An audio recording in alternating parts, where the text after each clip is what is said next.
Hello, everyone. I just want to make sure this is working because, I got, like, a YouTube API error the first time. Also, there's kind of a spoiler in this. There's a character in this title screen we're not supposed to have seen yet. I've actually never seen this title screen before. I must have never gone back here, in the middle of Chapter 1.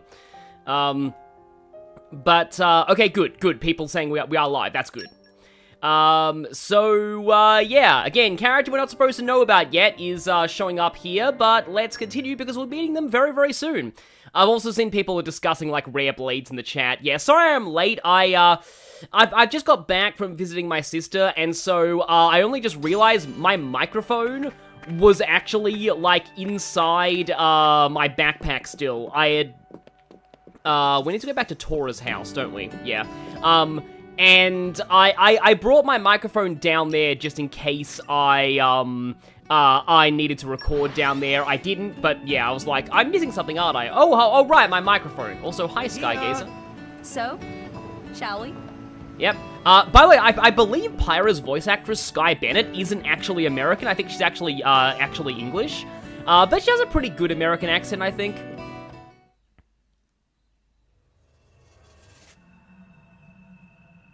Nia and Dromark, executed. It doesn't bear thinking about. But getting aboard that warship will be no mean feat. We're going to need an ironclad plan. Army port is under heavy guard. That's a nice map. I guess we'll just have to mount a full-on attack. No, Rex, we can't put everyone in danger. Right. Sorry.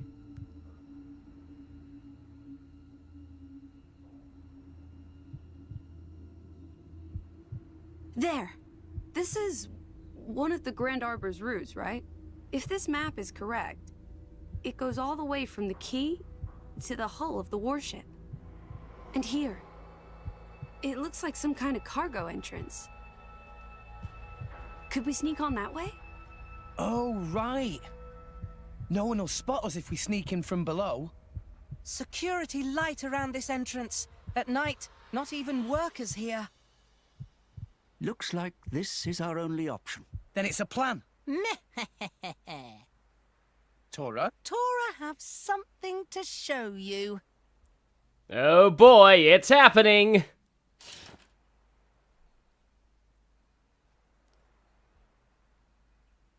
What's this then?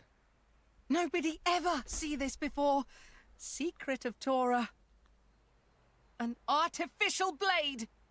An artificial blade? I can't believe it. Tora have always wanted to be driver of blade. But Tora has no potential to awaken core crystal. How could you know that? Surely you just have to try and... Oh. You did, didn't you? Yes, 1 year ago. Tora applied to driver recruitment man. Oh, dearie me.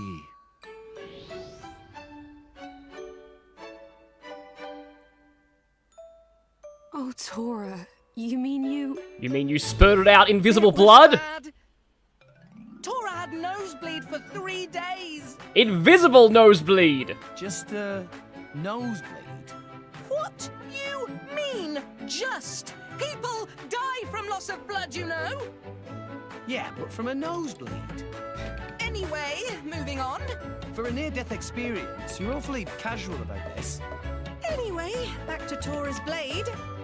When complete, even no potential Tora can be a driver. This is simply incredible. You built this blade from scratch, Tora? It was started by Grampypon and Dadapon. But Grampypon die, and Tora still not know where Dadapon go to. Oh. So Tora will finish blade myself and become a driver like always wanted. Then Dadapon hear about Tora's success and come back home, yes? Oh, Tora. By the by, Tora, this blade, as far as I can see, it looks complete. What is there left to do? All Tora have left to do is buy missing parts. But Tora have no money at all. Oh, really? Really? Nothing? At all? Not even 1 gold? So you're asking for a loan? Not loan.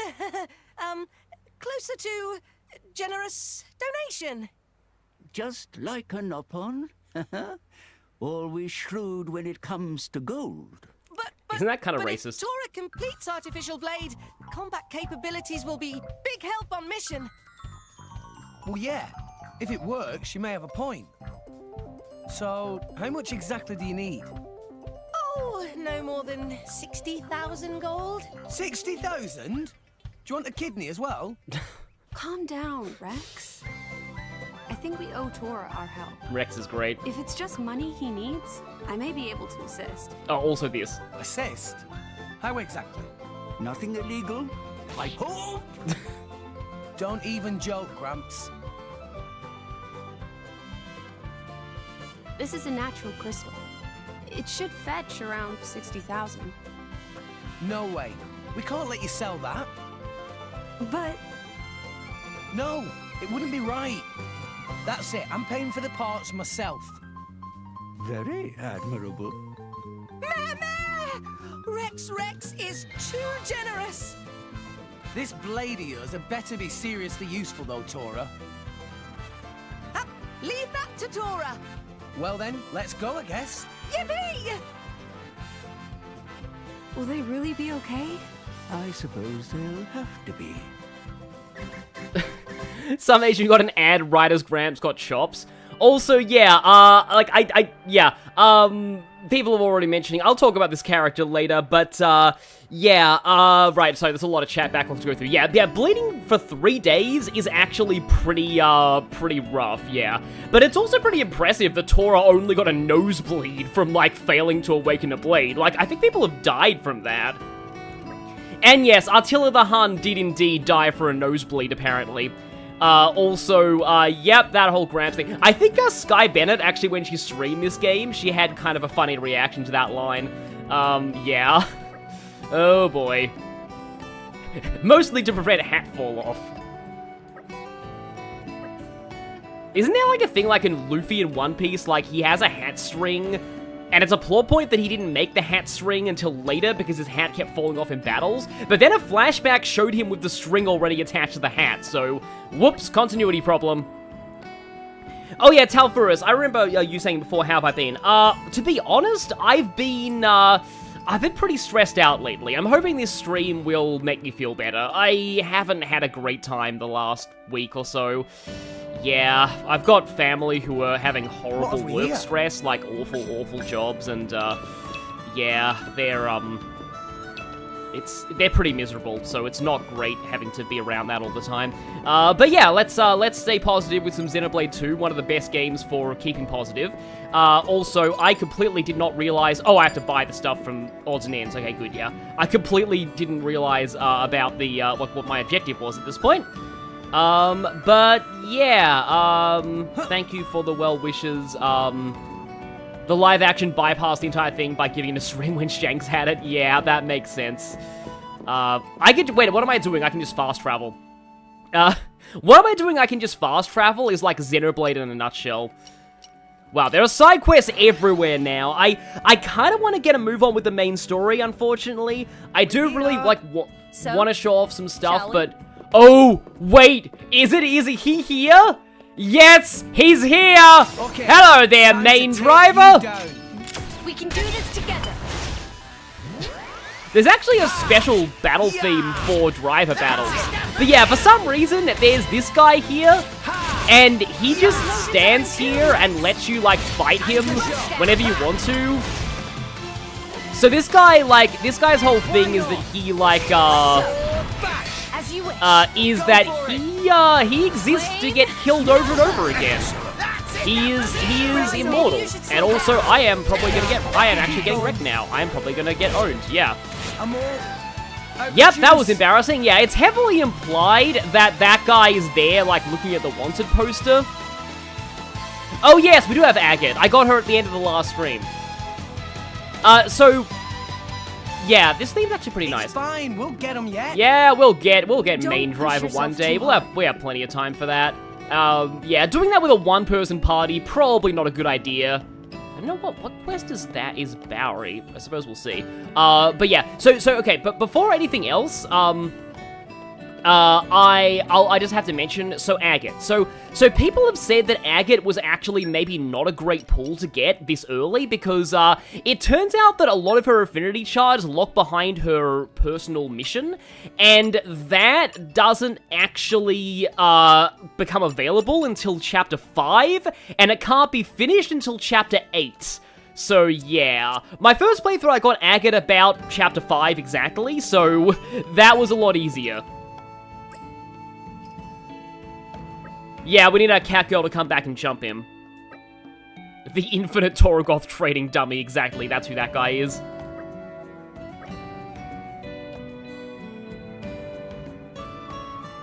Bion connectors, okay.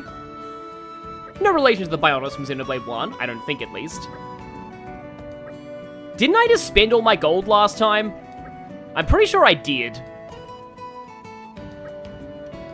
I do kind of like how they do kind of work salvaging into the main plot at times. I actually like Pyra's disguise design.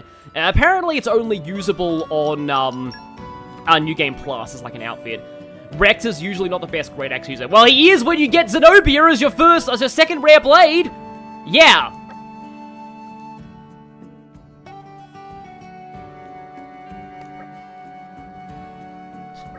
Oh, hello there! I'm a random NPC, here to help you out and give you exactly the part you need, or at least a quest that gets it. Yeah, like, the disguise is just a total failure. Like, immediately everyone knows she's a blade. Yeah, this game is definitely balanced around a three-person party. Pyra's very much not a defensive character.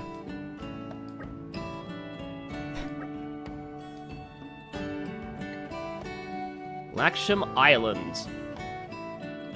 Yeah, the Imperial Army is busy with executions right now. They're not really going to help you.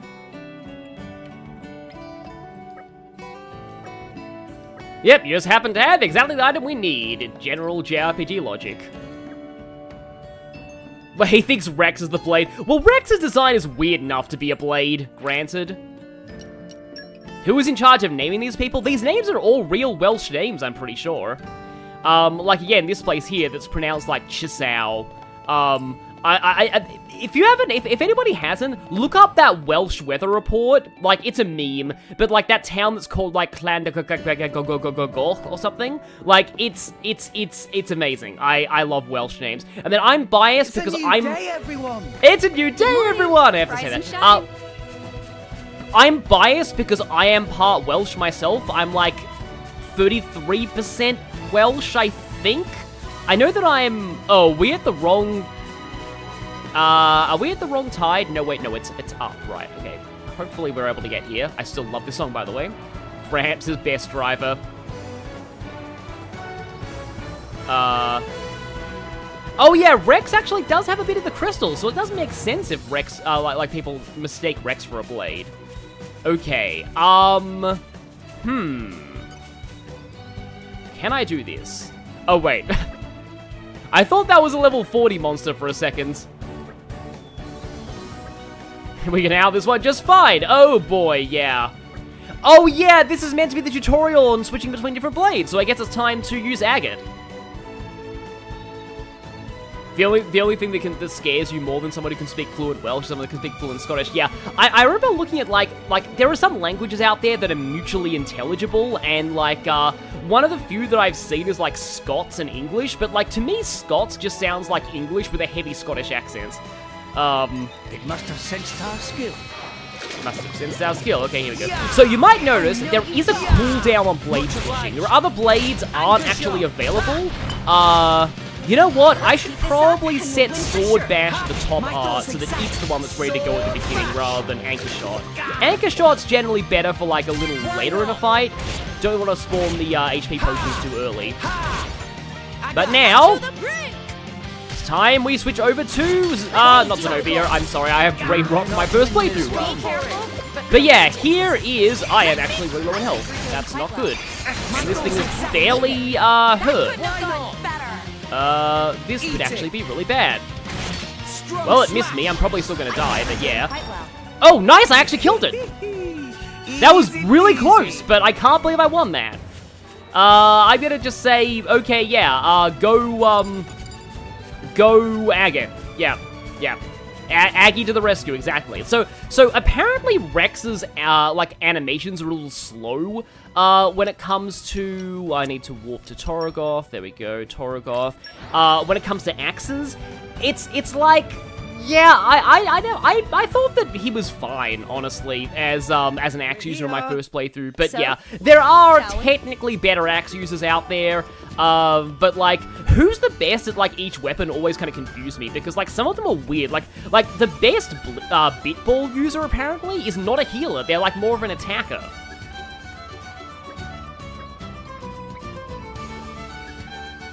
Well, yep, good thing to finally put that to use. I still have, like, a model kit for a plane that my grandpa had that I'll build one day, but it's actually a pretty insanely, insane model kit that's kind of going to be hard to make. But yeah, I'll make it one day. I probably should see at least what these quests are. Just so that like, maybe I'll be able to finish some of these on the way to other objectives. Oh, this is the lumber one, isn't it? Yeah, I remember this one. Yeah, you could say we're tourists, kind of.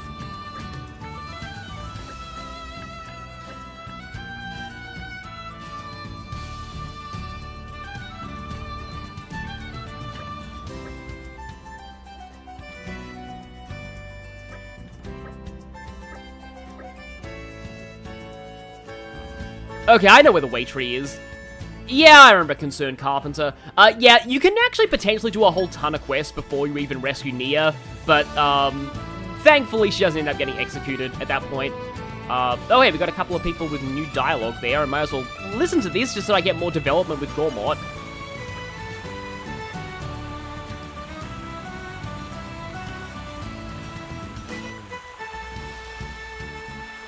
Yeah, I do like how they, like, I like it in RPGs where NPCs, like, explain game mechanics to you in a way that's, like, oh, there's a Nopon in the fountain, yeah. In a way that, like, makes sense from an in-universe standpoint. Like, a lot of Pokemon Gen 1 did that for its, like, tutorials. You go into a house and they're like, oh, hey, I hear that different Pokemon have different moves that have, you know, that have strengths and weaknesses. Yeah, I'm pretty sure buying the DLC does give you access to it for every profile. Yeah, thankfully you don't have to buy it separately for everything, which would be really annoying.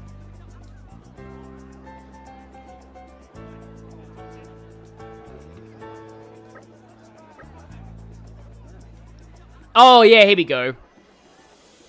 Oh, yeah, this is actually really important. I should probably do this quest. Also, a high NPC. Okay, good. Your pathfinding isn't as bad as Garrick Mock NPCs. But yeah, this is the introduction to shop deeds. It's actually super important to do this one. Also, that guy's... Get away from Pyra, please. I don't like you, you getting that close to her. But yeah, so we now go to here. So I have to apparently buy one of everything that she has. We are supporting the local businesses. And, oh yeah, then I have to tell her that that guy is concerned with how her business is going. And yeah, now we have access to the deeds, which are too expensive for me. Yay! Yeah. Is there anything that I can, like, sell to make up the money? Because I might have some accessories that are, like, not really, that I'm not really using. Here we go. HP restored. Lance attachment's kind of cool. I mean, these aren't worth a lot, though. I doubt I'll be able to get enough. Okay, that's pretty good. Oh, yeah, I haven't actually talked about rarity on items yet. So, sometimes items have higher rarities. I believe anything you buy from a shop, only has, like, a rarity of, like, the base value. So, yeah, it's generally a lot better to get stuff off of enemy drops. The enemy drops usually have, much higher rarities on them. So, like, I've got a better muscle belt here, and I think a better attack stone. Oh yeah, I already have a... having 2 attack stones is not bad, but I kind of need the money. No core chips, I want to keep my cylinders. Oh yeah, these things. Gormott head. Probably should sell those at a shop as well. Oh yeah, you can also sell collectibles. Sometimes collectibles are worth a decent amount. No, I don't want to sell my rare core crystals. What was... I feel like I bought those myself.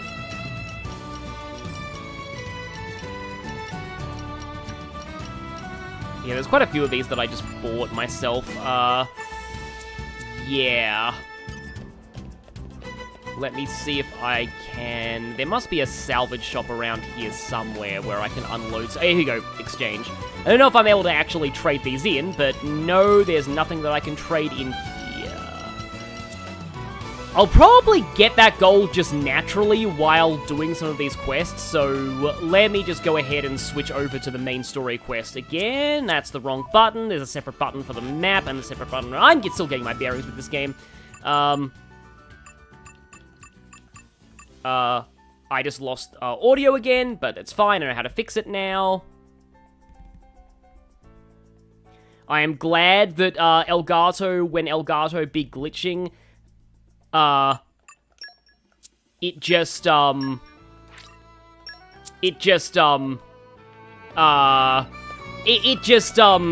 the audio, doesn't actually kill the stream. It used to kill the stream outright. That was a problem with me in Persona 3 Reload towards the end.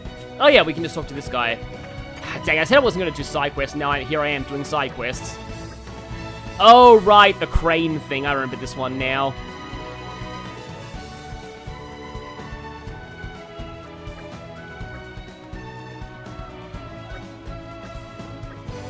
I think we need to get stuff to fix the crane. Crane operator's in charge of that. We need to find the wire.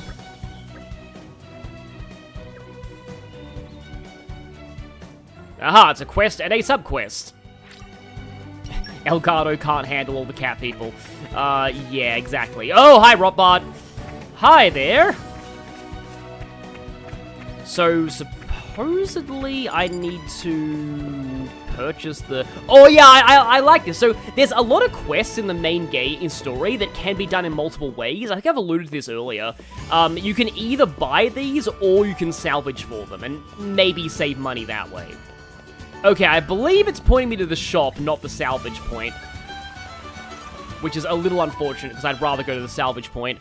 There's one, oh, well, I guess there's a few salvage points here.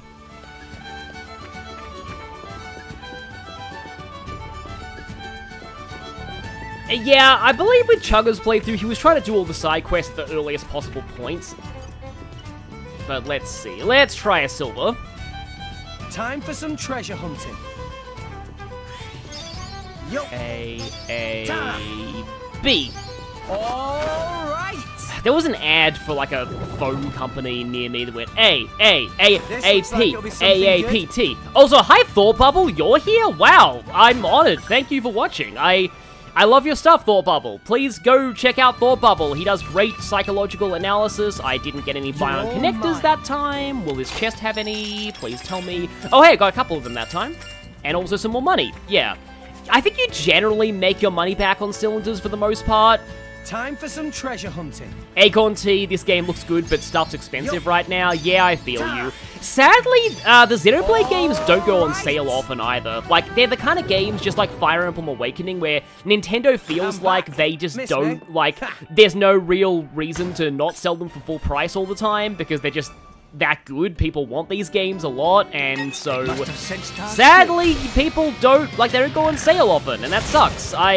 Like, if this game did go on sale, I'd recommend getting it, but, like, generally speaking, from what I remember, this game usually just does not go on sale. Why not? Is this thing considered... Nah, I think it'd be considered aquatic for the purposes of, like, enemy types. I doubt it would be considered an insect. Those are more the flying bug things, because Agate likes to kill insects. Oh, hi, gaming unit. So there's somebody over there with new dialogue. Please give me another one of the bion connectors. Yes, there we go. We got it. See, salvaging pays off. Usually. Pretty much usually, yeah. unless you find, like, a squood and the squood murders you. But other than that, salvaging usually pays off. I see Xenoblade 2 and I come running. You are very much, you and me are on the same page there, Thought Bubble. Oh, hey, and you like my streams when I'm playing a game you've already played? I don't mind being spoiled on. Exactly. Yeah, I love Xenoblade. Hey, Thought Bubble, do you have a favorite, like, Xenoblade character? Just wondering. Tiny incident a while back, huh? Well, that was probably important. Unfortunately, I was distracted and didn't really, Padraig? Padraig is here? Wait, what? I didn't realize he was just walking the town. Youch! That's gonna leave a bruise. The worst part of having about being heard of, the worst part about being head of security is having to report to my boss. He's such a jerk. In fact, you better not distract me or you'll get an earful again. You'll get an earful of think you can take me? Don't forget me. We gotta keep the lookout for this blade with a green core crystal. No, emerald! Supposed to be emerald! Wow, my accent is probably awful, I'm sorry. I legitimately did not remember that Padraig was just in town as an NPC. Yeah, for those who didn't watch the last stream, I lost to that guy twice. I've never lost to Padraig before. I've never seen anybody lose to Padraig before. Also, something about like, the name Padraig. It is, I believe Padraig is the Irish equivalent of the name Patrick. So, yeah, if like, the more you know. But I remember looking up that name. But yeah, I want to say that Padraig is, I sound like Luigi. Wow, yeah, I can imagine. I'm sorry to anyone who's Scottish. The only accent I can do is horribly exaggerated Australian. But, yeah. I actually want to try and make a little bit more money so I can buy the deeds to that shop. Oh, I can't wait. Yes, indeed, I couldn't take him. Yo. Time. But I believe Padraig is the first name of Radigan from Great Mouse Detective. Because I think he's supposed to canonically be, like, Irish or This looks something. like it'll be something good.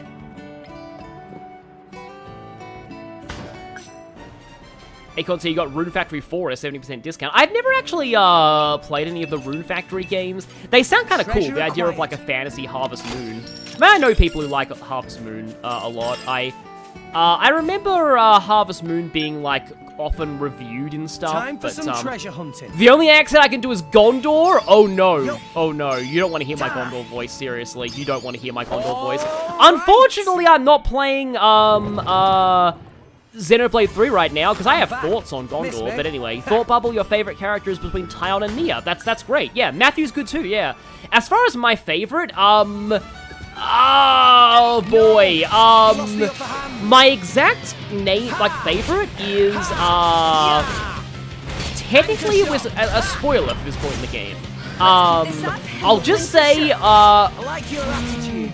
we'll be meeting them eventually. Rex's Lightblade. I'll just say, Rex's Lightblade. I used to not like this character at all, and the Torna DLC took them from dislike to my favorite Xenoblade character of all time. Why not? But I'll talk more about them later. My boy. It's not my fault if you fall out during battle, yeah? No, this is Padraig, exactly. Gondor, yeah, boy, if I tried to do Gondor, it's not gonna make much sense to people who haven't actually, like, played Xenoblade 3, but, anyway. What is my Gondor voice? I can write out my Gondor voice phonetically, and it's hilarious, but yeah. But it's like, oi, bitches, it's me, Gondor! I have the best Australian accent ever! Like, looking her up, the actress who plays Gondor is clearly, like, clearly a good actress. It's just, Australian accents are hard. The Australian accent is, like, legitimately one of the hardest accents to do. Like, it is nearly impossible to convincingly fake an Australian accent. So, that's why I'm gonna talk about that when we get to them later on in this. Titanic Cranium, 4,000 gold, nice. It's just such a shame because, like Gondor's mother has one of the best fake Australian accents I've ever heard in my life. Yeah, oh, that's a lot of gold. Yeah, truth, justice, boosters, and yeah, wow, that's nice. Yeah, definitely visit these places if you want more gold. Yeah, the entire main cast of Xenoblade 3 is peak. I probably like Xenoblade 2's cast a little bit more, but 3's is good too. It's just like Gondor is just a thing. If you're not Australian, you won't get how bad Gondor's accent is, but it's bad. It's bad.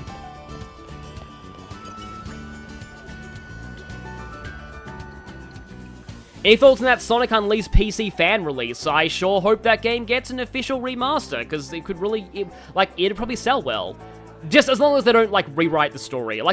Just don't touch it. Just give it an HD re-release, just like that fan thing did. Gamer Zorro, please don't assault my ears with that voice. Yeah, that's fair. That's fair. Gondor is an assault on the eardrums. So yeah, the way this works is that if you buy every item a shop has, you'll be able to buy the shop deeds, and the deeds give you amazing things. Like, some of them give you increased running speed, like, to the point where I think even speedruns actually buy the shop deeds, like for the speed ones. Like, they're that good. Also increased collection range is also great. Like, a lot of effects are really nice, so if you can, definitely try and buy one of everything from a shop and see what the deeds do, at the very least. Oh, 30 SP out of that is pretty good. So yeah, for example, am I close to getting new guys? Oh yeah, sometimes the deeds don't actually start selling until you have the development level at a certain point as well. Because, like, some shops will unlock more items the higher the development level of the region is, so you actually aren't able to get, like, every deed on your first visit. Yeah, for example, I bought one of everything from that guy, and I don't have the deeds yet, because they sell more stuff later on when you have a higher Gormott level. And that one's got, like, a medal, because I have the deeds there. But yeah, so increases item drop range by 50 centimeters. It's funny how they're actually, like, in real, like, metric units. I guess I can try the meat shop, but I feel like a lot of these you can't get the deeds yet. But anyway, somebody mentioned Vanille, yeah. Vanille in Final Fantasy 13 legitimately is like she actually is Australian. Like, and that's the thing, because, like, this is one of those things that you kind of have to be Australian to, like, really get it. Fang. A lot of people online prefer Fang's accent to Vanille's, but to an Australian, Fang is clearly fake, and Vanille is obviously voiced by a real Australian. Like, Vanille is just very much, like, clearly a genuine accent, and you can really tell if you are Australian. It's like an kind of an accent dar thing. Well, I keep losing the audio with Elgato. That's actually really annoying. I opened it up again, and I lost it in, like, a couple of seconds. So, I think I need to... Whenever Elgato is having problems, I uninstall it and reinstall it. So I'm gonna have to do that again, unfortunately. I have just so many things where I'm like, oh yeah, I have so many support tickets to Elgato, and... Like, this is gonna be really rough if I ever do need to record a console game again. Fortunately, most of the stuff that I record now is available on PC, but still. Where's Tora's house? No, no, I need to be in Torgoth, right. Torgoth... Tora's house, there we go. Yeah. And yeah, like, as a character, Vanille can be a bit iffy, but, like, her accent is definitely, like, very, very genuine and good as far as Australian accents go. I just don't know if there are any better capture cards out there than Elgato. But again, at least it doesn't kill my stream. Also, it is time. It is time. This cutscene. This cutscene probably turned off a lot of people from this game, sadly. But I think it's fine. I'll talk about this later. Okay, all finished. It's really complete. Very complete. Just need to apply energy charge to activate. Tora, our friend's execution draws near. There's no time to lose. Make haste. And retrieve it. I know. Oh, okay, Artificial Blade. It's wakey time. That won't do, Tora. What Tora do wrong? You can't keep calling her Artificial Blade. As her creator, the least you can do is give her a proper name. Oh, well... Actually, friends, Tora did think of name for her. Very good name. Nice. Then I guess there's no problem. Well, why don't you introduce us, Tora? Right away.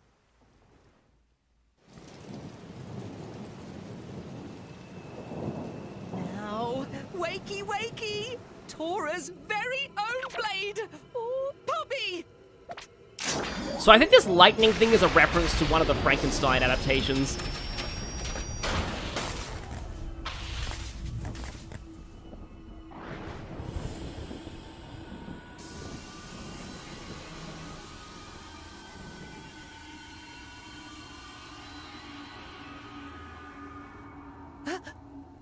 Poppy? How may I be of service, Master? Wait a minute! Oh, I screenshotted at the wrong time. Forget you see that. Tora must change the settings. The settings? Yes, Tora accidentally left anime setting on 9000. This time should be okay. Second time go best. Power on! Tora now reduced anime to only 900. Should look much better. Also, Rex's pose there.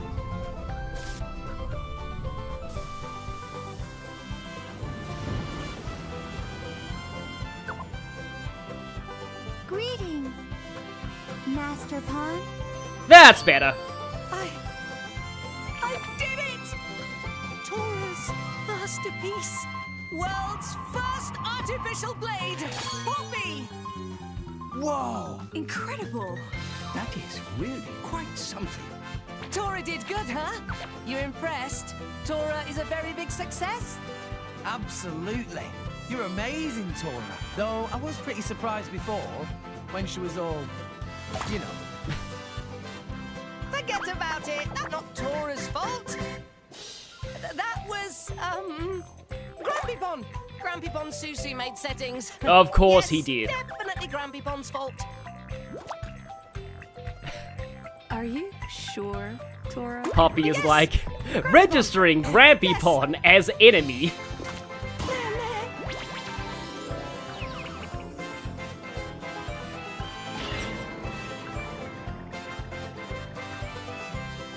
Well, let's not dwell on that. Rex, let's go rescue Nia and Drolek. No Oh time wow, to lose. Poppy's Japanese voice actress is Sophia from Persona 5 Strikers? I mean, one, that's cool, but it's also some ridiculous typecasting. Anyway, my name Poppy. Poppy try hard to make Master Pawn proud. So, legit though, Poppy is one of the best characters in this story. One of the best written characters by far. Don't let that first impression distract you. Poppy is absolutely goated. Because she curries favor with the Emperor. Also, speaking of people who are If only I got goated, the Aegis myself, I could have returned home in triumph. Or sold her to Banner for a tidy sum. But it's not over. I refuse to let this place be the end of me. I will not be left to rot in this flea-bitten backwater. Captain Patrick! Yes, sir. Double the number of guardsmen. Round up whoever you can find. We're going to find that Aegis before Morag gets her paws on her! Sir, as you wish, sir. I love Dougal so much. Watch and learn, Morag Ladair. Morag's a great character, but like, Dougal is just such a good, like, early villain, like, just, he's great. I kind of feel like they were going for that with, what's his name? That guy in early, Fire Emblem Engage. It says something that I can't remember his name. Nilus, that guy. Like, they were kind of going for that, but he just didn't really hit quite as much. Especially because you only fight him once and then he just dies. I kind of wish you fought Nilus at least one more time. Oh boy, here we go! Advanced gaming device, it's time to get addicted to Tiger! Oh boy, yeah. So this is a mini-game. And, it's basically how you do everything involving Poppy, and, you're gonna be playing a lot of Tiger if you want to make Poppy great. So, like, okay, we'll go into this for a moment, afterwards. Like, why doesn't he just have all of the power-up parts for Poppy just sitting around for him to use? Like, if he clearly made them, why did he put them in the machine and then make them prizes? I mean, okay, it's Grampypon, I suppose. Okay, Grampypon made the game. Okay, right. Yeah, makes sense. But yeah. But couldn't he just break open the machine and get all of them out? And not have to play the game? Because seriously. Yeah. Oh, well, we're forced to play it, aren't we? Yeah. I love how there's, like, a boot screen. And, yeah, you can play easy. I believe easy doesn't even reduce the amount of parts you get. I'm gonna try on normal, though. So, okay, how does this work? Yeah, you can start going down. You can use your salvage hook. The turtles can be killed from below. That took me a while to realize. That's a... I forget what that is exactly. But yeah, it's kind of good to take those guys out. The jellyfish, I believe, can only be killed from above. And the jellyfish are a huge pain. I always make sure to get rid of the jellyfish. Whenever I can, because they suck. Getting rid of the turtles is good too. There is a pacifist bonus as well, I believe. Like, this game is surprisingly deep. There is a secret area in this game that I didn't even learn about until I watched a speedrun of this. Like, I never knew that secret area existed until I saw that speedrun. You have to, like, go off the side in a certain way. I forget if the spikies are instant death, and I don't want to find out. Okay, so when you're down here, that thing takes multiple hits, I think. When you're down here, you can safely, like, kill off stuff. Uh-oh, we're going back up the other way. And when you go up the other way, you can't actually use your grappling hook to attack things. So, it's good if you do that. I'm not even going to risk that chest, nope, I'm not going to get that, and yeah. Always best to get rid of those jellyfish on the way down rather than the way up. I like taking out the turtles. My first time I played this, I didn't actually know how to kill the turtles, but they are vulnerable for below, so that's good to know. And okay, we lived! Oh, I got the no damage bonus. Nice, okay. Ether plus treasure, a bunch of stuff and crystals. Didn't get any of the other medals, though. My name is... Affinity max barrier, fire defense up, arts aggro boost, insect hunter, emergency guard. Okay. Beast hunter. I mean, okay.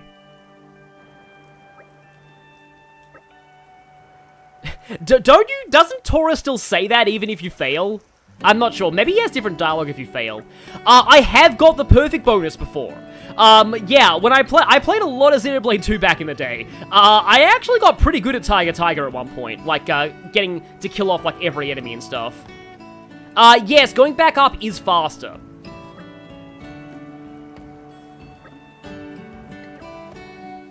Of course, we got an ad right after I was finished with Tiger. And yeah, we have another Pi member. We got Tora now. So I guess I can go over this because behold Poppy, the world's first artificial blade. Poppy can't equip Og's cores, but she has something just as good for customizing her abilities. Poppy swap. So, okay. Tiger, blah, blah, Poppy swap menu. Okay, so, Tora. Also, that's the wrong menu, because I'm used to everything on the menu being on that button, because I think of, stuff. Rex has... Oh, he does make fun of you if you fail. That's good to know. I wish he said, Rex has skill issue. But okay, so Tora. Tora is the tank party member, basically. He has good HP, and Poppy is initially set up as being a tank. However, because he doesn't have the potential as a driver, he can only use Poppy. And that's gonna really hurt once we get Nia back, and we have two people who can use two blades, and one person who's stuck with one blade. Poppy has very high physical defense and ether defense. She has a pretty good block rate too, so you generally want to focus on core chips that give good block rate with Poppy. She's kind of meant to be more of a face tank, but the thing with Tora as well is... Also, Tora's got, placebo boost the effects of HP potions. That's a great skill name. Okay, Rare Indigo is good. Let's take Rare Indigo. Piece of cake! Time for a break! Also, Tora's menu dialogue is amazing. Good with hands, Spongy Bod, Lucky Pawn. That's kind of not that good for Tora because he can't open core crystals, so he doesn't even need that. But I could get Spongy Bod. Piece of cake. Time for a break. And there we go. We now have access to row number 2, which has Grin and Bear It. Oh, actually, that's kind of cool. I love that this auto-survive with 1 HP also gives you 5 seconds of invincibility, because otherwise you would just die again. Rare and Go 2 is good. Health Bomb, not really that great. Double Lucky Pon. Super Spongy Bod. What are his higher tiers? Tiger Muscles, Crazy with Hands, Rapture. Oh, wow, it takes him a while to get Nop on Chain Arts. That's really good, but that's late into his tree. So, Poppy. So firstly, a lot of Poppy's affinity chart is based on playing Tiger. You'll need to play a lot of Tiger in order to actually, like rank up this chart a lot. So that's just a thing. So, for her specials, she, has Poppy Spinning Slash, yeah. So the effects of her specials are based on what you have in Poppy Swap, but these things are always the same. Noponic Iron, Physical and Ether by 5%, that's kind of decent. For a tank, increased block rate is also pretty good. Block rate increases by 20%, 1 HP is 30% or lower, that's alright. But also Poppy's field skills are really nice. Leaping is nice, Nopon Wisdom's kind of rare, and Super Strength is also fairly rare if I'm remembering correctly. So yeah, like, I like having, yeah, Nopon Wisdom and Super Strength are good to have with Poppy. But here is the thing. Poppy Swap. Okay, yeah, so Poppy is incredibly, okay, so let me try and explain this the best I can. So, you can effectively make Poppy anything you want. Poppy is, like, very, very customizable, in almost every regard. We can equip these arts cards. Skill RAM, okay. Not enough energy, though, so we actually have to use ether crystals to boost the energy, capacity of Poppy to be able to equip more stuff. So now I can equip, I suppose, I'll take Arts Aggro Boost, because she's my main tank, and I don't have any Arts cards.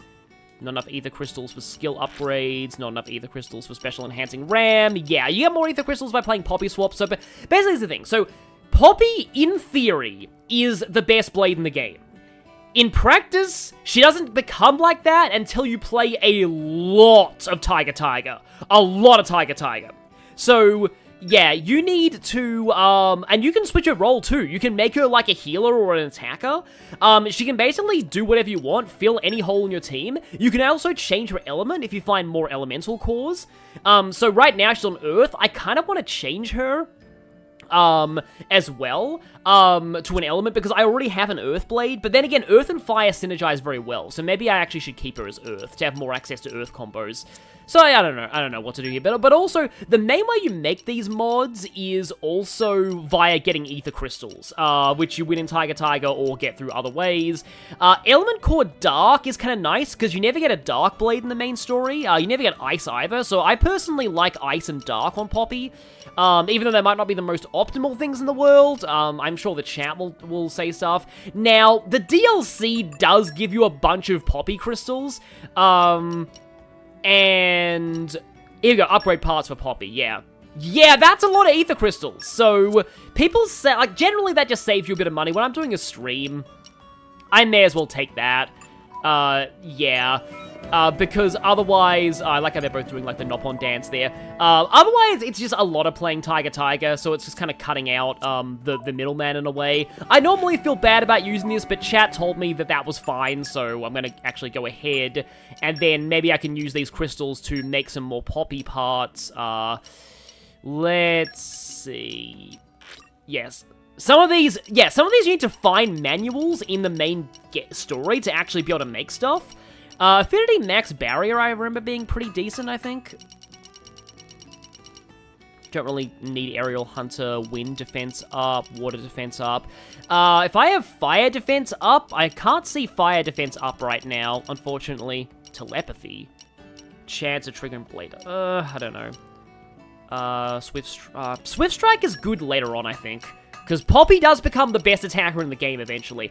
Oh, yeah. Okay, these things. Yeah. Increasing accuracy during the day or night, those are really nice to have. Especially against, like, strong enemies. Spike defense. Yeah, so some enemies have what's called a spike aura, which makes you either take damage or get status whenever you hit them. It's really annoying. So I'm gonna just take one of those just because, yeah. Special plus, just boost the damage of specials. Also not bad to have on hand. Yeah, I didn't get special level 1 plus, and like leveling up the level 1 special is kind of nice. Smash resist. Silence. No, I don't think I need Silent Strike. Enemies of initiative. No, I prefer Hunter's Chemistry. Oh, Shackle Blade resist. I want that. I want that. I want that. I want that. Especially for Chapter 3. Chapter 3 is where Shackle Blade becomes a really big problem. Piercing Lunge, Guard, Annulling Attack. Sometimes Nulling Defense can actually increase your damage a lot. Outdoor Attack up is pretty okay. I think that's pretty okay. Oh, Night Vision is really good. Let me get Night Vision. Really want that. Movement heal's not great. In my, again, I'm not the biggest authority on, like, how good things are in Xenoblade. I haven't, like, watched any of the, like, full-on meta stuff for a while. But, I mean, I'm just saying what I vaguely remember from my first playthrough. Okay, we're going indoors soon, so I might want to take Indoor Attack up. Oh, yes, Hunter's Chemistry. Hunter's Chemistry, very good. Starting battle with Initiative, giving you Affinity is a really nice effect to have, so I'll take that. We'll be fighting a lot of Humanoids soon, too, so I'll take Humanoid Hunter. What is Glittering Stars? Oh, this is terrible, from what I've heard. So yeah, this thing right here increases aggro every second. So the problem with this is that aggro actually reduces every second as well, and the reduction every second is lower than the aggro increase from Glittering Stars, I believe. So all it does is mitigate aggro loss rather than aggro gain. So and there's a blade, a rare blade who actually makes it, who actually makes like has that as one of their standard abilities. It's kind of terrifyingly awful. Element Orb Prioritizer is really good, but I can't make that yet because of the technical manual. Yeah, the idea behind Poppy is basically she's customizable. You can make her whatever you want. And I am gonna go ahead and upgrade her energy output a lot because I need that to equip all the stuff that I made. So, yep, she's gonna get a very, very big Ether Furnace. And now, let's see. So, Arts Card, okay, right. Special Enhancing Rare. Oh, yeah, I need to actually unlock these slots via crystals. So let's do that. And I need to unlock these slots too. Oh, wow, I've already used up all my stuff. Okay. Oh, this is where you equip that stuff. Right, I probably shouldn't have spent everything on the Special Enhancing RAM. And I don't actually have parts for those yet. Okay, that was actually kind of dumb. I should have upgraded the other skill slot, but oh well. What have I got here? Hunter's Chemistry. I like Night Vision, but Sunlight Iron, that is good. For now, I'll take Humanoid Hunter, just because where we're going, we'll be fighting a lot of humanoids. Yeah, Electra is a thing. She tends to be one of the first rare blades most people pull. It's kind of a shame, because she's alright in some regards, but, like, it's just... Shield Hammer's just badly designed. There's also 300k more crystals. I'm just worried that we'll see spoilers if I go through that DLC menu. Anyway, I'm gonna play Tiger Tiger one more time. I want to see if I can get the pacifist bonus. Because I think there is a pacifist bonus.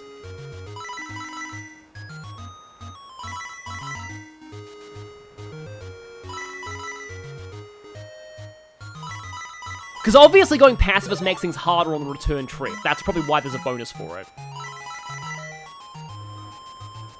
I want to say the spikes are instant death as well, but yeah, I'm not entirely sure on that.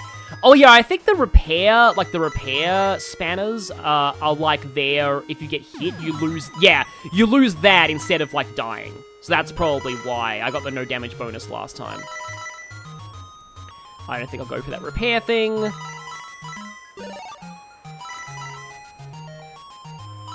Yeah, those jellyfish are kind of rough. Oh yeah, you lose treasures too if you get hit. That's also what the spanners are for.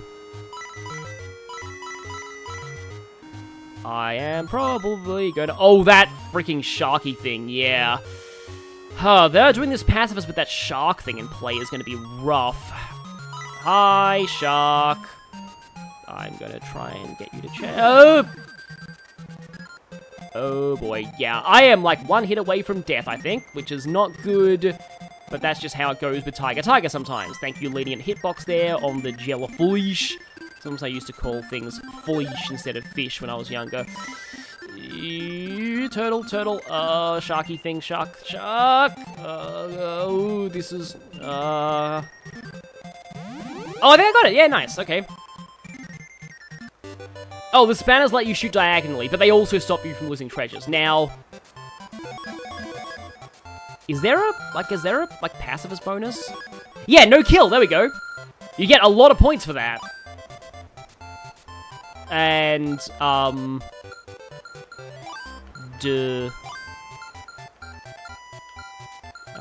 dead. And I only got fire absorb out of that. But hey, that was kind of fun to show that off. But yeah, I really should have upgraded that other slot on Poppy for skills, but okay, yeah. Anyway, let's go back to... Oh yeah, I should probably get more fast travel points on the other side of Torgoth. Off we go! What will we find? Oh, it's a thunderstorm too. That's kind of cool. There's like a couple of enemies that only appear during certain types of weather. It's generally not like a huge deal though. Also, Torgoth Night is such a nice theme. I don't normally use the expression chill vibes, but like it's a very chill vibes song. Oh, the pacifism bonus is just a score multiplier. That makes sense. But like, you see how much it increased my score. And arrived. And there's another side quest nearby. Oh, I think I know where we are too. We're close to a certain thing. Also, hi, treasure You're all trove. mine. Hey, you didn't require any Nopon wisdom. Nice. Well, I guess because we're outside the Nopon area. Makes sense that we're not really wearing any Nopon wisdom here. I do like the shininess of some of the textures in this game. Yeah, Moradane Consulate. This is right where Dougal is. Probably shouldn't be here, but still. Yep, I knew there was a treasure trove around here. Listening to this has got you to make a new profile. Yeah, pick Xenoblade 2 for a new profile made just for this. Yeah. Yeah, you can just make a new profile on your Switch anytime you want to replay Xenoblade 2 and not get rid of your old file. So yeah, I want to just go around and get those other landmarks registered because, yeah, here is the Armu farm, if I'm remembering. Oh, wait. Right. There is Titan warship. Also cutscene. Quite the impressive Titan. Another sign that Moradane is readying once more for war with Uraya. Look. That route goes right to the ship, just like Pyra said. Yes, yes. We should be able to climb down over here. Let's go. Okay. Off we go. Understood. First I want to see the farm, though. We're going to be Nope, okay, good, yeah. I mean, generally speaking, Xenoblade's not that, like, not really that much on forcing you to do stuff, but yeah, so... Kluk Farm. I can't target that. An Arden Calf. Isn't he adorable?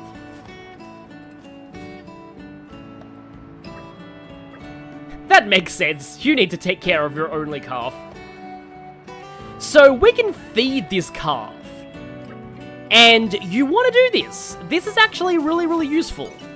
You can feed him a bunch of like food-based collectibles. For example, here we can feed hot orange. Okay, each hot orange is 2 for the Arden progress meter. Am I going to be able to max this out? I think I can just barely do it. There we go. So now he's level 20. He's now a level 20 young Arden. The more you feed... Okay. I didn't mean to do that. Let's, hang on. Let's go. No, don't fight him. We will die badly.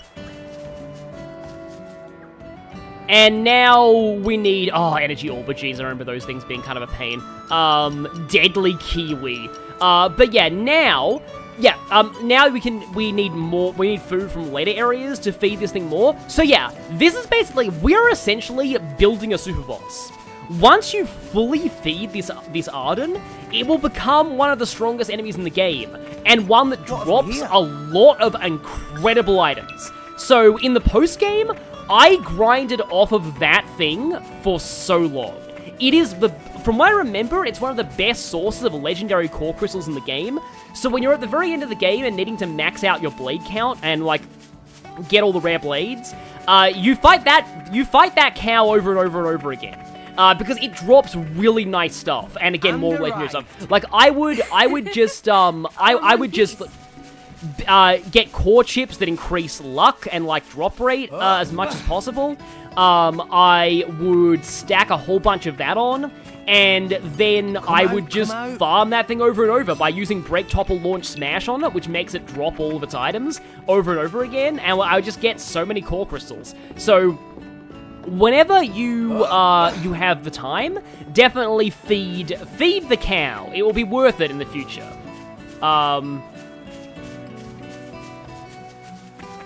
If you summon the super boss from its gravestone in New Game Plus before you actually unlock it, it kills the baby cow and Pekka shames you.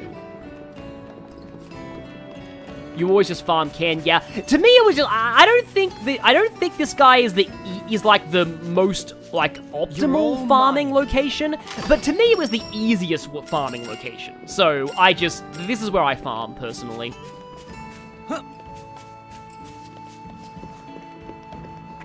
Oh, Ken has a higher drop rate. Yeah, I guess I wasn't good at killing Cloud Sea King Ken consistently. Ken's a giant squid, by the way. It's kind of funny we're talking about killing Ken, but no, it's not a Street Fighter character. It's a giant squid.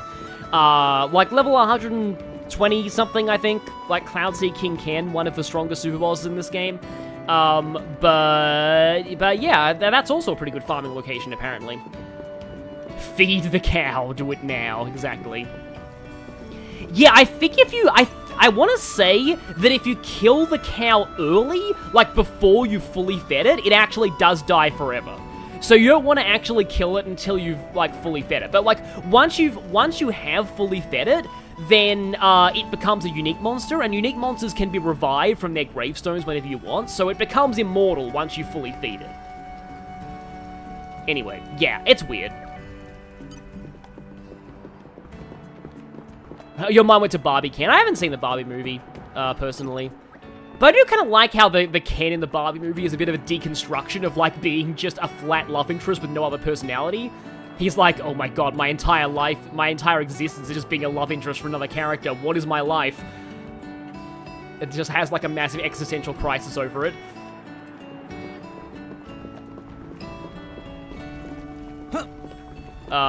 But I seem to remember there being something fun down here. You can, like, jump on basically anything, by the way. Yeah, I'm not progressing the story, but also, like, it is fun to do sometimes. Next time I see a chest, I will switch Tora to the front of the party, because Tora has some funny quotes for opening chests. Also, let's just do a salvage. Why not? Oh, I can't wait! Yup. Oh, missed the B. X, okay. Onwards. Well, at least I got 2 out of 3. That could have gone Somebody better. should make a version of the I'm Just Ken song for Cloud Sea King Ken in this game. That'd be hilarious. Oh, that wasn't great. Unless we have a couple of things to fight. No! We lost the upper hand. Yeah, we lost Hunter's chemistry. Oh, no, you don't. Thanks for that. Yeah, the fact that we have Tora, though, he's going to be hopefully taking most of the aggro, which means I can get Sword Bash in more often. You fight Poppy. Yeah!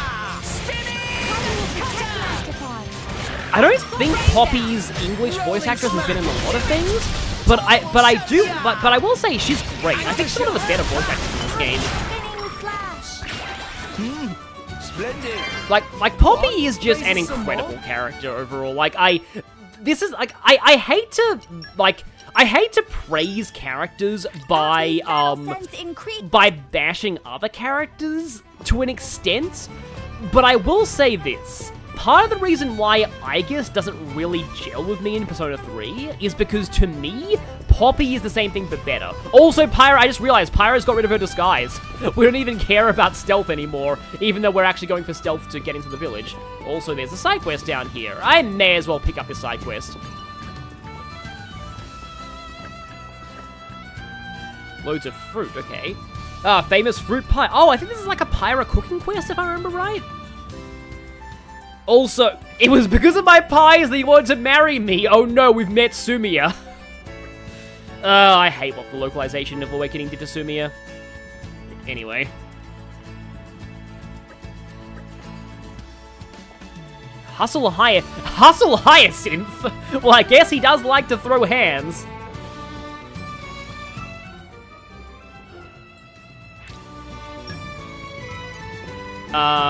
Fresh and fruity. Okay, then. So, how does this quest work again? Let me just check the quest log. Fresh and fruity, what do we need? We need to get we need more mint fish. Okay. It'll tell me when I finish that one, I think. I don't think I actually have, like, a main story quest right now, from what I remember. From what I can tell, I guess, but... Yeah, because it's just giving me the side quest objective here, so let's just go to the next marker right now. Pyre Emblem Awakening, yes, exactly. People used to love calling the game that back in the day. Because of, like, there's just so many puzzles. Yeah, it's that route right there. I used to remember getting there from Tora's house, but I don't think that's how you get there. I think it's, like, somewhere around the Torgoth base entrance. Hyacinth hustles when he goes to shoot you in the face with Astra Storm. What will we find? Exactly. What will we find? Yeah, Poppy's great. Okay, I think it's down here. Maybe? I've kind of lost my bearings. Like, the towns are really big in this game, and it's easy to just kind of get lost in them. I like the name Puzzle Tree Wood. That doesn't look very safe. Oh, okay. Actually, kind of is. There's a place in a later location that I'm really... Oh, boy. Yep, that is... Can I get enough horizontal distance to do that? I'm gonna try. This is probably gonna end really badly, but you know, this is Xenoblade. Yeah, nope. I'm not gonna make that. No way am I making that. Goodbye.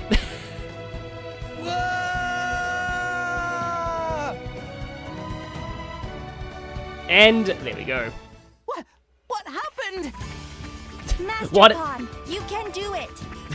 Master Pod, you can do it! Except maybe don't try and jump that far again. You are not platform game character. Yep. Yep. And then everyone freaking died at the end. Okay, so the route's there. It's been a while since I actually went to this route. So I can't entirely remember how you're supposed to get down there. I think that's too far to fall without, like, splatting myself.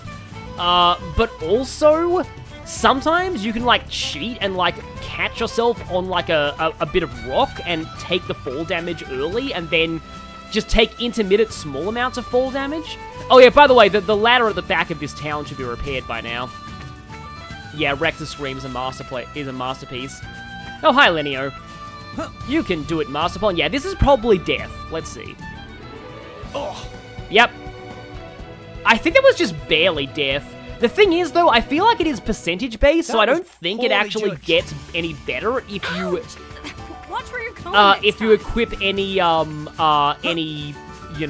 thingy that increases your HP.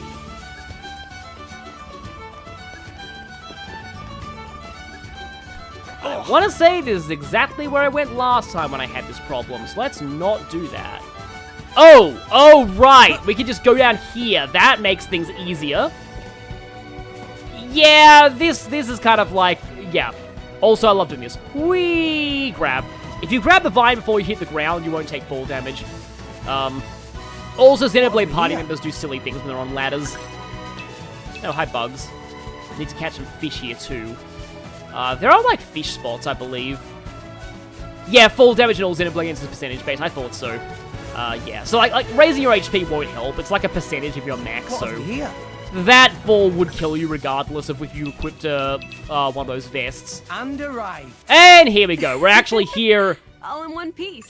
All in one piece! This time! Okay, so leather gloves, I have dexterity and strength. No, I have a better... no, that's just auto attack damage. I have a better muscle belt, though. And then Tora, oh yeah, the Nopon mask. Attack stone. So the thing is, it's like, doing more damage gives you more aggro.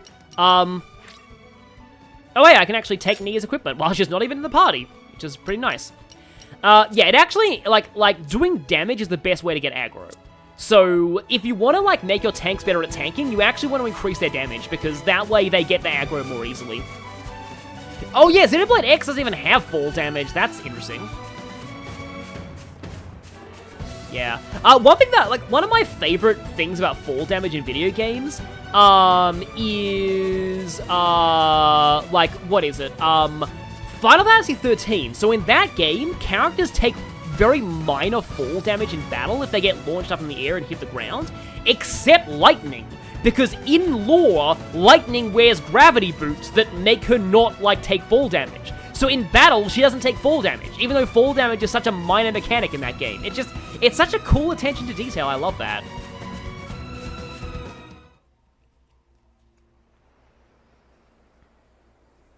Looks pretty high. Xenoblade X is effectively a spin-off of Xenoblade. It's also a Xenoblade game. If you want more Xenoblade, play it. It's currently not connected to the other games in terms of story. But that might change in the Definitive Edition. Definitely get Definitive Edition if you like Xenoblade. Also, by the way... I'll pull you up, so hold tight. Silly moment coming up.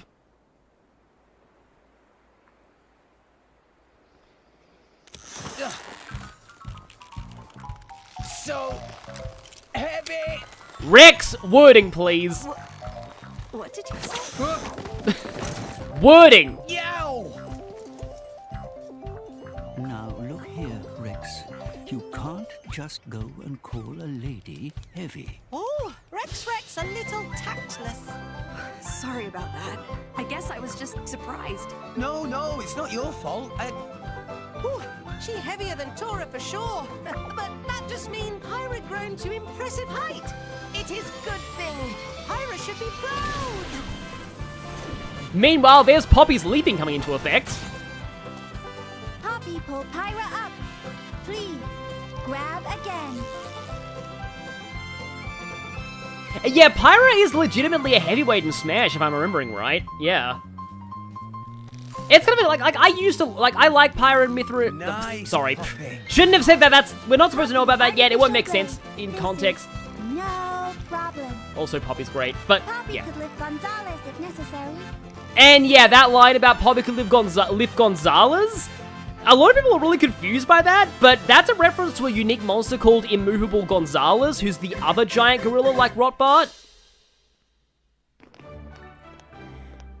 I like Poppy's little marching there. But yeah, so yeah, like the thing about Rex is he's not dense like most shonen protagonists. I do think that he doesn't quite know how to really talk to girls though at this point. So okay, let's use some sweets now, because we're gonna be. Oh, I have a Nasa Bear jelly. No, I'll pop the Nasa Bear jelly before the boss, hopefully. So you take Sparkle Sugar. Tora will take... He'll probably also take Sparkle Sugar because it's just that good.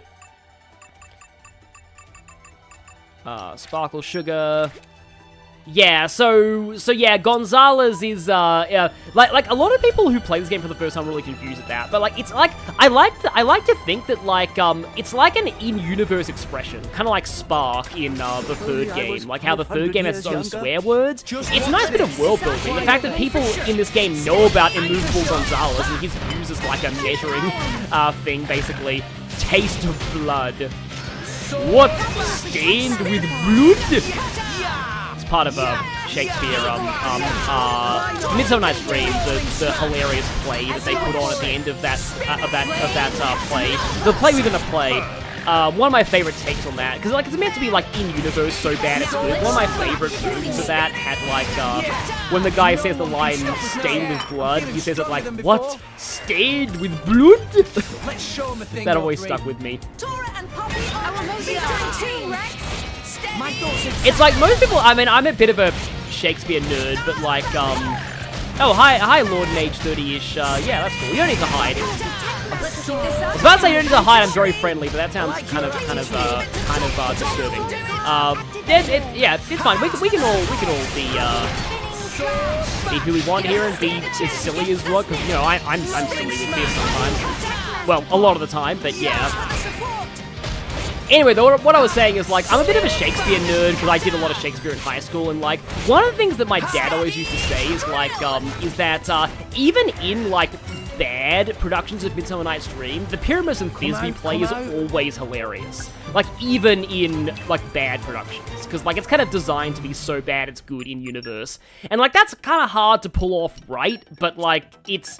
I think Pyramus and Thisbe is pretty funny in that regard, usually. Is the game audio getting louder? I turned up. People said the game audio was too quiet last time, so I turned it. But anyway.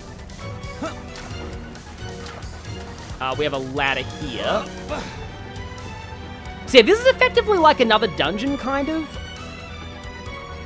And, IDK, you have to leave? Yeah, it's fine. Oh, you followed my channel for about 2 years, watch Fire Emblem videos. Yeah, thank you, yeah. We've been watching but never commented. Definitely comment. We have a great... Oh, that looks so nice, wow. We have a great comment community here. One of the things I love about this channel is just how good the comment community is. Like, there's just comments that have always been one of my favorite things about these videos, so definitely feel free to. If only I was 500 years younger. If only I was 500 years younger. Meanwhile, it's time for some Think You Can Take Me, people! Also, yeah, be prepared for Tora to say meh a lot. Yeah, you'll be hearing a lot of meh. We make a good team. I could have done this blindfolded. Could have done this blindfolded, huh? Yeah, blindfolded Xenoblade percent when. I absolutely adore, adore, that's a weird way to say it. I love the blindfolded punch-out speedruns at ADDQ. Like, they're amazing. Like, if you haven't checked those out, definitely do. Like, they're so fun. The blindfolded punch-out speedruns. Oh, right, that's what I wanted to do. So, okay. I am going to play as Tora for a little bit. I also think I need to swap around Rex's arts, because right now, I think I want Sword Bash on the top art. Yeah, switch, here we go. So, yeah. Because Anchor Shot, I want Anchor Shot on top eventually, but Sword Bash on top is going to be more useful for me right now, I think. Don't really have a lot of weapon points here. Yeah, I barely have any of them. Oh yeah, they're separate for each weapon. That makes sense, but still. Okay. Oh right, I forgot to even go over Tora's, arts too. Steady Drill, more damage to launched enemies, which you can't really do. Big Boost, Topple. Topple arts are incredible. It is great that Tora has a Topple art, which can combo with Nia's Break when we get her back. I'm going to be upgrading this, definitely. Spinning Cutter increases aggro, so that's a nice thing to start off with as a tank. Rigid Shield makes you guard and heal yourself a little bit. I might actually put in Rigid Shield over Steady Drill, but I'm going to put Spinning Cutter on my top art because I want to start out with good aggro, but then also big boost. Later on in the game where I want like tanking like less than offense, I'll probably put big boost up the top because yeah, Topple is great. Shield is worthless? Okay. Yeah, I've heard these are kind of bad. Don't be afraid, friends. Jared Freyette, you're back. What do you miss? Well, yeah. Also, yeah, Tora's got a big fat shield on himself. A shield that has a big drill on it, too.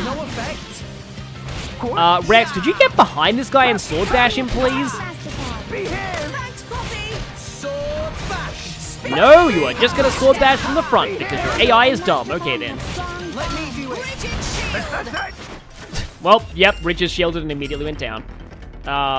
Shoutouts to Tora having Tora AI. Yeah, so here's something kind of interesting. Now, I forget off the top of my head, like, which is which, but, male and female drivers actually have different AI. One of them focuses on the driver combo, and the other focuses on blade combos. When did it get so late? Again, I forget which is which. And I've started Poppy glowing. power! Calm your mind. I'm a bit mind. self-conscious. I'm a bit self-conscious, I love that line. But yeah, with super strength and the power of, why are you gyrating, Tora? Xenoblade characters love to just randomly gyrate like that. But, I generally don't like to play as Tora that much because he says meh, like, all the time. And when he jumps and stuff. And I just find that a little annoying. So if you'll excuse me, I'm going to switch back to playing as... no, I probably should play as Tora for a little bit. I like to play as everyone at some point. But okay.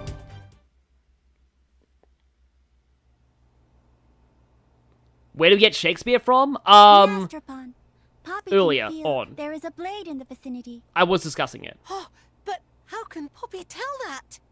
Unclear. Poppy feel other blade like wave in air. Huh. I'm not sure I get it, but maybe Dromark is nearby. Let's try opening up some of these doors. Tora was vibing, yeah. I find Tora saying meh usually charming, but some of the mehs he does in field exploration are really annoying. You'll probably see later.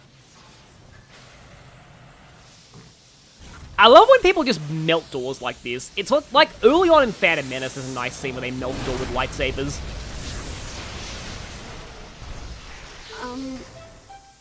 I didn't hurt anyone, did I? Everyone check your eyebrows.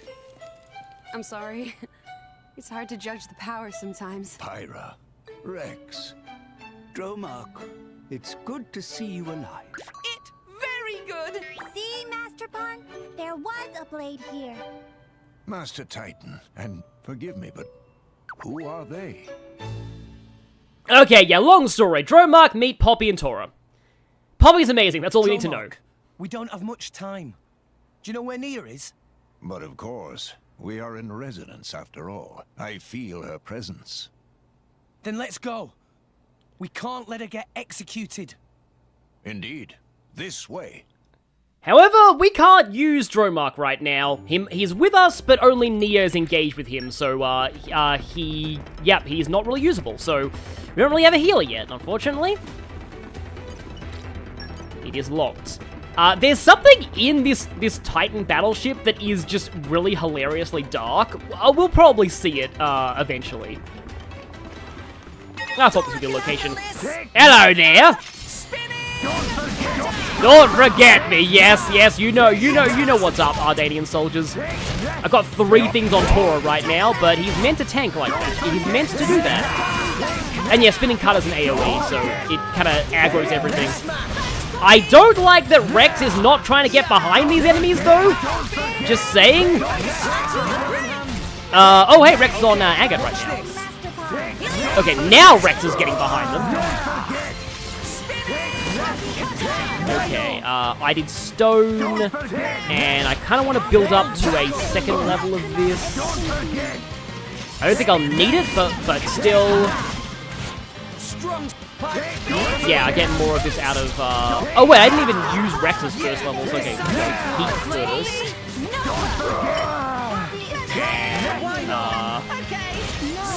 Oh wait, the guy just died, so I haven't actually got, access to my, my blade combos, yet. Because of... Oh yeah, there's the mash buttons one. Okay, yeah. Also, I lost audio again. Clearly, Elgato doesn't like the Ardanian memes. Also, this valve, yeah. There's some steam up there that actually damages you. So you want to turn this valve to turn off the steam. It's kind of a cool mechanic. Not a lot of dungeons actually do stuff like this in this game. But I do wish more of them did. It's a nice idea. Like, yeah, the steam actually does damage you pretty significantly as well. Hello there, think you can take me? Well, I certainly think I can take you. Yeah, this corridor feels a little small for Rex to actually get in there and, like, yeah. Game of Zorro, the Ardanian soldier, your favorite generic soldier in anything? Yeah, that's understandable. Yeah, it's like these things die before I get a chance to get a good blade combo off. Because if I do fire and then earth, I can often end up going for, like not an AoE, a damage over time blade combo called, like, Volcano. Hey, there was a treasure here. Nice. Unfortunately, there are a couple more Idanians there. Common core crystal. I'm gonna, once Nia comes back, we can open some more core crystals. How about that? That was like one of the most popular parts of my last stream. Now, hang on a minute while I actually wake Elgato up again. Wake up, Jeff. I mean Elgato. So I can have audio. There we go. At least it lasted longer that time. Okay, so there's a steam vent there. This is a silly thing that only I'm gonna get, but there's a there's a thing from like voice acting in Shining Force 3, I think, where like a certain boss says like witness the power of steam. And yes, I witnessed the power of steam. That's what happens if you don't turn off the steam vents. How far back was the Whoop, yep, I went all the way back here. You can do it. Oh, they respawned, okay. You don't really need to fight these guys that much, but I'm gonna have to fight these, wait, what? Wait, hang on. Who is reproducing asexually, Pikmin fan? I'm sorry, but I'm very confused. Who is reproducing asexually? Poppy will protect Master Pod. Thanks for the support, Touchdown. Why not? Rolling smash. Thanks for the support. Steamed Nop-on, yep. Tora will Few beat jokes them about that. now. I think I actually watched the Steamed Hands episode of The Simpsons long before it was a meme. Don't forget. I did kind of like that one, because like, there's a whole anthology of like all the stories about the minor side characters in The Simpsons. Yeah, these guys are not very strong. Also, why is Tora only level 8 or active level 10? Okay, watch this. Yeah, Tora's punching a dude off the staircase. Okay, so I already turned that valve. There's got to be another valve around here somewhere. Because obviously, yeah, we don't want to go in that steam. Oh, there we go. There's a door here. That probably leads to the valve. There we go. Poppy power. Calm your mind. This is kind of a tutorial on how, like, field skills work, so you're not going to have enough stuff for these. That hopefully made sense. Like there's no way you're not going to have enough, like, blade skills to do these field checks. But, yeah, it's kind of cool you have to go out of your way to, like, open up these valves. Like I said, this kind of thing isn't really done with a lot of the later dungeons. It's really just this one, but it's pretty cool. Sometimes I like to, like, now that I have a tank in the party, sometimes I like to aggro, like, other enemies so I can, like, be efficient by hitting multiple things at once. Poppy power! Oh, right! That's the thing about the reproducing asexually that, we don't know who Tora's mother is. I don't think we ever find out about any of the women in that family, so, yeah. Or wifey pon, as Nopon would say it. No, you fight Poppy. Oh, yeah, I love that.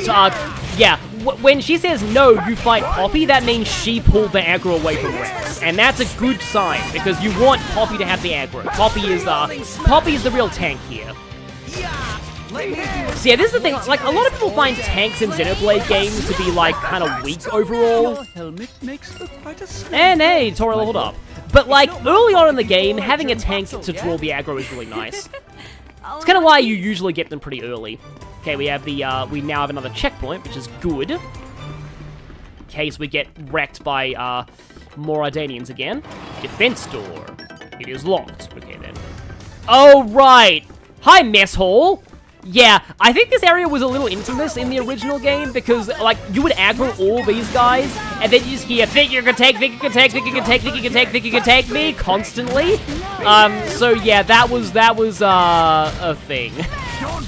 I remember seeing people on Twitter mention it, and then Chugga replied and said, well, yep, I guess now you all know the pain of paying for your insolence. Because Chugga got this game early, and I'm so jealous. Like, he actually was, like, an early, like, they actually did give him, like, an early copy of it, which is, yeah. Another Earth would be Gaia Crash. Okay, I can do a Gaia Crash here. Unfortunately, this guy's probably gonna die before he gets a chance to... Protect Master Pod. no, there was another guy here. Oh, it's a sergeant. Okay, then. How's he a sergeant though? He has a helmet. Warhammer 40,000 jokes, yeah. I mean, I get why not having a helmet is dumb from like a battlefield perspective, but like in Warhammer, you build your sergeant without a helmet, which gives them more personality. I think a lot of like the new Eldar models, like all of the squad can be built without a helmet, which is kind of cool. But yeah, I've got a squad of oh, actually, the whole Warhammer thing. Yeah, we're taking these guys' lunch money. The whole Warhammer thing is actually kind of appropriate because I was about to mention that I have like I was making a Leagues of Votan army, who are basically space dwarves, and I was gonna mention how I built a whole squad of them basically without helmets because like I like a lot of the helmetless parts on those kits. So it's relevant here, I promise, because I painted my Leagues of Votan like Moradanians. I did them as like dark blue and bronze, and I'm like, because like, you know, dwarves in fantasy stereotypically have Scottish accents, Moradanians have Scottish accents, so yeah, I didn't like the default color scheme of Leagues of Votan, so I decided to paint them like Moradanians. And I've decided that their army name is the Unforgotten. Okay, watch this. That's my original faction, Do Not Steal. Yeah. I've posted photos of them in the past, I think, of my, I've got the display case right next to me right now. I still need to do the vehicle though, like it's a pretty big job that. I stopped last time partway through my, the Grimnir, which is like the psychic guy they have. Basically a big bearded wizard. I had to like look up, because you don't really see the hair color of a lot of Moradanians, so I was like, wait, what hair color do Moradanians have? And I ended up actually painting a lot of them with red hair, these Votan guys, just because like, Noah wanted to open the door, not fight the enemies. Can I just fight you guys through the door? I think I can. Walls are just suggestions. My thing is going straight through this window. Go Masterpon. Go Masterpon. Big boost. Go Masterpon Stone. I never watched Inspector Gadget, unfortunately. Or fortunately, depending. In fact, the only Inspector Gadget thing I ever saw was that terrible live-action movie. Which was, that was something. Yeah, I do agree that the Unforgotten is a cool name. The two-range Fire Emblem moment, exactly. Punch them through the door! Also, yeah, Mega Man as well. Yeah, he shoots through walls. Oh yeah, there's an Unedian, like, dog there. This is the silliest battle I've ever had in a long time. Okay, well, we go Stone now. That's a button man attack. And, well, okay. Yeah, Ardenian Rot. That's like a dog, I think. Okay. I love when they just unload the blade special, just, like, like, when the enemy's already dead. Sick Bay! We just beat up a bunch of injured guys! I feel... Oh, I'm gonna feel even worse later. About what I do to more Ardenians in this video, by the way. You'll see. But okay. Tora commits murder Hollis. Bronze chip. Is that good for Poppy? Well, it's better auto attack, which is better everything, so yeah, might as well. Usually I like to put chips on, like the increased block rate, but still. Yeah, silly battle with silly enemies. Armory door. It's locked! Dang it. Because there's a heart-to-heart in there, and I want to see it, but, I get the suspicion that we can't actually view that heart-to-heart yet. Yeah, oh, you will see the We the Baddies moment later, trust me. Trust me. Who are you people? They're the terrorist friends.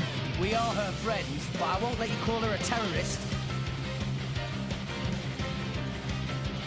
And here we go. Here's a couple of more random Moradanians. Well, at least there's a sergeant here.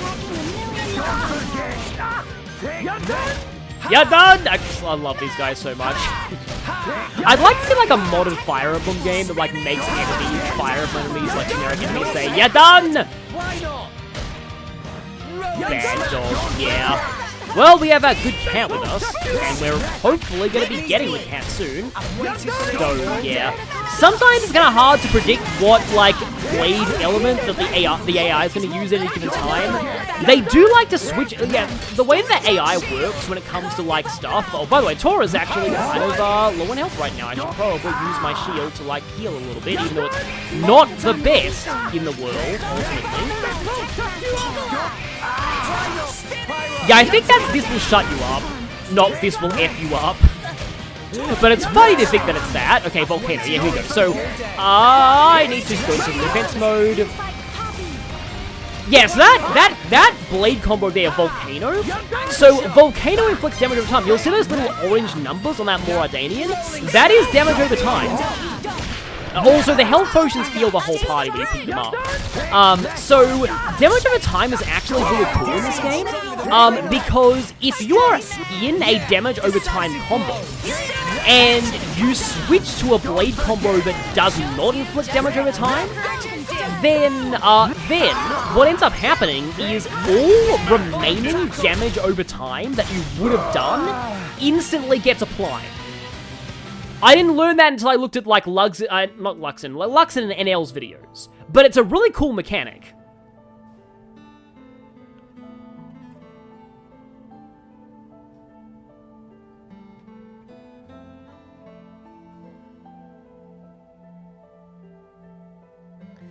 And backstory flashbacks.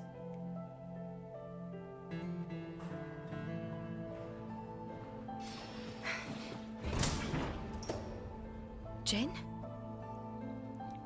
You all right, Nia? Rex, you... My lady, apologies for my late arrival. Don't mention it. I didn't think anyone was coming at all. As if we'd leave you. Always help those who help you. That's the second rule of the Salvage's Code. Well, that's you all over, ain't it? Rex! Tora has found escape route! Hurry! Hurry! A Nopon? He has been of some assistance. We made a new friend. Nice to meet you. Well, I think we've overstayed our welcome here. Time to get moving.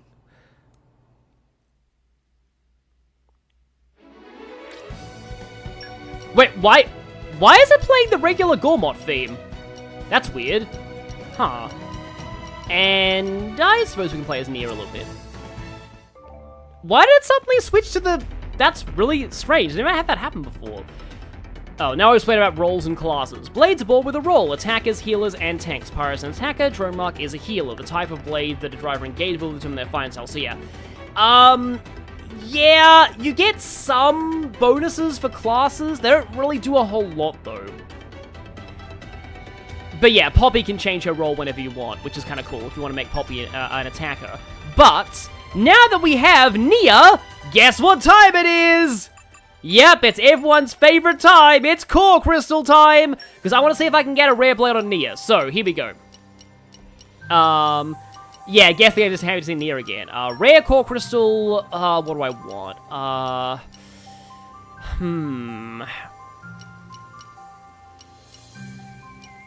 Bravery is like fire. No, I'll try Justice. I'll use 2 boosters on Justice, okay. Here we go, it's time! I have actually this giant tangent prepared on how I don't actually consider gacha to be gambling, but I'll go into that later. I always hate it when it's blocked off by like that big bright light. That could be anything. Oh, it's just a generic, oh well. That wasn't even a light or dark, it was a punching water blade. 2 crowns, okay. Well, let's try that again, okay. Let's try truth this time. Let's go.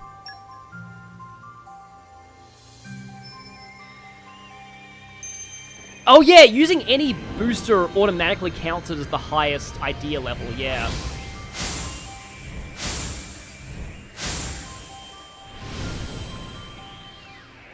Yep, exactly, oof in the chat. Oh, is that? Oh, it's Godfrey, okay. Well then. I thought for a moment... My name is Godfrey. I thought for a moment it was Zenobia. Not Zenobia, wait, why did I say that? I meant, Ursula. Hammer of justice packs a mean punch. I thought it was Ursula, but no, it was another Ice Blade. Yeah, this might be pity. Godfrey's in at least one pity group. So, I believe Godfrey is designed by the guy who does the Tales of character designs. Yeah. Also something called him. He has an Ice Shield Hammer, and Shield Hammers suck. Which is a big problem. But it's better than nothing, so I'll take that. I'm up. In my first playthrough, I got, Cora was the first rare blade I ever got, and I got her on Nia. So let's show Godfrey a little bit here. So, Godfrey, there's a Shield Hammer, and I suppose I can show what the Shield Hammer moveset is. Here you go. Rumbling Smash, increased damage from the front, increased aggro. I don't actually want aggro on Nia, so let's take that off. Increased damage to toppled enemies, yeah. So, yeah. So, it's hard to really fully explain just how bad shield hammers are, but it's basically like, they attack really slowly and do bad damage, so they can't get aggro, and therefore they fail horribly at tanking. That's the main thing. Godfrey, Agate, Boreas is pity group 1, okay. Yeah, but Agate was not pity, though. Because legendary core crystals only give 50 points, and you need 100 for pity, so I know for a fact Agate was not pity. You can still get your pity blades via non-pity, it's just insanely rare, so I actually don't think Agate is in my pity group, but Godfrey probably is. So, here is the problem. Just equipping a tank class blade at all increased your aggro multiplier? Yeah, that could be kind of bad for Nia. Tough Break increases damage dealt to enemies targeting user. Cold Judgment increases damage to topple enemies. Justice Blizzard. That's a cool name, but yeah.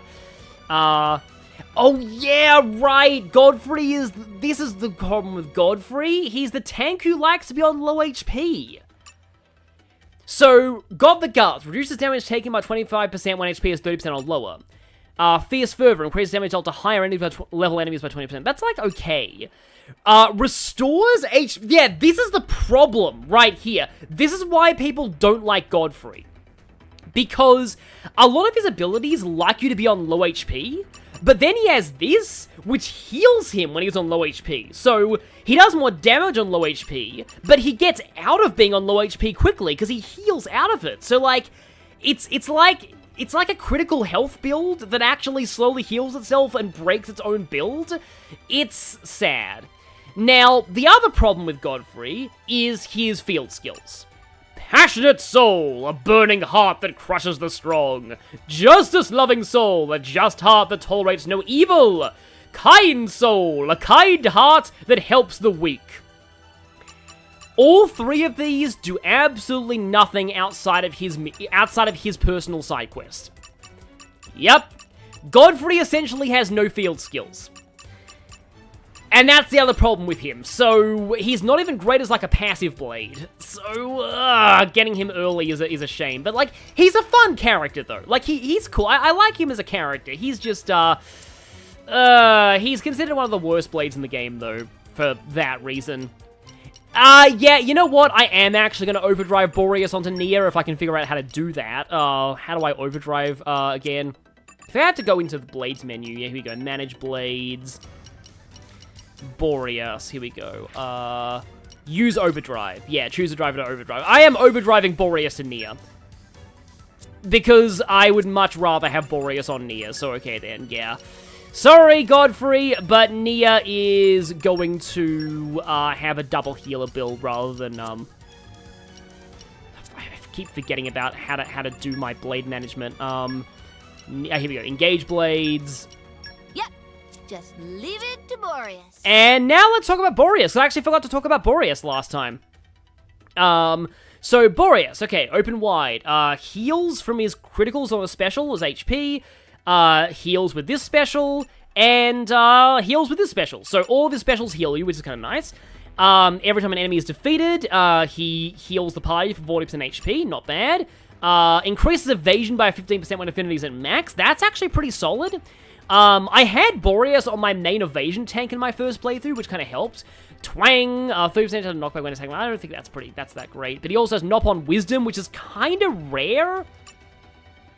Salvaging Mastery, that's okay. And then Fleet of Foot is only for his personal mission. So yeah, generally the exclusive skills only work in their side quest and nowhere else. Because they wouldn't want to lock you out of anything if you had if you didn't have the right blades. So I can understand that. Oh, okay, and I haven't even, I need to fill out these gem slots. Technically speaking, we actually can leave here at any time and go back to Torogov. I should probably, okay, at the next checkpoint, I think I will do that. Armory. Oh, I'm pretty sure we can do this heart-to-heart. Look at Poppy. Poppy's great. Door is locked.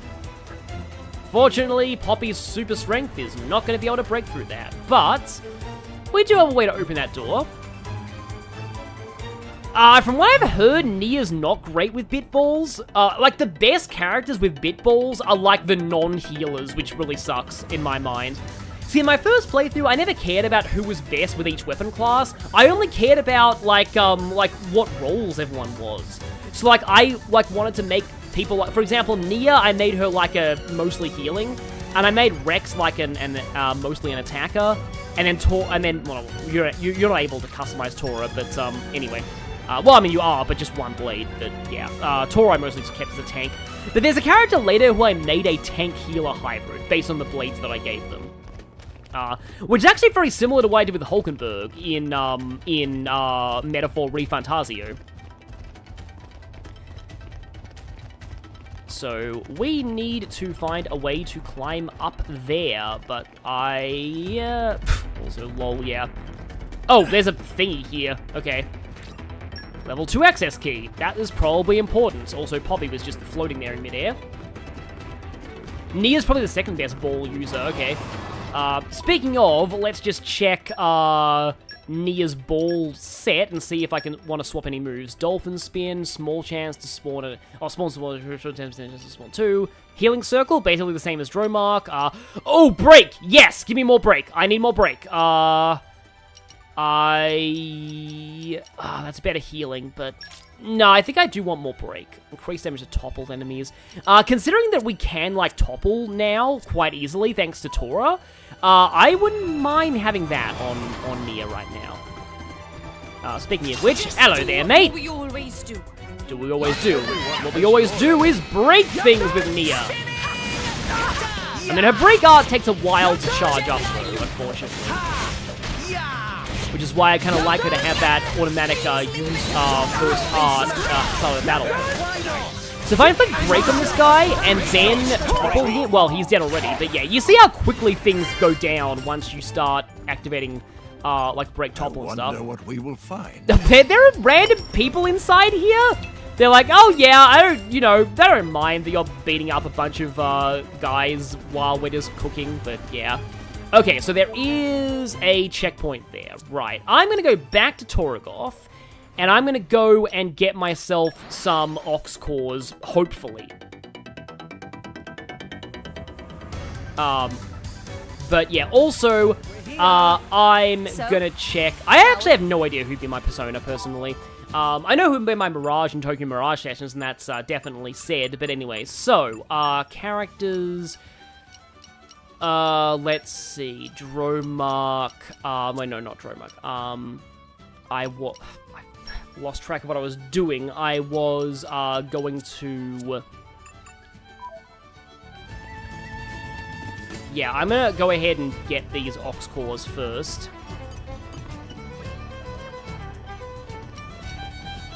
Or, no, I don't want all attack stealth. Break resist. Oh, fusion combo up is nice. Let's, get myself some fusion combo up. 4 meaty carrots. And I have 2 of those, so let's get myself more of them. No, I don't want to use up any mint fish, because I need the mint fish for a quest. Helping hand, blade arts duration time. Blade arts are like passive abilities that blades do sometimes. Indoor attack up is good though, so let's just get myself indoor attack up. I feel like we are about to fight like an Earth boss soon.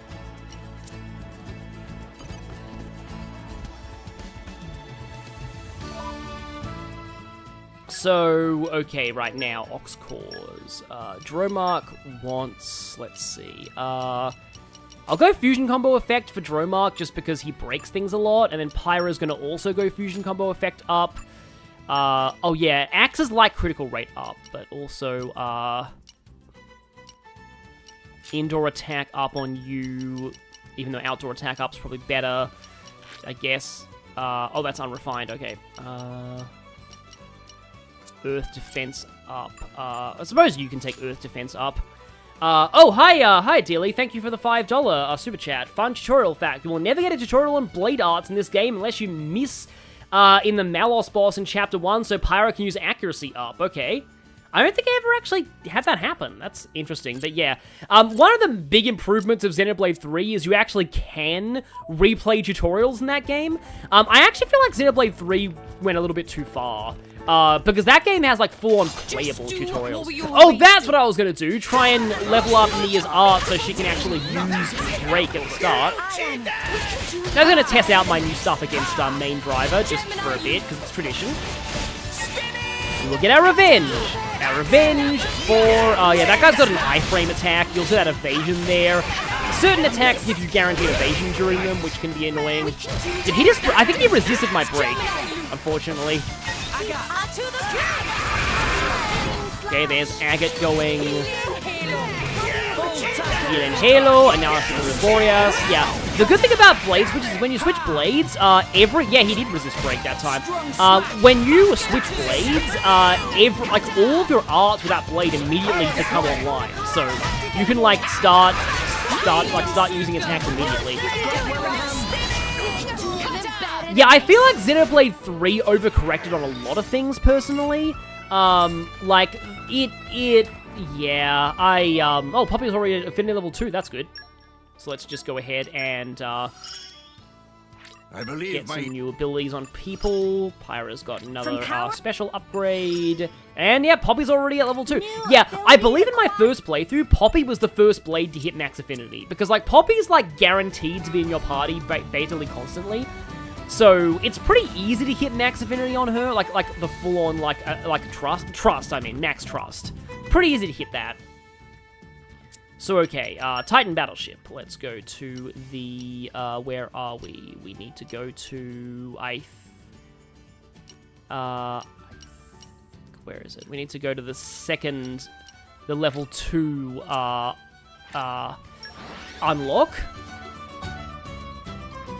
Like, I liked Xenoblade 3 overall, but Xenoblade 3 was also kind of, like, again, it overcorrected on a few things. In particular, I feel like it overcorrected when it came to, like the tutorials and some other things in Xenoblade 2 as well. I need to get that thing on Nia. Sorry about that. It's hard for me to fully articulate my thoughts. But, yeah. Just what I was thinking. I feel like a bit hot right now, and I really hope that it's just the room that I'm in, and I really hope I'm not getting sick. Yeah, so that's why I'm also a little bit, I don't know, I'm a bit, fuzzy, just headed, like, my thoughts aren't really coming to me. But okay, of course, now Agate gets a new thing. Now I have to go back into the menu again. Just when I was already in the menu, so that she can use her new thing. And yet, Game Boy jump scare, exactly. I hope that's not them taking away a game. Like, I heard, like, they took away a game in the, in the SNES collection, and people, like, really freaking out. They're like, oh, this is why you can't trust digital distribution, you don't own anything. But, like, it was just a subscription service, like... Things go on and off those all the time, and that's why I don't rely on, like, those for, like, you know... You never really... You don't own anything in the Switch on... In the, we're gonna kill this guy sleeping. Yeah, again, war crime. But, like, in the, like, Switch Online free games you get from, like, the, you know, the SNES and the Game Boy Advance, it's not like a buying those games. Like, they're just there as a fun bonus to play every now and then, while you're, oh, the scouts, yeah, they aggro everything else in the room, which is interesting, and mechanically. But, like I was saying, it's like, yeah, like, they're just a fun bonus that you have if you have a Switch Online account. I got the Switch Online account just for, like, Pokemon, and also Crash Team Racing and Nitro Fuels. So it's not really, you know, I'm not too bothered by things going off those services. It's kind of like how, like, for example, if I have, like, say, Netflix, I don't consider myself to own any movies on Netflix. So, like, if I want to actually own something, I'll buy it, preferably physically. So, like, I'm not going to freak out too much about things being pulled from those services. Yeah. That's why, like, generally speaking, just, like, don't rely on using Netflix or other streaming services to, you know, have access to movies and things like that, because things go on and off them all the time. Just don't rely on it. If you have a movie or a show that you really want, just buy the DVD. Though granted, most things don't even have DVD players these days, which sucks. But you can get DVD players for pretty cheap. That just plug into most laptops.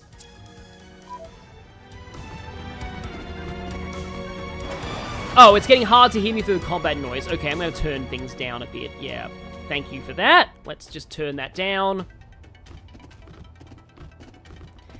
Yeah, this is why I much prefer Virtual Console, where you just straight up own the game. Like, you just buy it, and you have it. Like, rather than needing to rely on things that are in, that are just, you know, only in, like, a streaming service that might just, might go away any moment. So that has no power. I need to get up to the second level somehow, and there's like there's a bridgey thing there. Oh, there's a dot on my map. Oh, no, the dot on my map's over in that other area. So I need to do something in here to, like, activate that. Like, there's definitely, like, a ramp there that I need to trigger.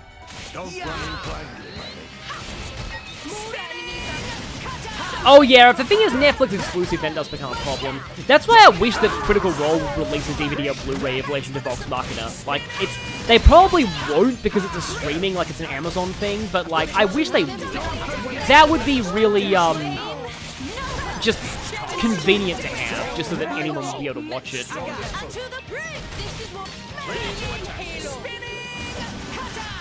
Yeah, Tokyo Mirage Sessions is fun. If that sounds random, it's because somebody in the chat mentioned it. It's a fun game. I personally like it less as time goes on. Like, when they release better and better, like, Persona games, I wasn't really as, like, into Tokyo Mirage Sessions, but, like, it was fun at the time. I do feel like Metaphor is probably better in terms of Shin Megami Tensei Fire Emblem crossover potential. Yeah, stuff being taken off HBO Max as well. I already mentioned in another stream about, like, the time when I was, you know, relying on something to watch the Sonic movie 2, and then that went off Netflix right as I was about to watch it, which was an annoying thing. Here we go! That's what we have to do! We have to open the defense door! And now, I actually need to finally remember to do that thing with Nia and give her that art thingy. Where is it? Feral Awakening, there we go. That takes care of that. Yes, I need immediate access to Break. That's going to improve my battle a lot. Can't afford Catgirl, though. I guess I'll do Soothing Hand. That takes care of that. If you're waiting for Metaphor to be on sale, like, let me just say, if you're going to get any game at full price, make it Metaphor, because Metaphor is definitely worth it. Like, it's really worth it. Metaphor is an incredible game, and it will keep you busy for a while. And there's New Game Plus content too, so there's a lot to love about Metaphor. Oh, is this the room? Is this the room that... Yeah, this is also a room that made a lot of people, have issues with the Think You Can Take Me. Was part of, why the, you know, that was the thing. I would really like, though, one thing that I would like NSO to do, though, is, GameCube games. GameCube games and Path of Radiance. Please do that. I'm going to take on an entire room of Think You Can Take Me's. Yeah, they're not that high level though, but yeah, aggro off Nia, please. Aggro off Nia, please.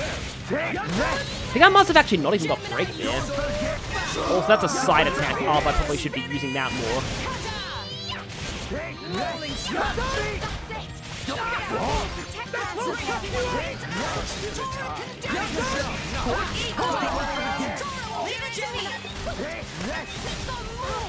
Whenever he says Tora can do it. Oh, hi, Ardenian soldiers that are suddenly coming into here.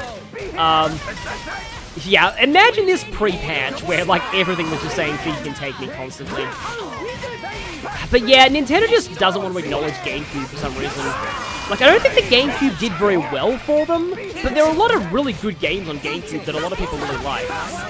I don't even know what's going on anymore, but I am continuing to, fight. And that combo, that enemy died before I could use Pandemic on them. I think Pandemic is another damage over time effect. I'd assume that it is, yeah.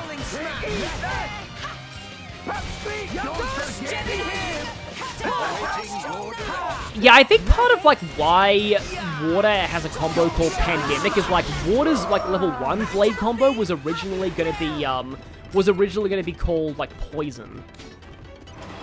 I hope it is something good. Yeah, they acknowledge the Wii U more, but that's because the Wii U was such a failure that barely anyone played those games, so it made sense to re-release those on Switch. Look at those guys pouring over the maps. Guess what? They're about to die! How does anyone feel about the metaphor popularity polls? What is interesting to me is that Heizme seems a lot more popular in the West than Japan, which is funny because his culture is very Japanese coded. But he's more popular in the West, I think because of his voice acting. And I was surprised UFA won the Atlas poll in the West. But also, what I'm also kind of surprised by is that Juna is the lowest ranked party member in both the West and Japan.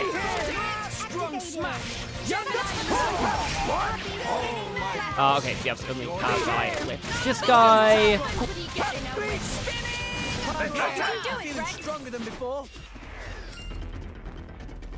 Give me those coins before they disappear, please. Thank you. Yeah, moving around here with Dromark is kind of awkward. Let's be honest, but I want to play as Nia for a little bit because we just got her back. We already were in there, right? That makes sense, yep, okay. Now, there is, one of those, you know that thing I was saying about how we're gonna feel really bad later on in this place? We're gonna be doing some really major Moradanian abuse? Well, yeah, I think that's close-ish. Basically, there's a jail cell somewhere in here, and that jail cell is going to... Oh, I start with balcony. The jail cell is going to contain something amusing for us to do. I think every blade combo is a damage over time effect, it's just the severity of it is different. Yeah, that would make sense. Oh, that guy went down quickly. Well, he's a scout. We actually took him out before he got to come and call for help. Hello there, mate! I don't know why I like to say it when I talk to enemies, but maybe it's because like subconsciously it's like a friend's quote, because like one time Phoebe has to say her name over the phone, and she's like, okay, so it's P as in Phoebe, E as in EB, O as in H as in eggs in Phoebe, O as in OB, E as in like EB, and like I'm spelling it wrong, and then when she has the final E, it's like an E as in hello there, mate. I don't know, it's a comedy trope where it's like, you list a whole bunch of things and the last one is the only one that's different. But it works. Is Tora good enough driver for Poppy? Master Pawn is Poppy's only driver. Yeah, Poppy can throw some surprising shade sometimes. Tora's like, is Tora a good enough driver for Poppy? And Tora's like, Master Pawn is Poppy's only driver. They're no comparison. Oh yeah, these things are kind of cool. These little cannon, they're like mini titans, like weaponized titans. Because, like, I remember back in the day, like, when I first played this, I found there's, like, a Titan Killer, like, weapon effect. I'm like, wait a minute, are we gonna be fighting entire Titans later on? But actually, no, there's a bunch of minor enemies that are considered Titans. That's why. Like that little thing with the gun on it. It's like a little weird manta ray thing. But I'm pretty sure that counts as a Titan. Could we focus our attacks, please?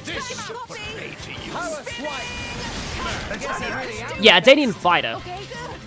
Yes, it shouldn't be able to attack us because we're on the ground. It should only be able to attack bombers and copters. Okay, Gaia Crash. Okay, this thing has enough HP to the point where I really could make use of some... Yeah, I see what you mean by the battle dialogue really getting a little overwhelming in terms of my commentary. I should probably turn the game audio down even more a little bit. And let's break you and get a fusion combo going, hopefully. And resisted break, dang it, yeah. That's why you want break resist, by the way. Break resist is just so good because break just makes everything better. And we're already out of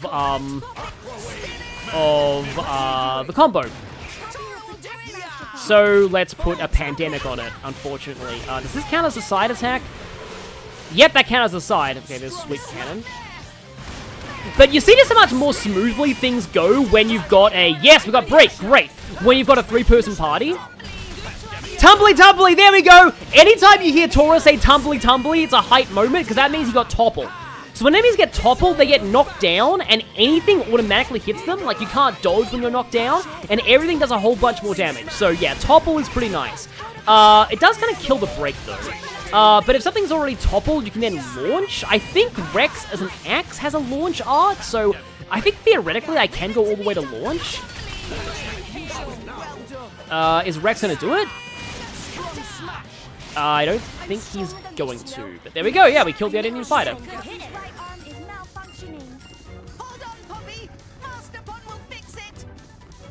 Wait, what is Masterpon needing to fix?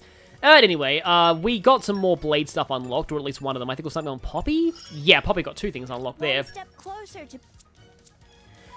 My thoughts on Legends ZA, I didn't even play Legends Arceus. I do like that Pokemon's experimenting with more in the way of, like, different battle styles in the spin-offs while keeping the battle system of the main games the same. But I do, people pointed out the battle system of ZA looks a lot like Xenoblade, which is kind of amazing. So, yeah, I'd be down for Pokemon Xenoblade. And it's interesting that it's set in, like, the present/future, because I thought the Legends games were going to be set in all in the past, like in Arceus, but okay. I'll definitely take it, though. I'm not a huge fan of Gen 6, and a lot of people are complaining about the starters, but, like, all of those starters needed more attention, like Chikorita especially. Like, I'd love Chikorita to get a boost from, like, either a new regional evolution or a mega form or something. Like, just make Chikorita better. Chikorita gets some status moves. Like, yeah, at least give Chikorita sleep powder. Chikorita probably would be really good if it got sleep powder, at least for the main story. And then Tepig, again, Tepig needs help. Tepig was like, oh no, it's another fire fighting type. So, Tepig definitely, like, in my opinion, the Unova starters in general were, like, all just probably the worst batch of starters. So, they need all the help they can get, and I'm kind of glad they're getting a little bit more help. Totodile was already kind of good in Gold and Silver, so I'm not really a big fan of Totodile being a thing here. I think we can lower that bridge eventually. But I like that Tepig and Chikorita are getting more attention. Okay, we need a key for the drawbridge. Good to know. The worst smash in this game doesn't even smash because the animation is too long. That's hilarious. Oh boy, yeah, that's a thing. Because launch does not last very long. You need to time launch very carefully. Well, you need to time smash very carefully. If you want to capitalize on it with the launch. But yeah. Eventually, Tora does get launchy. Okay, heart-to-hearts. Yeah, here we go. So, heart-to-hearts are a thing, like, and, okay, now we can open this up, so we can now access here from earlier. I actually kind of like the design of this place. Oh yeah, the Typhlosion slander. Yeah. Let's not talk about that here. I'm kind of glad that people are realizing that the Typhlosion slander is dumb. But yeah, let's talk about something better. Let's talk about heart-to-hearts. Talk about something less creepy. So, heart-to-hearts in Xenoblade 2 are an upgrade and a downgrade from Xenoblade 1. Like, I used to love heart-to-hearts in 1, like, having conversations between... So, like, this is the thing, like a vague problem that I had with, like, Persona is that the only one who gets to have bonding moments with the party is the protagonist. It's like protagonist and everyone, and the party members don't really get bonding moments with each other outside of the main storyline. So in Xenoblade 1, heart-to-hearts were between, like, every possible combination of party members. There was a heart-to-heart for that. So, like, every member of the party got to have their relationship with every other party member explored. It was so cool. Now, when I say that it's an upgrade and a downgrade in Xenoblade 2, I mean that the upgrade is all heart-to-hearts in 2, I believe, are fully voice-acted. Please don't prove me wrong, game. The inside of a Titan battleship is way different from a Monoceros, eh? Okay, yes, they are fully voice-acted. In 1, they were not voice-acted. What is Monoceros? Rex, you saw it, right? More did appear back in Goldmouth. Hang on a minute, I just need to look back through the chat. Some Asian, Oh, your mum's hometown has an Oshawott as a mascot. That's cool. Jin and Co's black boat. Ah, that really impressive one. It runs without being hooked up to a Titan, right? I'm no expert, but yeah, looked like it. Sound awesome! Tora wants to see too! You won't get the chance. Unless we see those Torna guys again. And we're not going to see those Torna guys again, right? They're not going to be, like, recurring antagonists or anything. Tora changed mind. No need to see. Master Pawn changed mind at drop of hat. So the thing is, these heart-to-hearts might be a little generic because they're designed to be done at any point in the story. So, like, they're optional, so you can theoretically do this if you've encountered Torna again, so the dialogue has to be very vague. There are a few heart-to-hearts that change based on your story progress, though, which is really cool. Well, the Monoceros was pretty sweet, but this is nothing to scoff at either. For sure. It's full of things I've never seen before. Well, that's because this vessel is result of latest breakthroughs in Ardanian tech. Regular folk never so much as set foot on board. You say breakthroughs in technology, but what you mean is salvage stuff, right? Not exclusively. I see lots of homegrown improvements as well. Like this, see?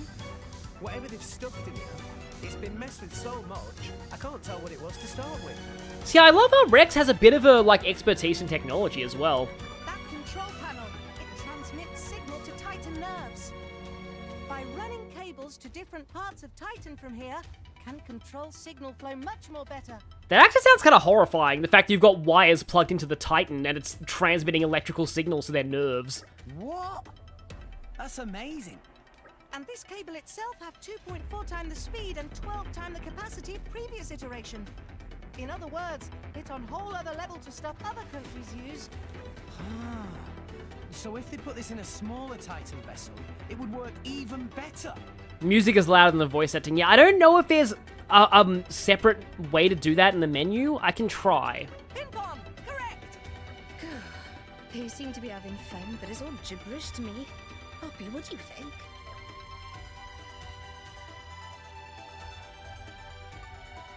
That's not even so bad. Oh, really? Poppy have access to much varied information. Considering interest of Master Pawn, technology info is especially rich. Ah, yes, Talfuris, this exactly reminds me of the Star Whale episode from the 11th Doctor in Doctor Who. That's exactly what I was thinking about. I'm glad that I'm not alone there. So for Poppy is not issue following conversation in question.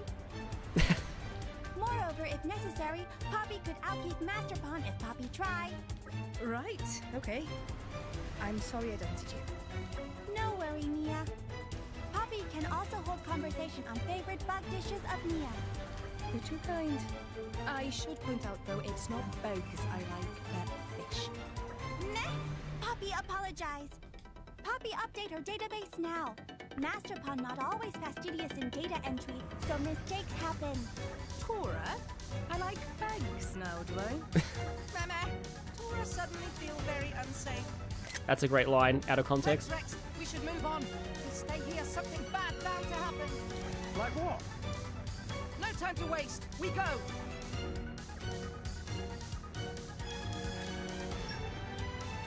Yeah, that Star Whale was more than willing to help people without having stuff jabbed in it. Why did you guys respawn? Without having stuff jabbed in its nerves, so it was all pointless.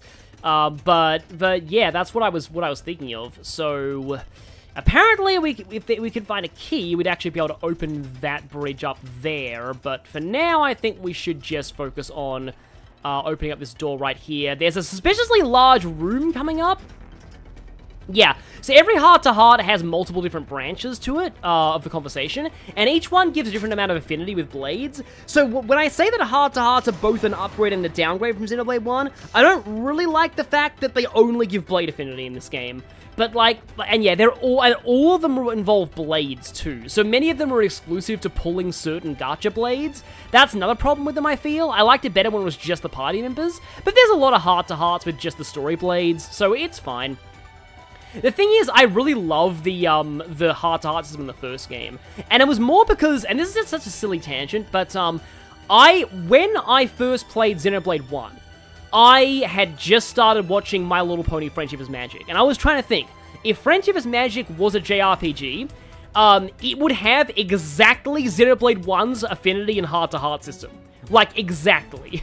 So that's kind of why I liked it. Just getting to see the moments between the different party members and every combination of them. It was really cool. But I like that the ones here are fully voice acted. So, is there something through here? I think there is. It's a suspiciously big room. Not much further to exit. Oh yeah, no, it is the thing I'm thinking of, I think. Not so fast, my dear intruders! Letting a terrorist from Torna out of my grasp would make me look very bad indeed.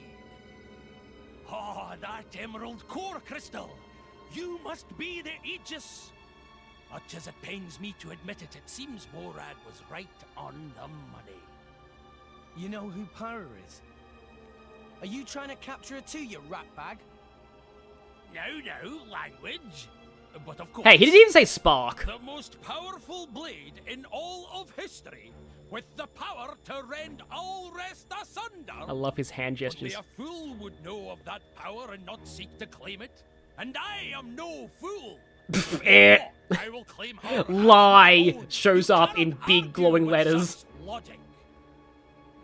Flaw detected in final step of logic.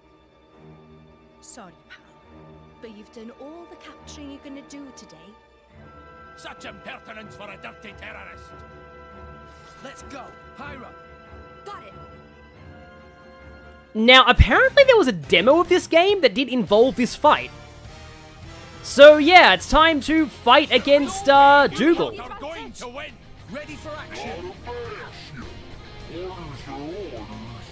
And that's his blade talking there, I think. The weird thing about this is that, like, okay, so most of the antagonist blades are usable by you in New Game Plus as like a bonus. Dougal's blade is not. Dougal's blade is like the one, like, enemy blade that is not in New Game Plus. I don't know why. Like, they easily should have done that, but that's weird. Anyway, so, why are we giving you a tutorial on aggro now? But yeah, when drivers being attacked by an enemy, they'll be marked by a red ring. There's the aggro marker, the direction being attacked from. Drawing aggro is dangerous for healers, which is why I took Godfrey off of Nia. Sorry, Godfrey. Drivers with fighter type will want to focus on dealing damage. Yep, so Rex, yeah, blah, blah, blah, blah. Anyway, let's do this. So, okay, we got the early break. That's nice. Let's go for the heat. Yeah, he even has an affinity, like, linked with his blade there. Okay.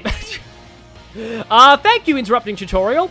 3 people in your team. I'll give you a quick primer on, ceiling effects of blade combos. Okay, take a look at the indicators. Stage 3 blade combo. Yeah, seal, self-destruct, seal, shackle blade. Fast special you use determines what sealing effects are inflicted. Yeah, the effect will continue until it gets overrun by another seal. So I believe that, like, even if your blade combo ends, you'll still have the seal effect.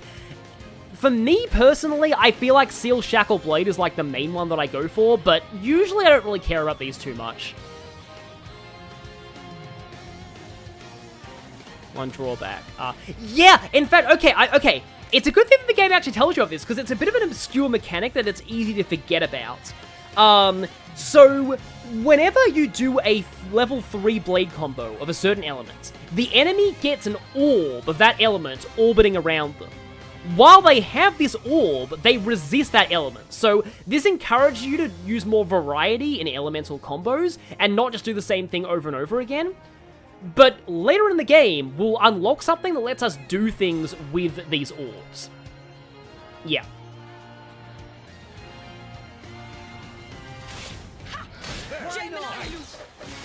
So, I'll be going over that, hopefully, later. I don't think we'll get to that point in this stream, because it's kind of fairly far. Also, I love how he says pineapple when he has grenades. Ah, he resisted break, didn't he? I'm pretty sure he resisted that break. Oh, okay, yeah. Yeah, this fight's one of those weird scripted ones that just ends after you've done a certain amount of damage. He's just hiding behind his blade. Or goes to another phase. What? Does common sense elude you? A blade can regenerate from any injury, whereas if I die, my blade will return to a useless core. Well, that's important exposition. To use them as a living shield. You weasel. Even if they can regenerate, that doesn't mean blades don't feel pain. How cute! The Fleabag thinks we should care about Blade's feelings. I wonder if you can feel pain. So yeah, that is actually, very, oh, someone in the chat got Gorg, that's cool. So yeah, that is important stuff to know. So somebody earlier asked if, like, blades are flesh and blood or, like, robots. I don't really know. I like to consider blades as, like, being kind of made of light. Like, I don't really personally see blades having any, like, real anatomy. Like, they look like humanoids sometimes, but, like, I kind of personally view them as, like, just being, like, kind of constructs that are not really made of, like, physical matter. Like, they're made of ether, basically. That's just in my mind. I don't know if there's any canonicity to that, because, like, I know that there are, like, you know, Xenoblade 3 implies that blades eventually were able to interbreed with, like, other species, because a bunch of people in Xenoblade 3's world are heavily implied to be part blade, but, like, we'll get into the logistics of that later. But anyway, I don't know, I just, like, I have certain, yeah, exactly, want to be, in the chat. I think of blades as being, like, gems from Steven Universe. Even though I've never seen Steven Universe, from what I've read about the lore of Steven Universe, I view blades as being very similar to gems in Steven Universe and how their bodies work. Like, they're fully, like, sapient beings, but they are tied to the core crystal, and they, also Rex is hurting right now. I'm gonna heal him.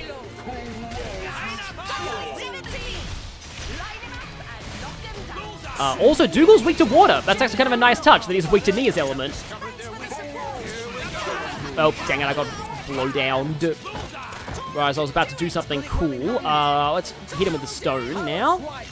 And go for the breaky. Okay, we've got the break, we've got stone. Oh, we can't actually do pandemic yet.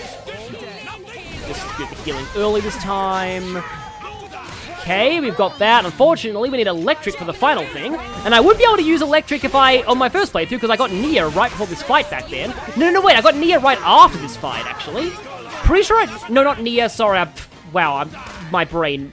Okay, Cora. I got Cora right after this fight. Also, don't die, Rex. Dang it. Okay, Rex, get up, Rex. Get back up, please. At least I have 3 party gauges. Also, I just lost my level 3 special, my level 4 special. Sorry, there's a blade that has a similar name to Nia. And let's go level 4.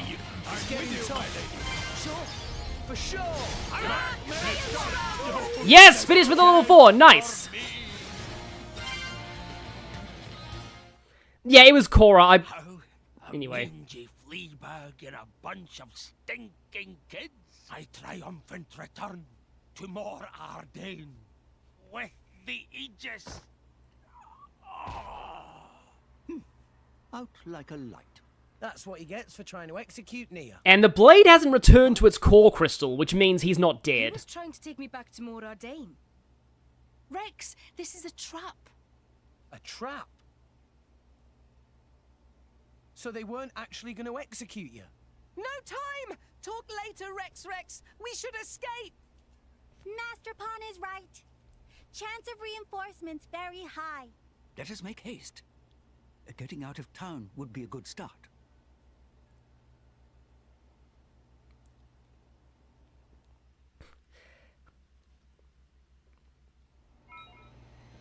Okay, pouch item refill. I kind of want to actually use my Narsiped jelly right now. Also, we got a pouch expansion kit. I think I'll give that to Rex. Pouch expansion kit lets you have 2 pouch items at once. So, I think, though, you're only allowed... Wait, no, are we allowed to have multiple sweets at once? Yeah, I think we are. That's good. Okay, so we got that. Did I unlock anything new on any blades? I did not. Okay, then.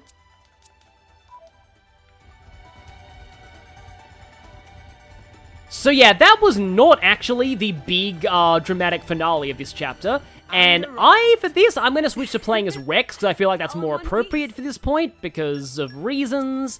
So I'm going to control Rex now. And yeah, that is the last time we ever see that blade from Dougal, by the way. So, like, yeah, I don't get why it's not unlockable in New Game Plus. Now we're actually in the Torgoth relay base. How much of this place can we actually explore before? Nope, hijacked by cutscene, I thought so. I'll just put the audio up for the cutscene. These flames again. It's her.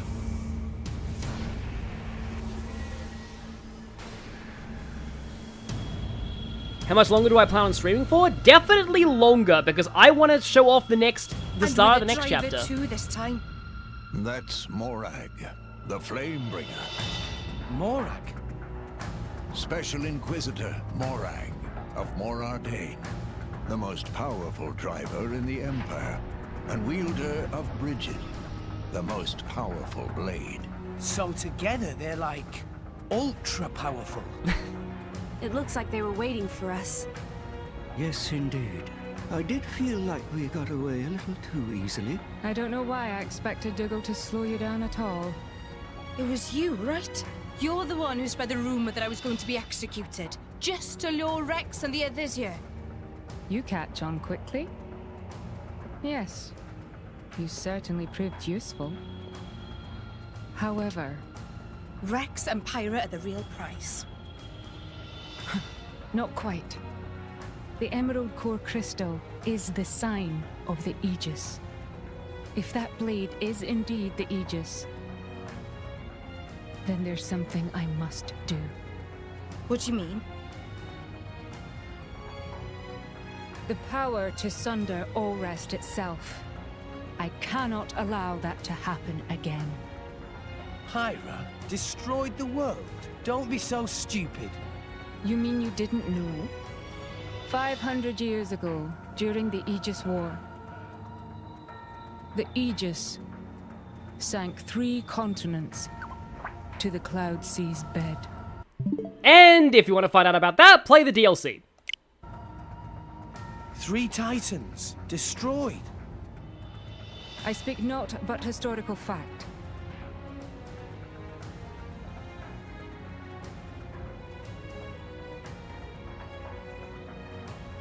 I'm on to you.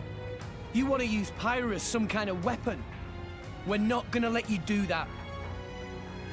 That is precisely the kind of scenario that I mean to prevent. And what if we resist? Then I will have to restrain you by force. In that case, I'll make this nice and clear. You will never take her!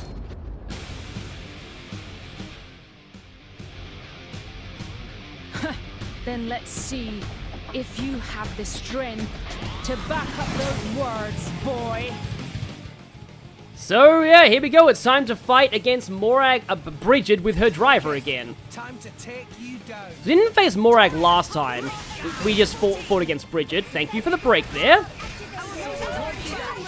Yeah, generally the AI is quite good about getting break. And Rolling Smash lowers aggro. Breaks ward off, unfortunately, before I could use my blade combo, but I still like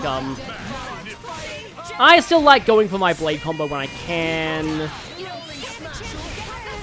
I would like for Steam Bomb. I think I will go for Steam Bomb now. Because I really want Nia to get the break, please.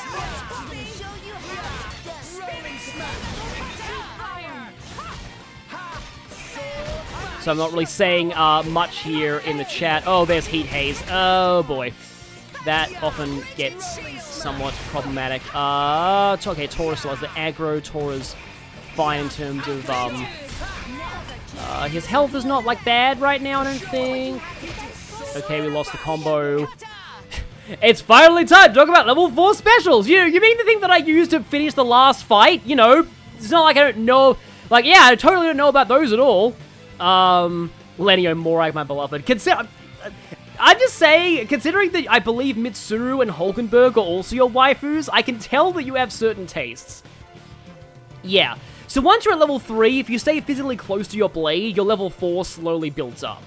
Oh boy, bro, I just noticed that Morag is at gold affinity with Bridget. That, I don't know if that actually affects anything in the boss fights. I presume that it does. I want to start with Stone. Okay, we got the break, though. Tora, are you going to tumbly her?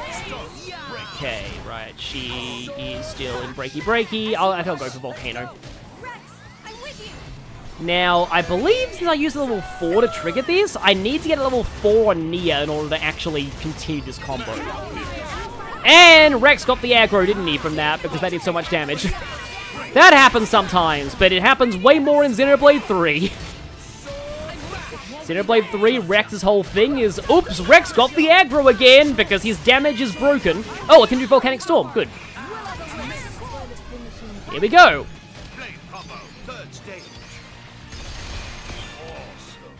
Blade combo, 3rd stage. Awesome. Okay, and we got Seal Blowdown. Not that it really matters. That would have been more useful in that last fight, because actually that's what they were trying to teach you. Because the boss uses Blowdown there, so you're probably meant to get Seal Blowdown in that fight.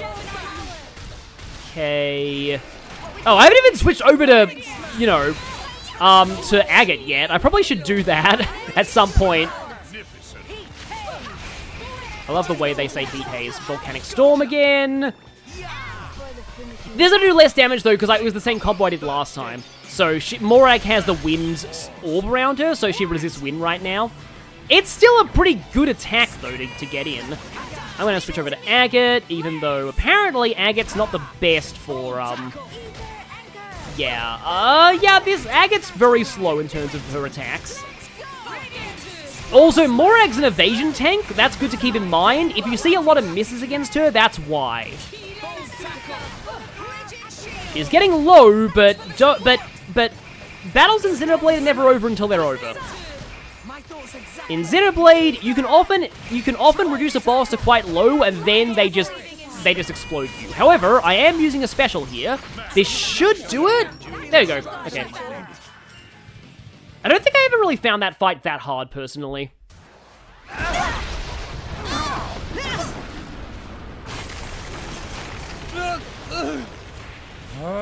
What?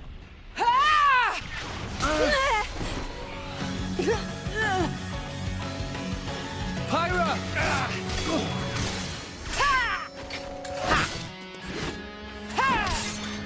I do like the sword fight choreography in this game. Stubborn child. Why don't you just give it up?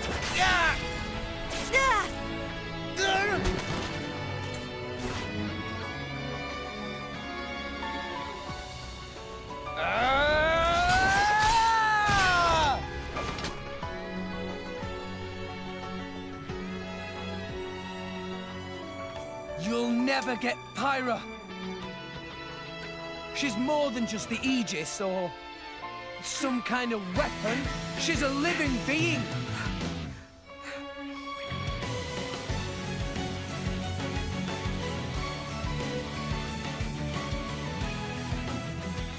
Pyra has somewhere she needs to go. And I'm gonna help her. I'm not gonna let you stand in her way.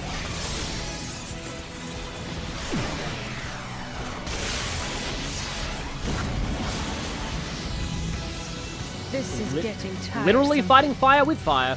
The power of the Aegis is formidable, but the driver's skill betrays her.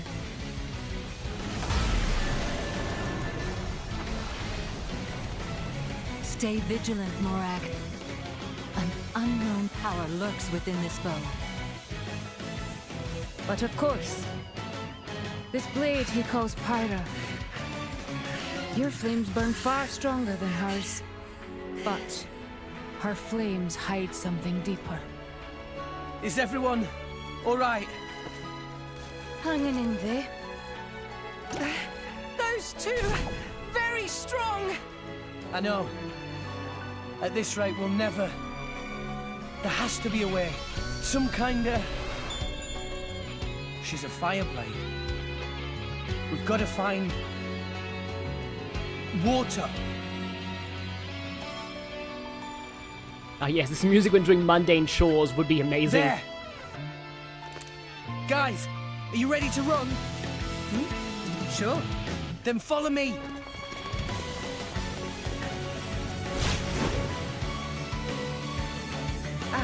There they are. I kind of wish you got to Can you do manage this in a full-powered gameplay blast? rather than in a cutscene. Maybe one or two. That'll do. Like if the water tower was a targetable object in the boss fight. It's still a cool moment though.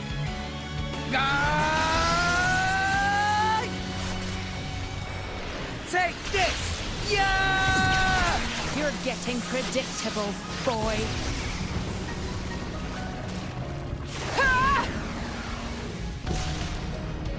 Oh, I'm sorry, that wasn't what I was aiming at. Look who's talking. Puppy, no! Roger, Roger. Yeah, I always love moments in fights where it's like, you missed! No, I didn't. You thought I was aiming at you. The water tank. So that's their plan.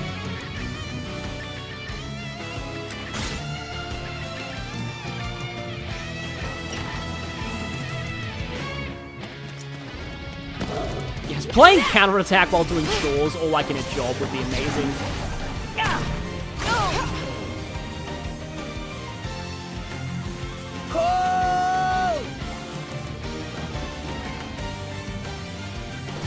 That is one strong cable to not snap at that strength though.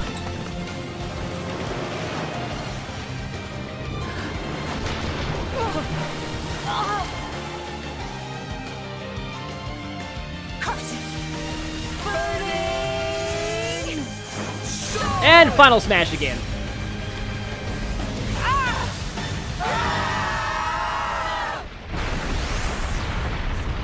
Yeah, the cutscenes do take into account time of day, so this can happen at night, potentially. Also, actual steam explosion.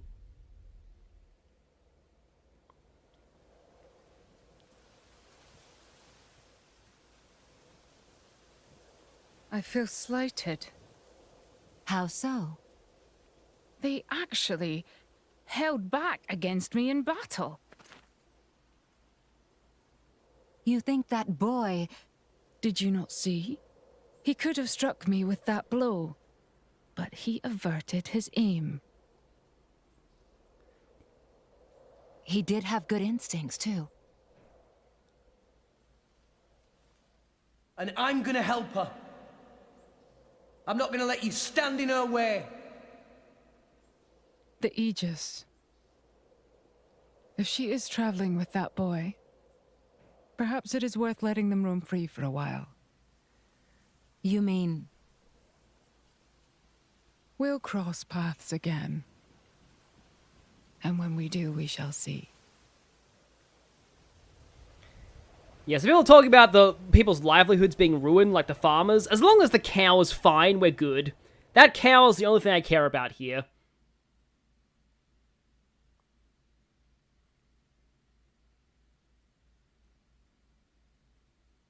I don't think they're following us. Perhaps we're safe for now? You're right. We should get some rest. I can't go any further. Ah, Tora is pooped as well. See you later. Oh, hi, Kwang. We Thank are you for the grateful donation. for all you've done. We wish you well on your travels. Robocall in the scene before battle and in the scene after. I'm so sorry. I want to reach Elysium. What? I made a promise.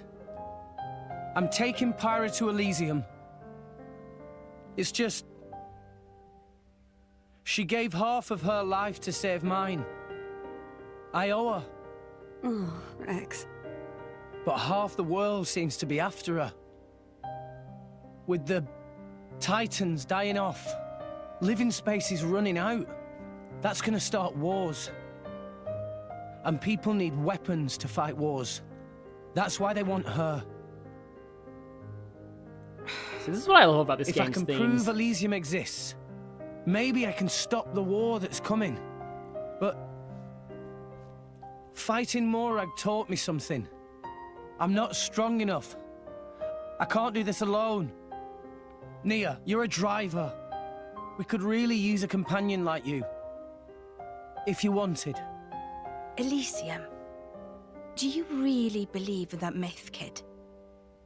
Well, Pyra told me that she was born there. Yet here she is. So it must exist. Right? Your logic is almost as good as Dougal's. Listen, Rex. I don't know if you're stupid or just too nice for your own good. But what if Pyra's just lying? What if this is all an act, and one day she turns round and stabs you in the back? Pyra wouldn't do that. Of course I wouldn't. I don't have a knife. So... serious. She...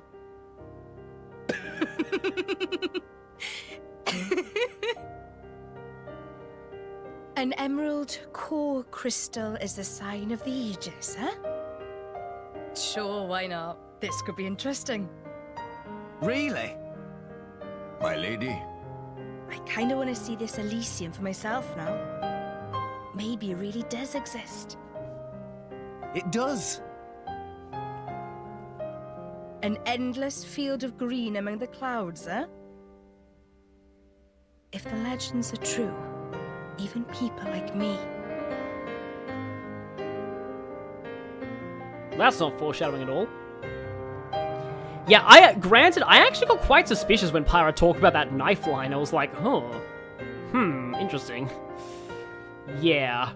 Playing Xenoblade 1, I was looking for plot twists everywhere. I'm sorry. Did I wrap it too tightly? It's fine. I'm fine. See? I can swing it like this and it doesn't even... I knew it. Thanks. I feel much better now. I'm sure that's Nia's poultice doing its job. Thanks.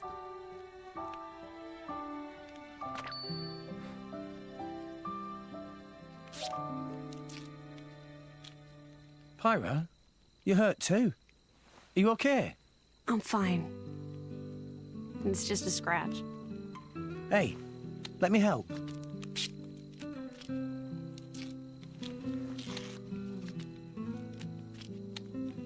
Oh hey, Blaze, you got your second rare blade, and that being Electra. Okay. Thank you, Rex. No worries. Least I can do.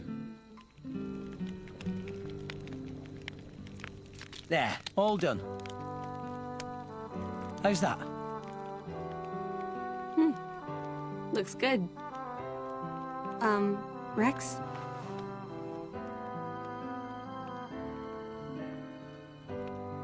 Look, they're the same.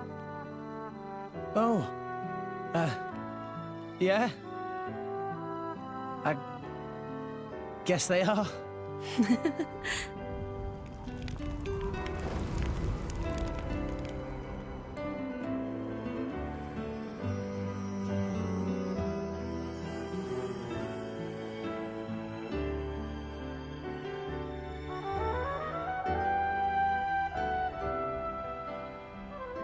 So beautiful.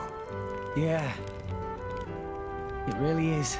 I guess that's probably because you made it, Pyra. Huh? No. What? I didn't mean it like that. You're just, really good at making fires. That's all. It's what I do.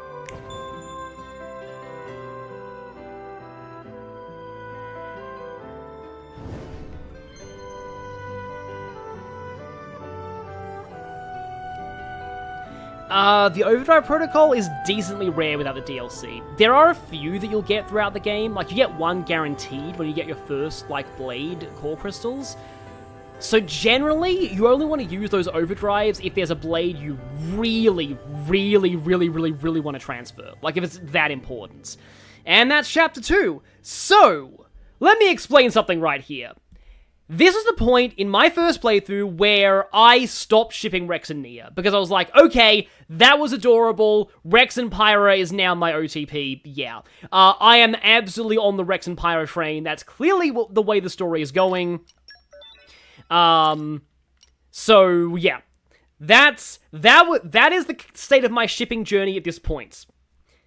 And I will explain more of my shipping journey as we keep going to the game, because, oh boy, it was a roller coaster. Yeah. Major roller coaster. Possibly hot take, I'll just do this because, you know, otherwise the cutscene will happen, I don't want to talk over that. So, possible hot take, I actually like Rex and Pyra more than the main ship in Xenoblade 3. Which is pretty rare, like, a lot of people love the main ship in Xenoblade 3, but I kind of ended up caring for Rex and Pyra as a ship more. I do like the one in Xenoblade 1 as well, but, like, Rex and Pyra are definitely my favorite ship out of the 3 Xenoblade games so far. Main ship, at least. There are some side ships that are kind of decent. Chapter 3, Their Own War! Yep, it's time. It's time for Australia. I've been waiting for this for so long. Unfortunately, we don't quite get to Australia yet. There's one more thing we have to do in Gormott first, but trust me, we'll be getting to Australia eventually.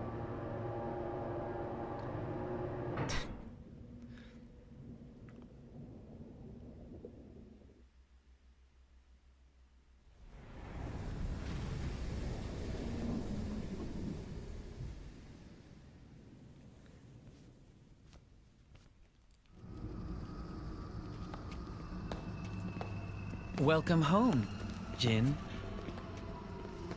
Hey, Akos. I hear the Aegis awakened. Nasty shock for you? Or was it? Of course, my script showed how everything would play out from the start.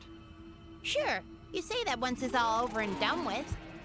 It's easy to act smug when hindsight's on your side. Okay, we just met one of the characters whose voice acting I dislike a lot.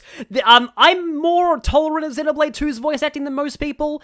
That character just showed up, do not like their voice at all. Shut your mouth, Abrona. Abrona. Shaken to my core. Where are the other two? Abrona's voice is terrible. Mikhail's inspecting the Ardanian factory. And my beloved sister is out hunting, as always. I'm sure she'll have found plenty of drivers to chew up and spit out by now. She likes to hunt, all right. Not sure we can use all of those core crystals, though. Do we know where the Aegis Oh is god, right it really now? is Charmy B. Have no fear, Jin. Of course we know her whereabouts. Abrona? Yeah. It seems they're currently traveling away from the urban area of Gormott. Leaving the town. But there's nothing out that way. Perhaps they're on their way out of Gormott itself. For the record, she's even worse in Japanese? No. It seems a certain No way, that's not possible. The core crystals heading to Indal for cleansing, huh? How pious of them. Shall we handle them? I can deal with that myself. You concentrate on the Aegis. Understood. Well, I am looking forward to clapping eyes on the Aegis. By the way, what of Nia? You know where she is? Yes. Look, this dot here. Without a doubt, this is Dromark's wavelength. It seems they're traveling together with the Aegis. With the Aegis? Huh. Do as you see fit. Understood. You don't need to ask me twice. Right then. We're gonna take the Monoceros. As you wish.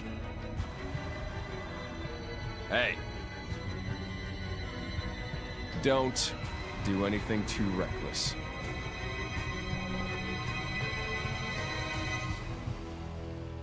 They said pious because they talked about core crystals being taken to Indol, and Indol's like the religious faction.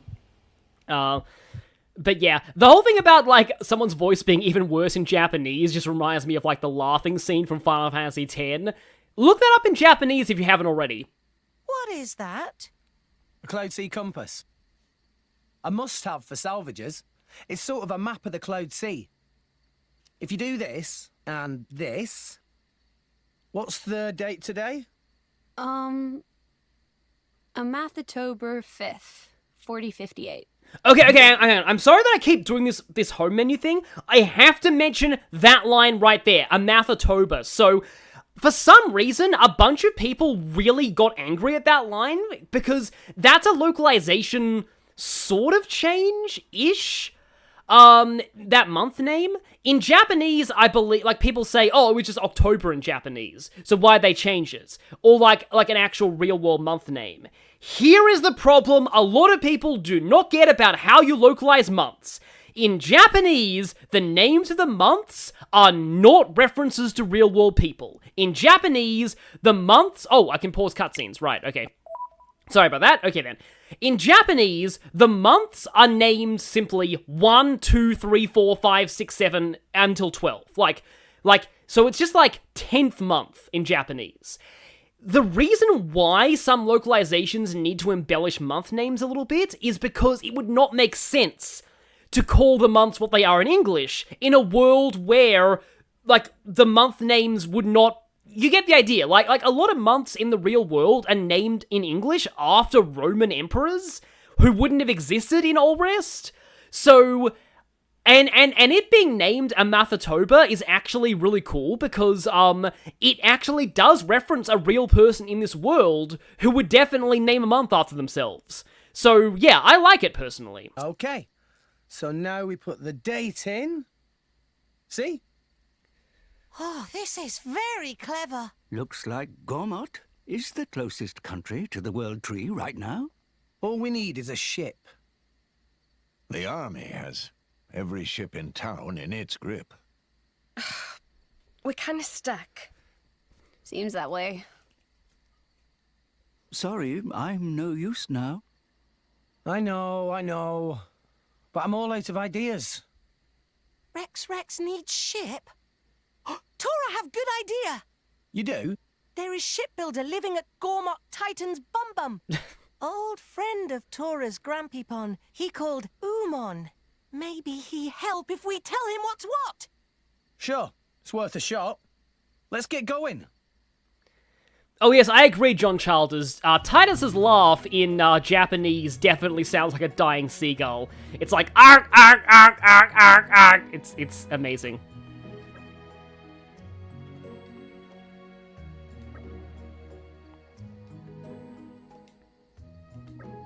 Yes, we know about the tides. Not affected by the Cloud Sea. But yeah, going to an inn, you can rest until the tide changes. I still love how it like lives on Titan's bum. But yeah, it is weird because, like, yeah, September's meant to be 7, October's meant to be 8, but then they added a few months. Like I said in the first part of these streams, like, it's still insane to me that time is, like, literally a human invention.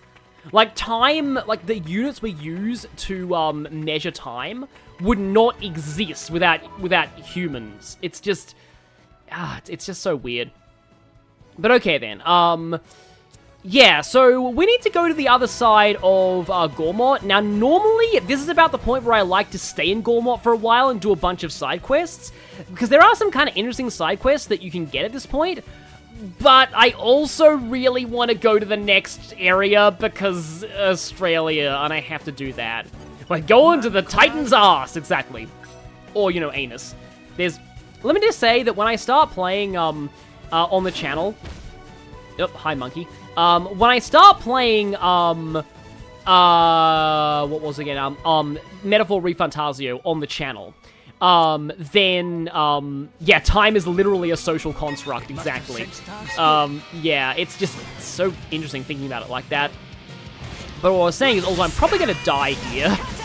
I think this is too many level 14 enemies, but we'll see how this goes. I have party gauge, I guess. Reset punch. Wrath of the reset punch, I guess. Yeah, these goggles as well, they can, like, fart on you. Yes, I'm not kidding. And it makes your blade have stench status, which makes them stay away from you, which hurts affinity. So, Rex got the aggro. Don't like Rex having the aggro. It'd be really funny if I actually do get to kill one of them. Oh yes, by the way, enemies that are toppled, another cool thing about topple, ooh boy, why is Nia almost dead? But enemies that are toppled, you don't get aggro for hitting a toppled enemy. Yeah, I could really use, something. Yep, there is Venom Cloud Burst. Yep, blow down and you get Stench, which affects, the way that, I am running. Too many gorillas. I'm also, yep, I'm dead. Yeah, chain attacks, that's the thing. I wish we could have done chain attacks there. A chain attack would have been nice at that point, but oh well. Don't push yourself too hard. Getting wrecked by gorillas is the Xenoblade tradition.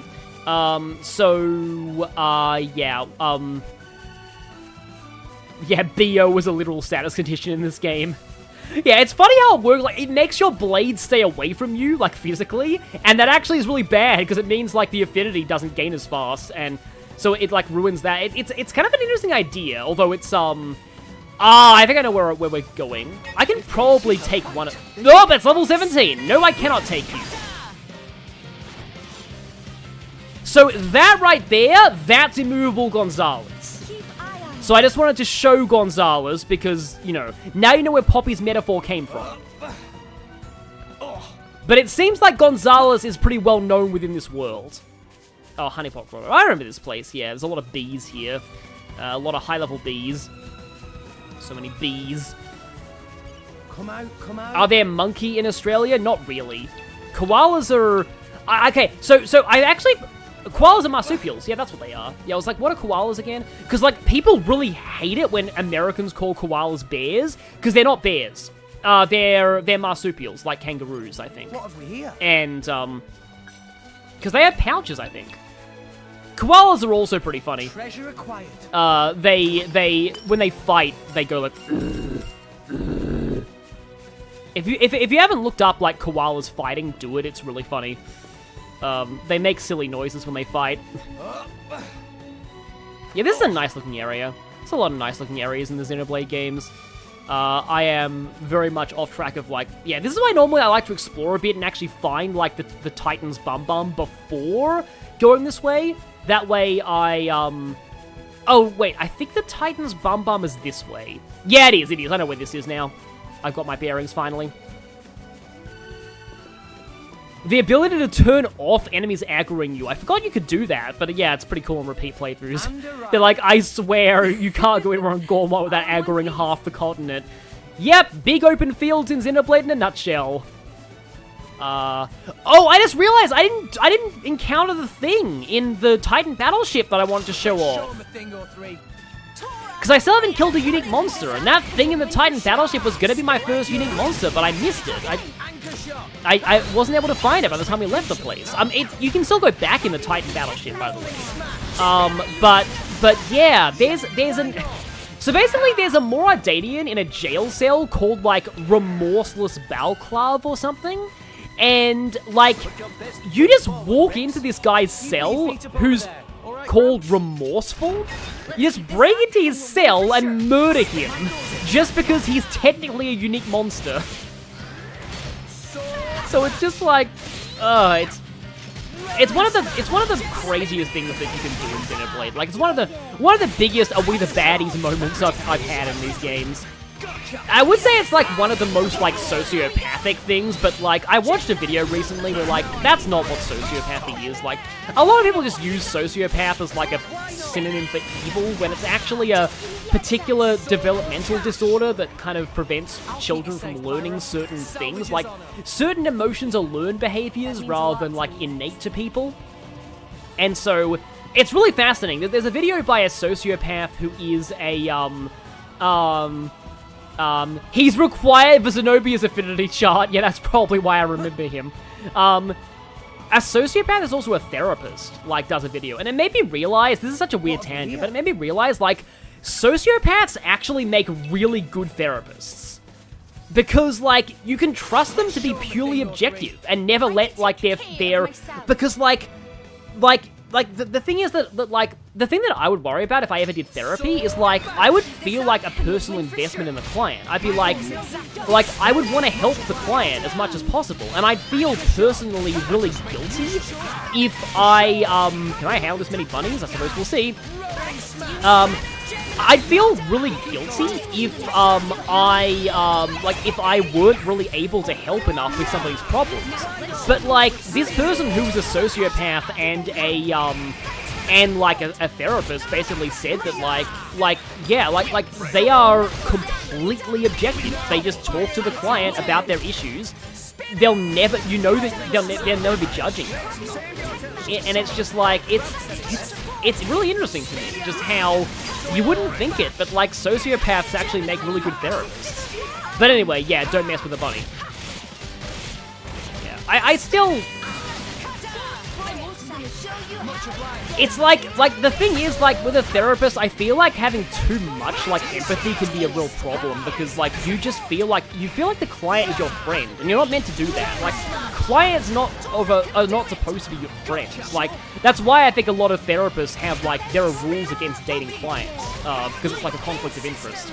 You're not meant to, like, make friends with your clients as a therapist.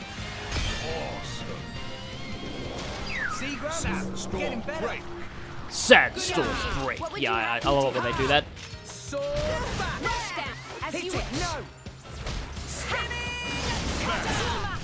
And yep, looks like we are doing well against the bunnies. Don't mind me while I grab these items. There is actually an achievement in Xenoblade 1 for initiating a fight and then just standing there and doing nothing and letting the AI do all the work for you. It's called Some Help You Are. There's a lot of really funny achievements in Xenoblade 1. So yeah, is that a unique monster, that bird? I know there's a unique bird around here somewhere. It is! Sniping Brent! Okay, I am probably gonna fail this horribly, but we can try, at least. But since I have a full party... Oh, Feather Band of Pain, I hate that move. Does a lot of damage in a bit of an area. These are easier when you have chain attacks. Generally you want chain attacks for these fights, but, like, they're doable if you're really good. Level 18's not, like, probably a little too much for me at this point, but we can see. I've got a full stock of 3 revivals. As long as I get a lot of breaks going. Fortunately, Rex doesn't really have much in the way of break arts right now. Who is Brent, and why are we sniping at him? Exactly. Okay, let's go with the Volcano.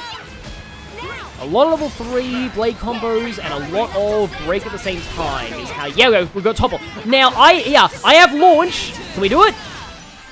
We got a launch. Nice. Yeah, we got launchy. So yeah, while the enemy is launched, they take massive damage. Ah, the launch wore off before I got the Volcanic Storm in. Oh well. Blade combo, third stage. Awesome. Sniping Brent traumatized somebody in the chat. I wouldn't be surprised if they did. Yeah. Yeah, the unique monsters have quite a lot of HP on them too. I like how that the game times you for them as well. Like, you can kind of time trial these if you want. Probably shouldn't have done that. I should have waited until it was toppled, but oh well. So it's funny how, like, literally, like, the time changes from day to night while you're in the middle of fighting these. I think I'll go back to Pyra. Leave it to me. So let's see. I personally, yeah, generally I don't really dislike the power of friendship trope. I actually think more media aimed at adults should do power of friendship. The only blade combo I have now is electric. I don't have any electric blades. Unless I switch Poppy over to electricity, but I don't know if I should do that. So the Vein of Pain, okay, yeah, let's go for Aqua. Okay, we got that, and now let's do Pandemic. Okay, I can do, well, I've already done Wind though, unfortunately, so it's going to be resisted if I go for the Aqua here. But yeah, I believe Pandemic is a damage over time, and if we get Final Disaster, Rex is hurting. Somebody heal, please, or I'll get a potion. Final Disaster will heal me if I can get it. Get me the potion. I need less aggro. Oh, nope, you switched Pedro, Mark, for some reason, because you are a little dumb. I wouldn't mind Break, though. Okay, good, Nia got the potion. Oh, so we ran out of that, unfortunately. Let's go for the heat. Sorry if I'm not paying, like, normally this would be a good time to talk to the chat, but, like, I need to concentrate here. Okay, good, got the break. Could somebody tumbly it, please? I would appreciate tumbly, Tora. Okay, good, tumbly. And yeah, the blade will glow when you have access to, like, the blade combo, so the driver combo. So, like, Zenobia was glowing. Oh, am I gonna get the Steam Bomb in time? No, not quite. I didn't get Steam Bomb launch. But yeah, like your blade will glow when you can switch over to it for a combo. Blowdown failed. Yeah, because we got Sealed Blowdown. That's cool. I don't normally pay attention to that, but this time it actually helped. If I can actually beat Sniping Brent, that'd be really cool, but I don't know because Tora's getting a little low on health, and having two healers though on oh, I can just see the explosion. On Nia is pretty nice though. Oh no, I had Core on Nia my first playthrough. I did have double heals on Nia. Okay, we got Blowdown. Now, like, Blowdown, you can actually, like, blow down people off of cliffs, but, I don't think it actually instantly kills things in this game the way they did in Xenoblade 1. At least it doesn't usually instant kill. Oh, no, it can, I think. If you smash an enemy down a cliff, I think you can kill them. Because, like, enemies do sometimes have fall damage in this game. I should get out of the way. A Feather Bed of Pain. It's just like that attack that those Caress Velds do in whatchamacallit. Trails. Thank you, Nia, for picking up that health potion. I am in kind of panic mode right now because whatever. I'm in the Feather Bed of Pain range, aren't I? Healing potion. Come on, and I want Final Disaster. I'm not going to get it though. Nope. Okay, let's go back to Heat, I think.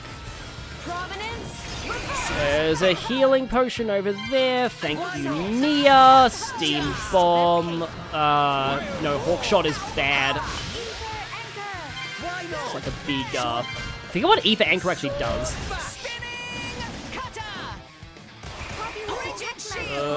Nia's a little hurting. See, the problem with Xenoblade combat, though, is that, the moment that a fight starts going badly, it goes south very quickly. So, like, the moment that one party member goes down, things start to spiral a lot. Okay, we got the break. Yeah, break interrupted the Hawkshot there. Oh, it's topple. Let's launch. Come on, we can do it. Yep, there we go. I probably should have used the Topple Plus art before I used the launchy, but oh well. I have a level 3 on Agate. I'm so close. One more really good blade combo could do this. Aqua. Level 4 Pandemic. That sounds really bad, but still. I think this will do it. And we actually did it! Yes! I killed my first unique monster, and it was many levels above me. Just goes to show that, you know, when you got a good driver blade team going, yeah. But yeah, so the thing with Xenoblade combat system is like, the moment that you lose one party member, typically things go south very, very quickly. Like, it can very easily spiral. Because you get stuck in like this loop of like doing that stuff. But yep, there we go, we got him. But also, at least it's not as bad as Xenoblade 1. In Xenoblade 1, if you start, like, doing badly or, like, missing, then your character starts getting, like, bad affinity, and then or tension, bad tension, and then they start missing even more, and it's just, it sucks. But hey, we got level 2 key affinity on Agate. Still, I know it. Oh, level 3's question mark. Yeah, that's probably, we need her, yeah. Brent has been sniped. Apparently, a lot of people have trouble with that unique monster, so I'm glad that I got some revenge for that. Defeat a crawler, caterpillar, and Gormot. There are other ways that you can, like, unlock these skills on characters. Oh, I probably should go and do some Ox cores, make some Ox cores as well. I probably got some from, like, Dougal and stuff. But yeah, I do remember, like sniping Brent can be a problem. Oh yeah, no, we can do this now. Okay then. Sorry to get distracted by quests, but yep. Have no fear, mighty Tora is here. By Odin's beard, mighty tornado. Let's remember that from Marvel vs. Capcom. Yeah, next I need to kill a giant ape. But preferably not Rotbard, because I really couldn't do that. I wonder what the lowest level anyone's ever beaten Rotbard at is, was.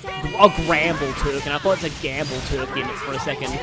That makes me think about my tangent as well, about like, I'm just gonna actually turn this down a little bit more, because their battles get very, very chaotic with 3 people in play. Yeah, there's a lot of voice clips. I have my microphone just set up to full right now, so all I can do is turn down the game volume if you guys think it's too loud. But what I was saying was that, I need to talk about my tangent about how I actually don't think gacha is gambling.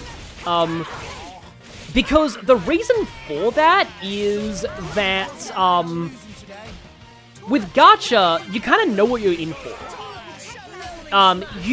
You know that even if you get, like, the luck, then, like, even, like, the maximum luck, the best you're getting is just a very rare piece of data. Like, artwork, voice acting, more, like, gameplay stuff, maybe, but, like, that's all you know you're going for. Unless you're playing, like, an MMO where people legitimately do sell rare items for real money, the thing that I feel makes gambling different is that gambling, you have the ability to potentially win real money in that. You spend real money for a chance of getting more real money. And that, I feel, is well, I mean, gacha addiction is dangerous, don't get me wrong, but personally I have more of an ethical issue with gambling, because there it's like you're giving people hope. And some people legitimately do try and gamble just to legitimately giving people hope, like people legitimately try and gamble who are in very bad situations just to, like, try and improve their circumstances and, like, lead a better life. They feel like gambling is their only option, and casinos are very, like gacha's exploitative too, but, like, casinos deliberately do exploit that, and it's just like the games are all rigged in favor of the house. Like, you are gonna lose eventually. Like, I don't like gacha, ultimately, but I do feel, personally, that, like, gambling's something a little different. It's like the fact that you can potentially win real money is the issue that does, yeah. Because it's like, you want to keep doing it. It's like, no, if I keep doing it, maybe I'll win back what I lost, but it just doesn't work that way. Statistically, you're gonna lose, because the casinos, that's how the casinos stay in business. Like, a casino would not, like, would go out of business very quickly if it was fair. Thankfully, I learned this at a young age reading Murderous Maths, one of my favorite books as a kid. But yeah, when it comes to, like, children playing, like, gacha games and stuff like that, like, yeah, I do admit that, like, the thing that I hate is how easy it is to make purchases in these games. Like, I think gacha's bad for a different reason. The reason why I think gacha is bad is I just don't like microtransactions. The fact there's no limit to the amount of money you can spend on a game, and it's like the fact they make the game free, but they entice you to spend more and more money on just stuff that's just random bits of data. Like, the thing is, like, I feel like I have this natural immunity to the impulse to wail on gacha, because I know, like, why would I, like, from my logic, why would I pay real money just for, you know, data, just for pictures and voice acting?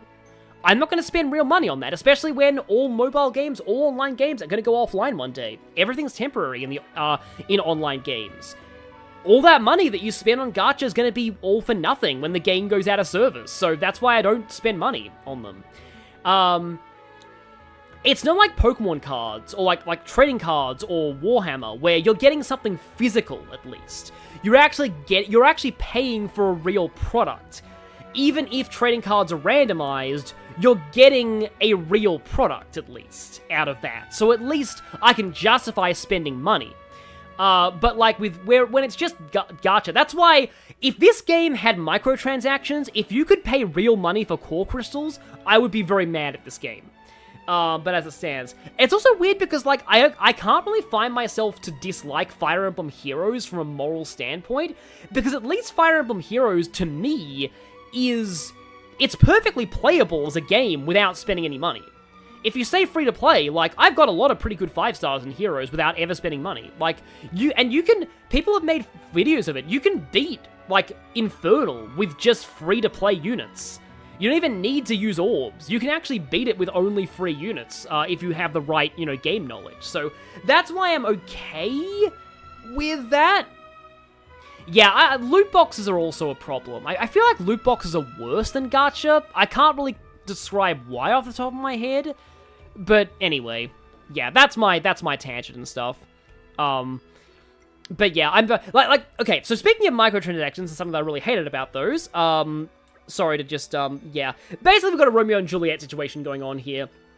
These two people, their families hate each other. They didn't want them to get married, so they ran away. Yeah, sorry to talk over the side quest, but like what I was saying is like yeah, the closest thing you get to buying core crystals is the DLC bonuses, but you're not paying for those. You're paying for the Torna expansion there. I'm not sure if I'll do the DLC content. Maybe I will. If people want that, like, say it in the comments if you'd like me to do Torna one day. Because it's really good. The problem with the Torna expansion is that, it forces you to do side quests to progress the story. Like, basically, there's a whole ton of side quests, and like 80% of them are required, or even more. It's kind of rough how they set up the progression in Torna. In a lot of countries, loot boxes and gacha are legally considered gambling and are restricted. Like, there's some countries where, I mean, it doesn't do a lot because you can just change your region and download the game, but like in some countries, yeah. Although, speaking of things like, you know, gambling, blah, blah, blah, and that kind of stuff. Also, a apothecary called Nils, yeah. Just makes me think of Fire Emblem. But anyway, what I was sorry to go... oh, have I already got enough things for this? I've got the Shepherd's Purse. Oh, I need Dawn Hydrangeas. It'd be hilarious if I got one now. But yeah, that tombstone right there, sorry to go on a whole bunch of tangents. That tombstone there is the unique monster's grave. If I were to press A on it, I can revive Sniping Brent and fight him again. Which is kind of fun sometimes. I don't think Xenoblade 1 did that. I think in Xenoblade 1, I think you might have been able to respawn the unique monsters, but it was a bit harder to do so.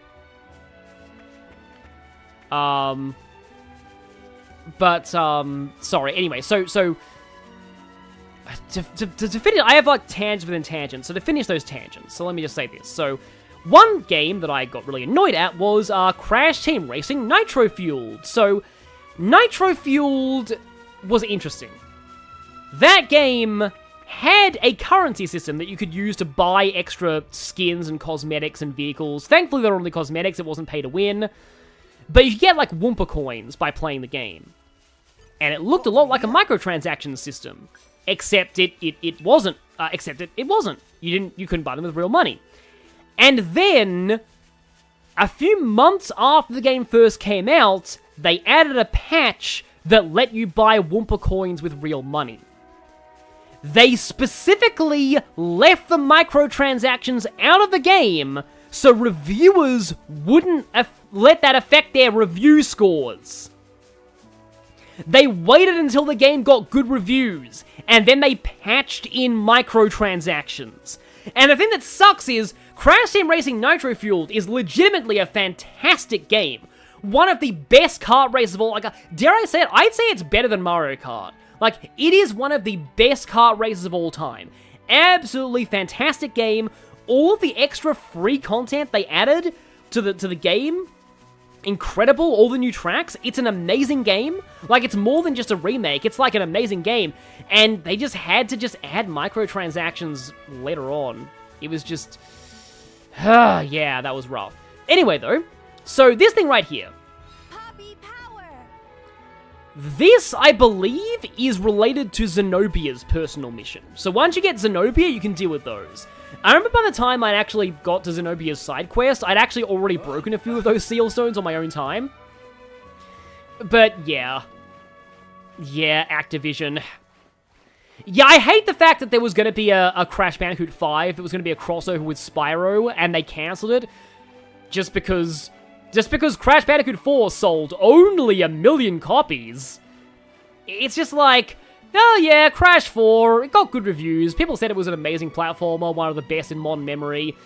Crash fans loved it, casual audiences loved it, it was a great game, it sold over 1 million copies, but it's not a live service game, so it's a failure, let's not make a sequel. Sigh. Yeah. See, that right there, that is, when I said earlier that I dislike gacha for different reasons, disliking gambling, that is why I dislike gacha, and why I dislike microtransactions. Because microtransactions, like that existing, are why game companies got greedy, and are just saying, oh, a game is only good if it makes $1 billion out of microtransactions, rather than, you know, actually making games that are good that people want to play. Like this game, Xenoblade Chronicles 2, fantastic game with no microtransactions at all. Please make more games like this. Like, that's just why, like, generally speaking, apart from the mobile games, Nintendo's pretty good about that, so... yeah. Viewers are expressing outrage and disgust. Yep, exactly. I'm just gonna go over here because I like, finding new areas to explore. Oh, it's a bunny. I thought it was a bat for a moment. Yeah, some of these caves have some kind of interesting things in there. But anyway, yeah. For once, AI was not horrible. For once, AI is actually agreeing with people. Also, yeah, this area is called Melnath's Shoulder. That's led a lot of people to think that Melnath is the name of the Gormott Titan. Like, it's not actually called... Like, Gormott's the name of, like, the country, but the Titan itself was actually called Melnath. What have we here? Oh, by the way, Gormott is named after the deadly sin of gluttony. And that's a reference to the fact that they have such abundant resources, and that's why Mora Dane invaded them.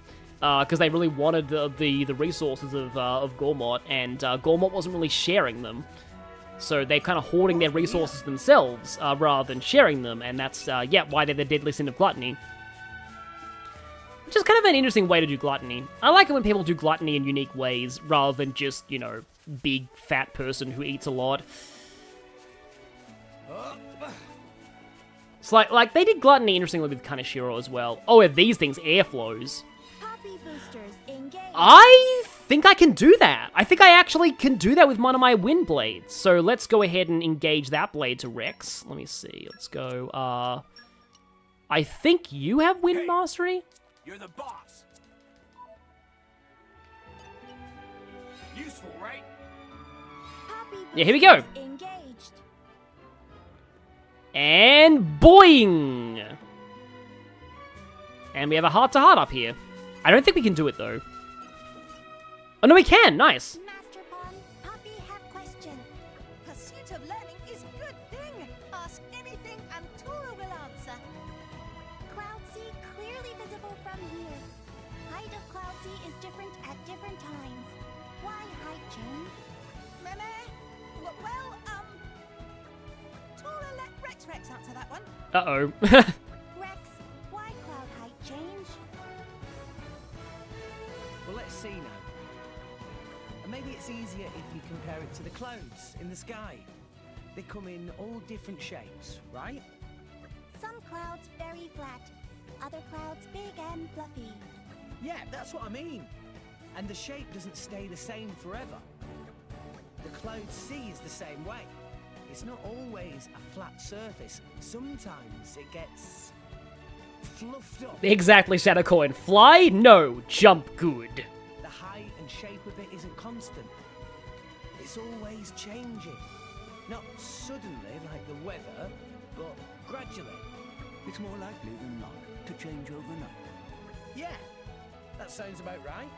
Very interesting. Oh, but it's only the titans like this one and the more ordained titan that affect the cloud seas high. Ones like the Trade Guild titan Goldmouth just float on the surface, so they don't affect it. Makes lots of sense. I guess that's about the extent of what I know. I don't think I ever did this heart-to-heart in my first playthrough. I don't remember this one. Very much thanks, Rex. Poppy learn a lot. Rex must know lots of things. Poppy have even more questions to ask. Oh no. Oh, really? I don't know if I can answer everything. That feeling when kids ask you questions. Poppy! Oh, it's Tora here. Should not bother Breakfast too much. Try ask Dromark instead. Try ask Dromark instead. That's a good idea. I reckon Dromark is more knowledgeable than I am. Oh yeah, there is a heart-to-heart in the lower part of Gormott that we crashed into, isn't there? I don't know if I'll go back and do that, though. Oh, you flatter me. I'm no expert compared to our resident Titan. What? Don't drag me into this. I have no memories of the time before I bonded with my lady, after all. This is an important plot point. So Blades lose their memories when they go back to their core crystal, and when they reawaken, that is like the start of a totally new set of memories. That's no reason to throw me into the cooking pot. What am I supposed to say if Poppy asks, where do babies come from? Oh no. No, don't do that. You'll put the idea in her head.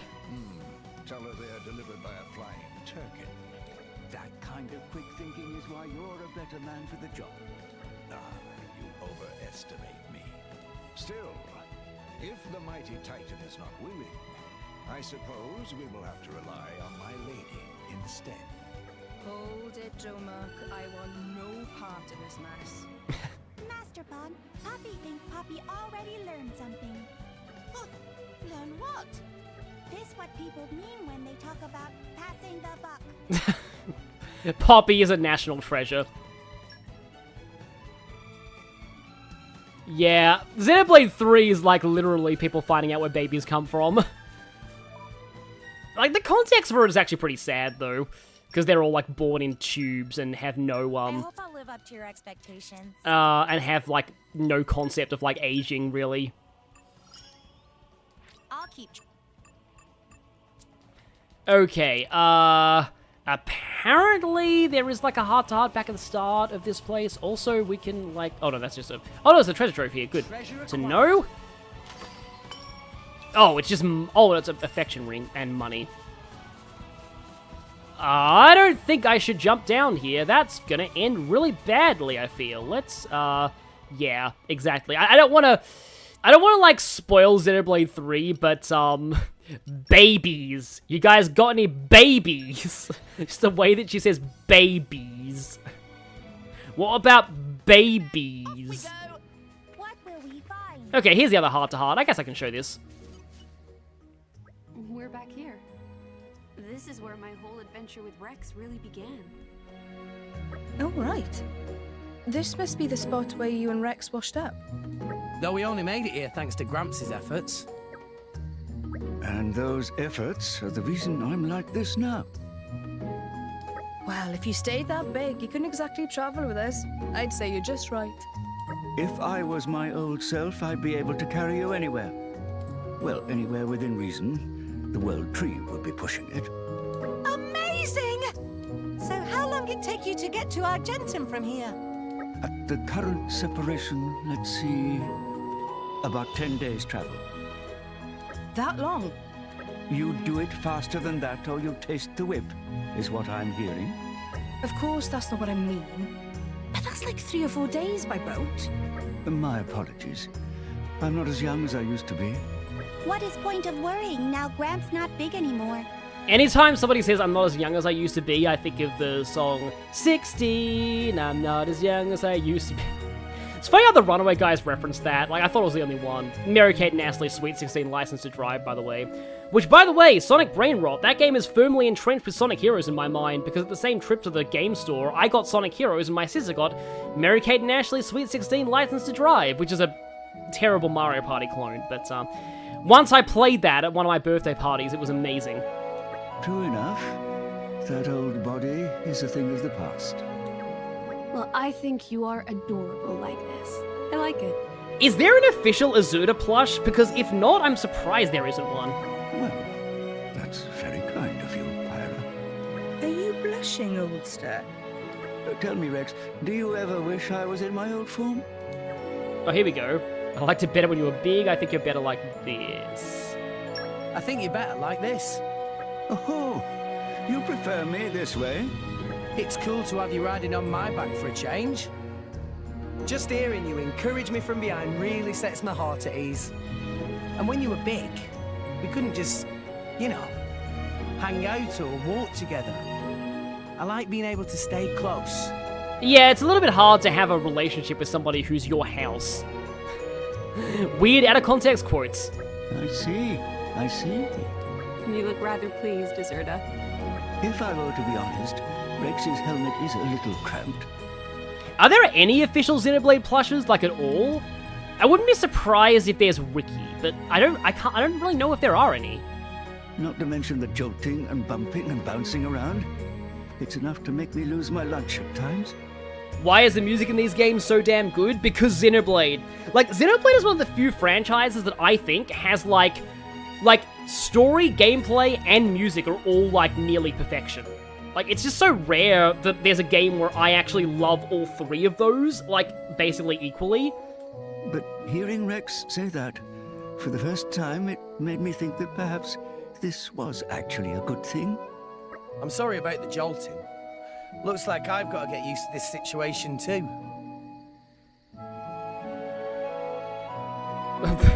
There's a weird promotional card in Nitro Fueled. Yeah, there were a couple of weird things in that game. That's all right, Rex. I'll keep the words of encouragement coming.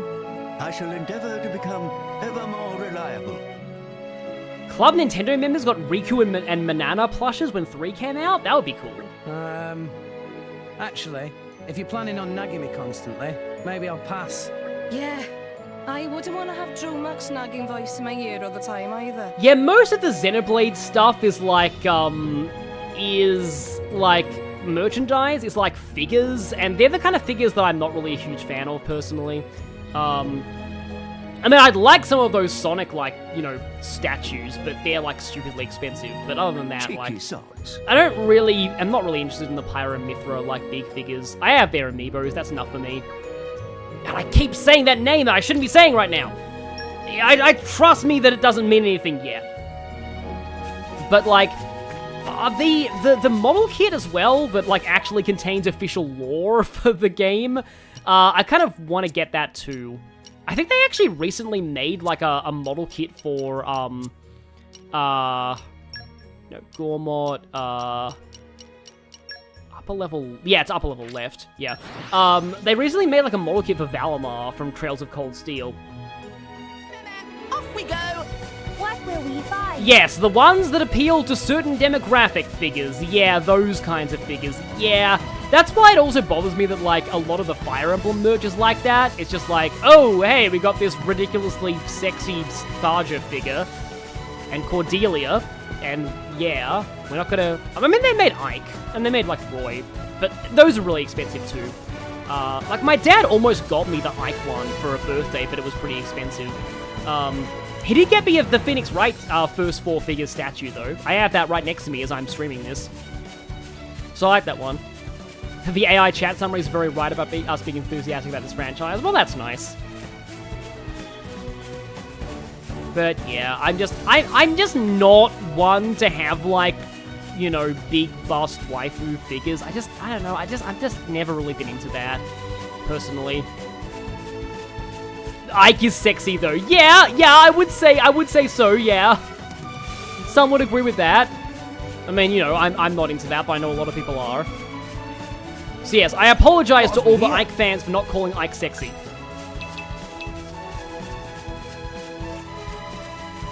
So yeah, this is where we're supposed to go. And I kind of want to do this because, I'm sorry, Romeo and Juliet, you're going to have to wait until a bit later because, I want to do the shipwright thing because it's going to get us closer to Australia. That sounds very weird, but yeah. Oh, I have the Marth and Sheet and Androids. How do I get rid of that objective? There we go, that's the button. But yeah, they're also pretty close to me. Oh hey, we got Gormot level 2. Both times we leveled up Gormot, we weren't even in the city. What have we here?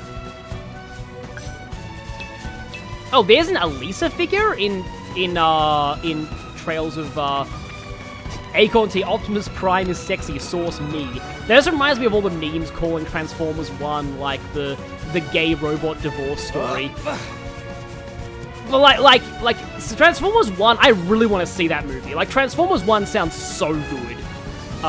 Like I've seen like full videos discussing like just how like it seems like they handled Megatron, right? It's a similar name. I guess I just have SMT brain. How they handle Megatron's like turn to villainy, like that so well. Like I'm done saving you is such a raw line for like a villain turn.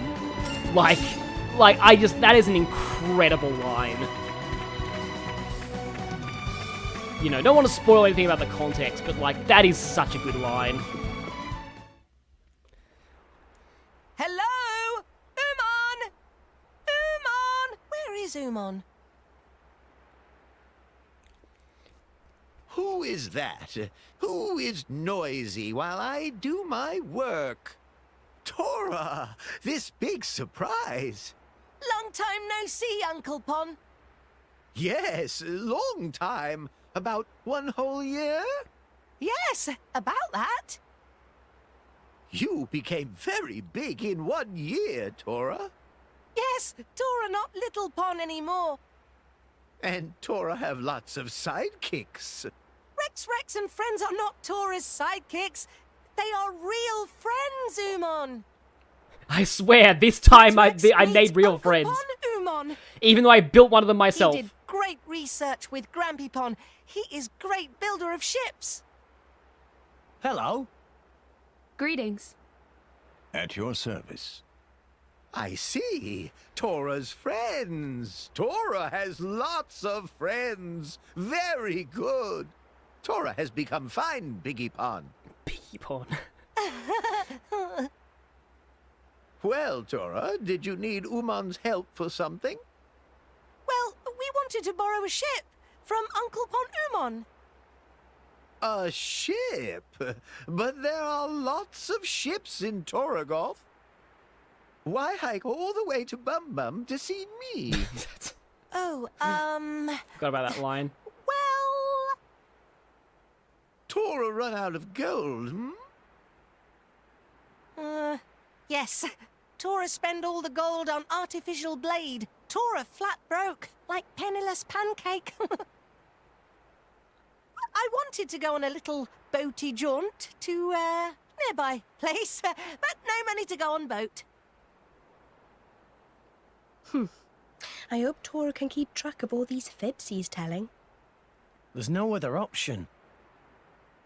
We can hardly tell him what happened in Toragoth, can we? Oh yeah, the fact that we can't show our face in that town again. Apart from the fact we totally can. So long as we get a boat out of this. Because lunar narrative dissonance. Artificial blade, eh? Was this what Tora's Grampy Pon was working on? My name is Poppy. Pleased to meet Uncle Pon. Yes, this it! This pretty mighty! Tora take after Grampy Pon indeed! Oh, well, how can I refuse Tora now? Tora may use Uman's ship, but there is problem. What is problem?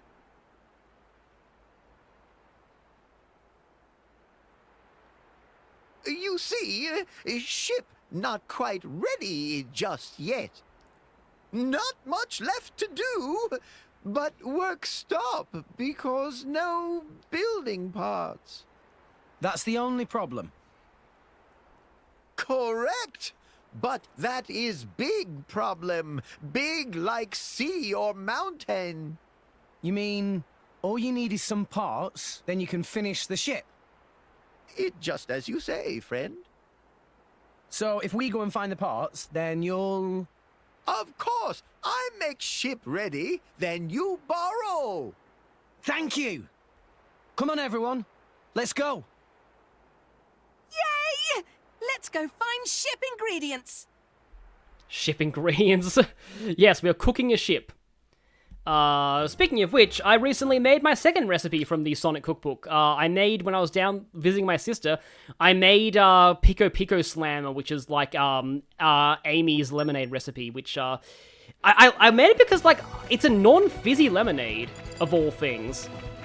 Puzzle Tree Wood and oh, Dawnview Grotto. I've already been there, I think. I forgot they forced you to go to Dawnview Grotto. I thought it was optional. But yeah, you can go up here now. But yeah, it's a non-fizzy lemonade. I hate, like, I like lemonade, but I don't like fizzy lemonade. So I was glad about, like, that being, you know, that one. And so I ended up making it, and it is, like, the recipe as it is, it's incredibly sweet. And I probably should have seen that coming, given that it's Amy, but, like, it's a bit sweet for my liking. The next time I make that, I'm probably gonna tone down the sugar. Because it was very sweet. My mum and sister loved it, but I really don't like sweet things that much. But it was, like, it was good diluted. Like, when I diluted it with a bit of water, I enjoyed it.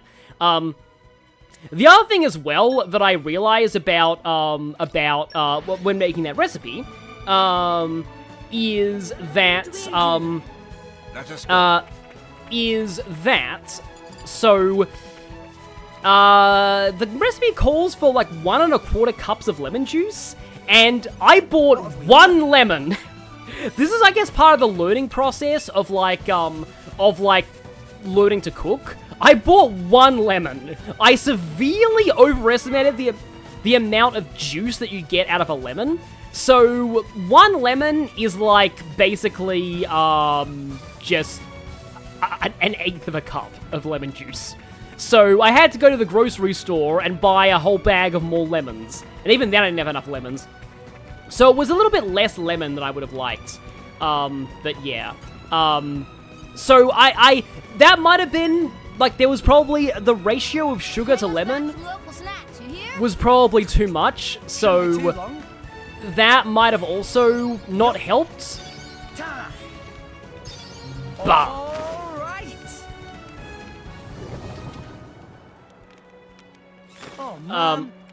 but yeah, it was pretty good though. Like honestly, if I toned down the amount of sugar, I could really see myself making more of that. I'm gonna, next time I stream Sonic, I'll make some of that and I'll drink it. There's a cream, like, chow drink that I want to try too, because that sounds really good. It's got, like, maple syrup, coconut water, and a couple of, like, fruit juices in it. I'd really like to make some of that and have it on stream too. Unfortunately, I can't really make the Sonic drink because it's fizzy and, like, just, I don't know if anyone else here is like this. I don't know, like, why I'm like this. I wonder if anyone else here is. When I drink fizzy drinks, it is like somebody has shoved a circular saw down my throat. It is intensely painful. Like, it physically hurts my mouth to drink them. I once almost had, like, I once in London tried a non-alcoholic cocktail, and the instant it hit my lips, they just burned. It was awful. Like, I cannot have fizzy drinks at all. Oh, funny that Adrian Wonderland, you should mention creme brulee for a pirate dessert. There's a creme brulee in the Sonic cookbook, but it's for Shadow and it has a lot of coffee in it. It's a coffee creme brulee.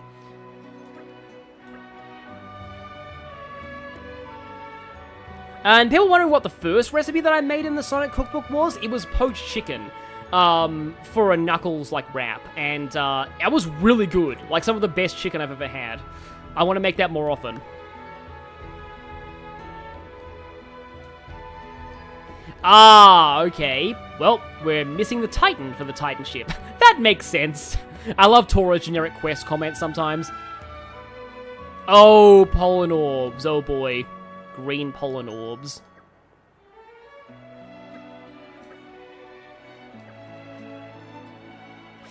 Yeah, so pollen orbs for Nopon are basically drugs. There's a whole quest chain in the first Xenoblade about a pollen orb trade. So we need to go to High Tide. So yeah, that means we have to go back into Gormott. Yep, totally lunar narrative. Like, I'm okay with the lunar narrative dissonance in Xenoblade because, like, because it's convenient, like, for the gameplay. And we're you. Let us go. Yeah, at least it's not red pollen orbs. Red pollen orbs are very much a thing. I should probably check some of these shops for deeds. Yeah, we already got some puzzle tree wood. And I did that for the development. Now, fish. Do you have any fish for me? Grass, smoked salmon, gomoti, fish flakes. Got a lot of money too. Should also probably do some ox coring while I'm here. Nope, no deeds. You know what? Most of the deeds are aren't available until way higher in the thing. Also, I need more cylinders. I'm gonna go ahead and buy some of these cylinders. I think I'll get a few more silvers, a few more regulars, because it's always good to have a salvaging stuff. Well, I can only make snow springs, unfortunately.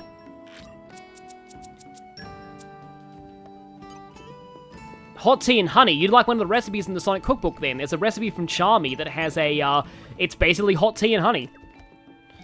Okay, night vision, indoor attack up, fusion combo up. Anything really good here? Physical, oh, actually physical defense up is not bad. Take physical defense up. I guess I can take another physical defense up. Helping hand. I do like my fusion combo up, though. Seems like a pretty common ox core, which probably implies it's not that amazing. I will make more Shackle Blade resist, because we're gonna need that when we're going... let's just say the next member of Torna we end up fighting, he likes to use Shackle Blade a lot, and it's good to have Shackle Blade protection for him. A lot of Shackle Blade protection. So, yeah, pollen orbs are like, yeah, weed, basically. Not really, they're like even harder drugs than that, like really hard drugs. So, okay, any good ox cores that I can give to people? Indoor attack up 1, night vision's okay. Because you can change the time to nighttime, so you can effectively have night vision active permanently. Indoor attack. Take fusion combo up, because you have launch. And shackle blade resist, because I don't want my healer getting blade shackled. And...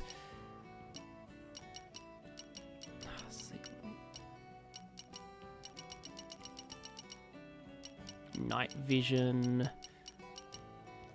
I don't think I can give these to Poppy, so I'll do physical defense up on you. You have critical up and fusion combo up. That's probably good. See if I can actually buy some better chips too. Yeah, sorry about this. I will be back to the story eventually, but okay, wing chip, which you have. Okay, that will lower Poppy's block rate. I don't really like that. Oh yeah, Poppy's got a way better chip right now, so... I mean, wing chip is pretty cheap, so I'll take that for you. Oh, right, Godfrey. Godfrey probably needs a chip, but, I mean, yeah, let's just save him for, like, later, because Godfrey. Godfrey. Godfrey. Why are you so Godfrey?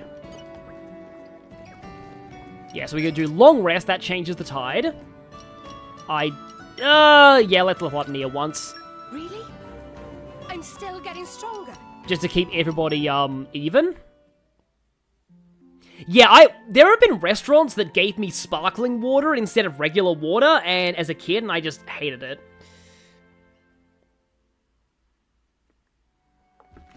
Did you have a restful sleep? Nice cat nap. Yes, I call it a catnap because I am a cat. Springer and Gormott at high tide, and now I believe during Gormott high tide, you can't even access this entire area. Yeah, that whole area we went through at the start of, like, the game, totally inaccessible at high tide. So let me just, I mean, no, I don't want Torogrowth, I want, not the lower level, I want the upper level. Oh, it's over there, okay. Well, that probably shouldn't be too hard to get to. Godfrey only needs a chimp if we need Godfrey. And, well, I think we all know the answer to that question. Whether we need Godfrey. What have we here? Don't mention Godfrey again. Don't need to be reminded of you manifesting him.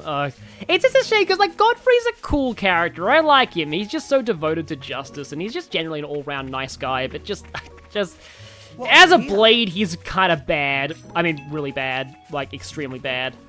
Once I get to the next Titan, I think I will pull some more core crystals.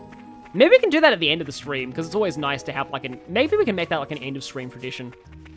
And just manifest Cosmos. Yeah, exactly. It'd be funny if I actually got the item that I needed for the Romeo and Juliet quest.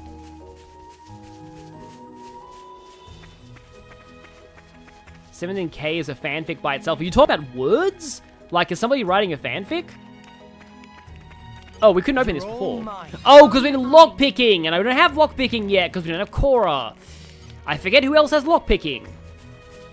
Oh, there he is. Hi there, Titan.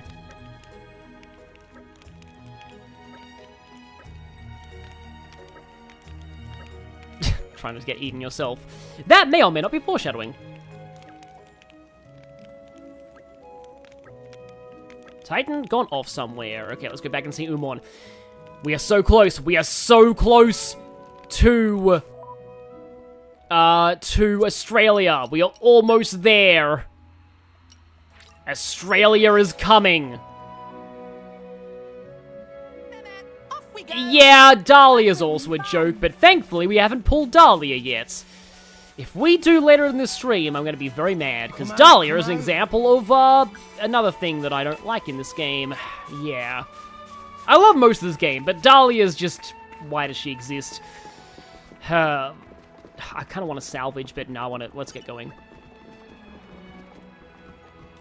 So can sail anytime. Okay, then. So, it might seem like this is like a point of no return. It is really not. Because fast travel will still work. So, yep, let's depart. Let's set sail for a mystery, and that's like the lyrics of the original One Piece opening that they skipped. Now we borrow Uncle Pond's boat. Thanks, Simon. We owe you. Indeed! Enjoy your boaty jaunt! I didn't even know that Dahlia was meant to be a rabbit for the longest time. Like, Pan is my awakening waifu, and I don't like Dahlia. That should tell you how much Dahlia failed.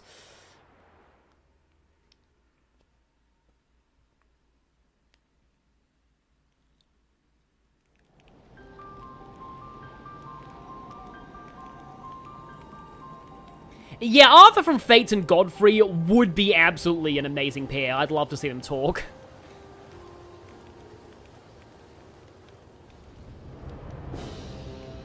So that's the World Tree. Yeah, I will say Dahlia's personality is not bad, and her quest is pretty good. It's just that her design is the problem. Whoa, I've never seen it so close before. Me neither, to tell you the truth. But it's just as awesome as I'd hoped. The current's really strong. Fall in that, and you're a goner. It's great that we made it this far, but how do we get over there? Any ideas? Pyra? Huh? Rex, we need to leave. We can't stay here. What? Why? What are you talking about, Pyra?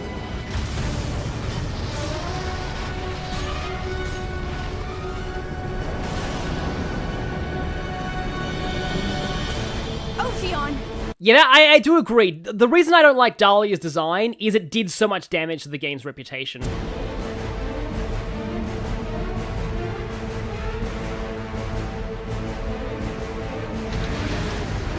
Ophi who? Quick! Go! creature! Yep, it's a super boss. Yeah, this guy's one of this game's super bosses, by the way. He's over level 100, I think, so, we... What's wrong? Can't you hear me? We probably shouldn't be... It can't be. around here. Apparently, Pyra thinks she should be able to command Ophion, but, sadly, no. No super boss on our side.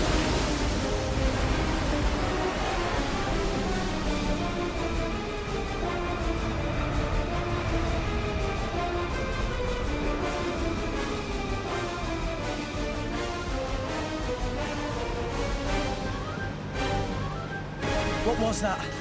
Thought we were done for. Huh? However, there's always a bigger fish.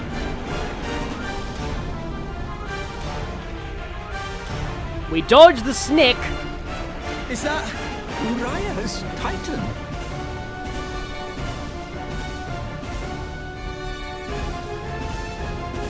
Only... This is not good! Here it comes! Only to end up getting swallowed by Australia. Yeah, Ophion does look like a future Paradox Pokemon. Uraya's inside story. Yep, it's time for that. So if I was ever doing like a Let's Play of this game, I would have named this part Eaten by Australia.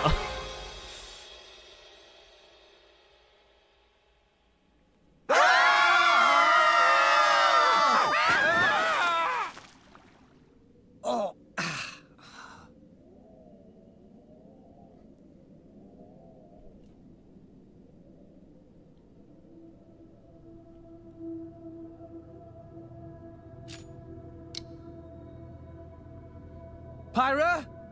Anybody? I'm here. You hurt? No, I'm fine. Oh. Meh. Looks like we're all okay. Except for the fact that we now find ourselves in the belly of the beast. The beastie's belly? This is the inside of the Urayan Titan. Meh. Look! Tora think this not nice place. Is that how we're gonna end up? Hey, Rex, don't jinx us. Everyone, shouldn't we try to get out of here? If I recall, the Orions live towards the beast's back. There must be a way up there. Yeah. Can't hang around here for sure. Over there. Huh? Poppy sees something over there. Someone coming this way. For real? Maybe you're just seeing things. Poppy is certain. Something is flickering over there. Flickering? You say? Some kind of ghost, maybe? Shut up. There's no such thing. Nia, you're not scared, surely? Don't talk nonsense, Rex. I'm not a kid. You're scared. At last, something Nia's scared of. Just you watch. Hey, where's Pyra? What? Pyra's missing. But she was right here. Pyra? Pyra! Hey, what's up? Ah! Hey, what's the big idea? Don't wander off like that. Literal Pyra jump scare. Nothing, really. I was just taking a look around. What's the matter? What's so funny? Oh, nothing. Oh, Titan's fault.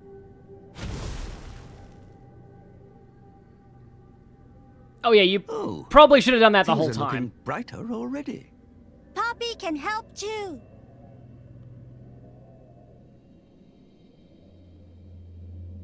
Poppy has laser eyes! Now even more brighter. You two are certainly earning a keep. I wish I could say the same for old Dromark here. Apologies, my lady. See? Apologies Not so for being scary low when you can tier, my actually lady. see. Let's find the exit. Yeah! Yeah, it is like a miniature sun. Yeah, I agree. I don't like the whole competent female character scared of ghost trope. Like, it bothers me. I'm only okay with it with Lysithea because she's like a child. I mean, granted, Nia is too, but like, Nia's like around similar, like mid-teens age to Lysithea, but like still. I don't like that trope very much, especially like with like Mitsuru and stuff, but yeah. It doesn't come up often with Nia at least, so I'm fine with it here. That actually reminds me though, that was another tangent that I wanted to go on, but I guess I'll talk more about this later. So, Xenoblade 2 has a lot more, like, wacky facial expressions and, like, comedy moments in the first game. I don't want to say it's, like, anime, because that's a cliche, but kind of. And the thing is that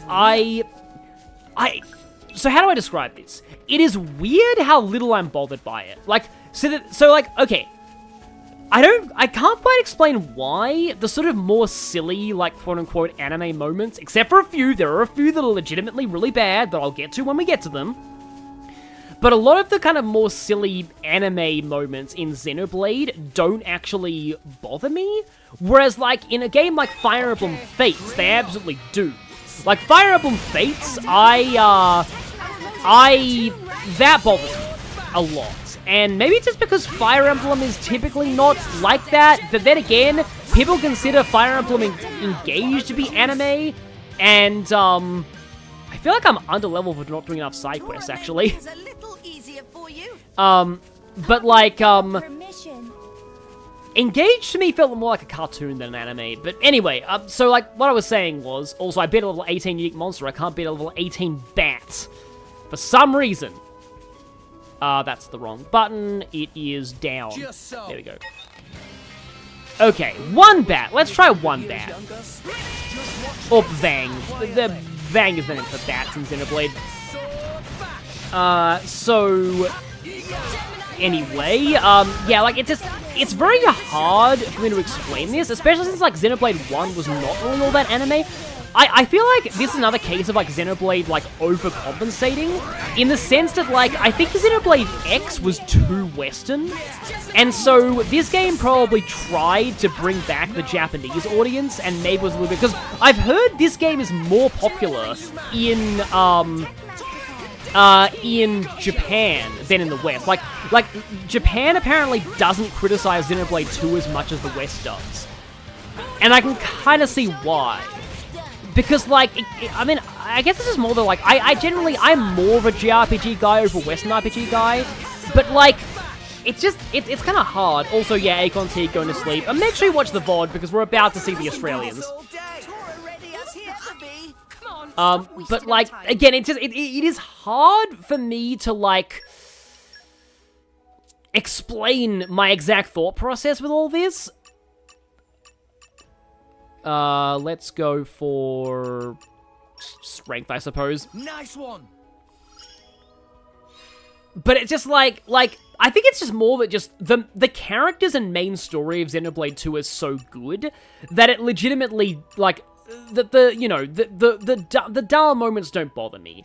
It's similar to some, of the Persona games, where, like, you know, the hot spring scenes are often really bad, but at the same time, they're not, like, you know, they're only, like, 20 minutes in, like, a 100-hour game.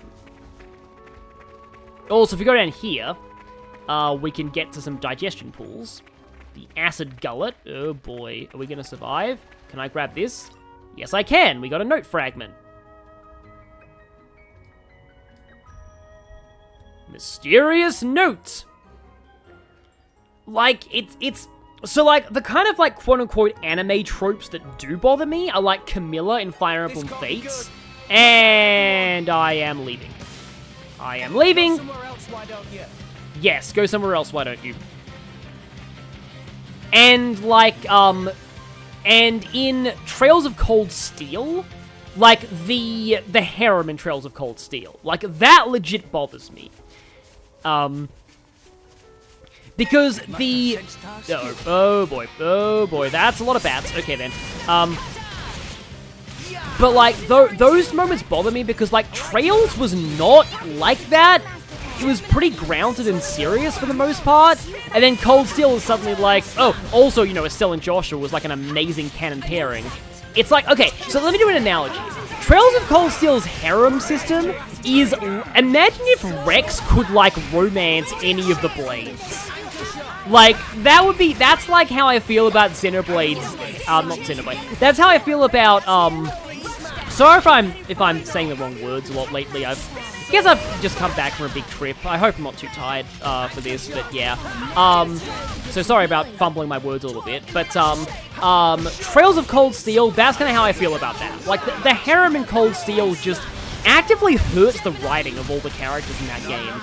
Because, like, it stops the characters from really having relationships with other characters, because they all have to be kept open as options for Reen. It's just, it's in general, and then in Cold Steel 4, it was just ridiculous, because Cold Steel 4 is just like, oh, hey! Like, and Cold Steel 3 had platonic roots for everyone, and then Cold Steel 4 was like, nope, let's have no platonic route, and let's have, like, 11 romance options for Reen. Including his adoptive sister, and Alfred, and his students, and the one who's very child-coded. Like, why? Yeah. Rex romance is, like, one of his blades, but yeah. Not like, you know, if Rex could, like, pair with any blade, that would be, like, how I feel about Cold Steel, basically. Yeah, I don't often, like, skip side quests like this, so I may actually be underleveled here. We'll see. We'll see if the Australians end up destroying me, because they're coming up.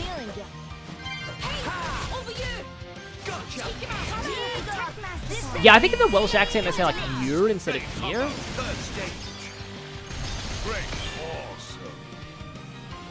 And there we go. That should be. Oh no, there's still a bat that's alive. Okay.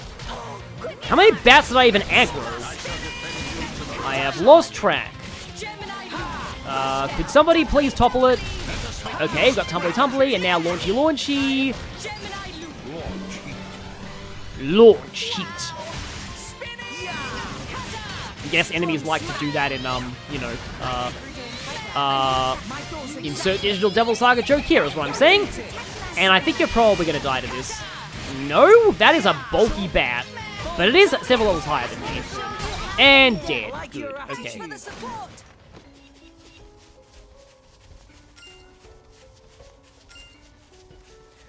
So yes, let us attempt to leave here. Let us face the day with a renewed vigor. How do you know it's morning, Nia? We can't, like, we're inside the Titan. Okay, there's a foraging point there. Oh, hey, we have the actual Uraya music here. Also, that down there is important for later on in the game. Oh, I love the Uraya song. It's just so, like, calming. So can we break this by jumping on it? Oh. No, we cannot. Yeah, no, it's underneath there. That's the thing.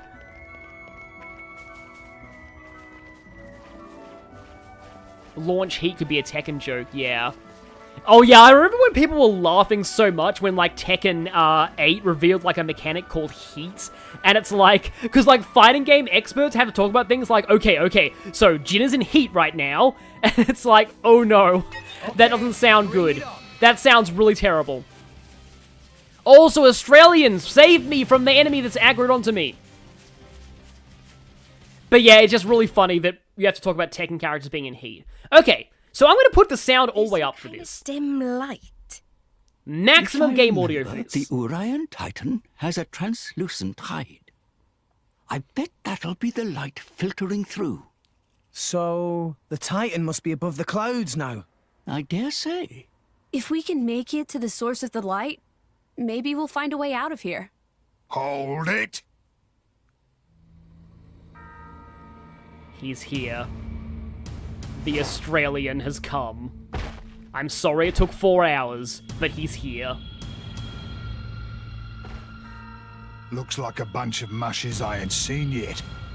You gotta have pretty damn bad luck, ending up in a Titan's guts like this. Huh?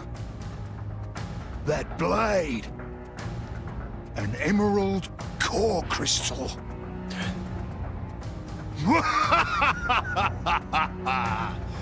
So, the rumors are true. Huh? What rumors? The tale that every driver worth his salt knows. The legendary Aegis. Folks been saying she just woke up from a 500-year nap. Wouldn't have thought she'd show up with a pencil-neck shrimp like you for a driver, though. You think I don't have what it takes? No, I mean, maybe you could handle a normal blade. But a greenhorn like you, with a beaut like her, don't kid yourself. Come on, boy. Hand her over to a grown-up. This crap is getting old. Leave her alone. You got heart, kid. I like that. You, Zuo, you take care of the others. I want to squash the kid. Leave it to us, boss. We'll take real good care of him.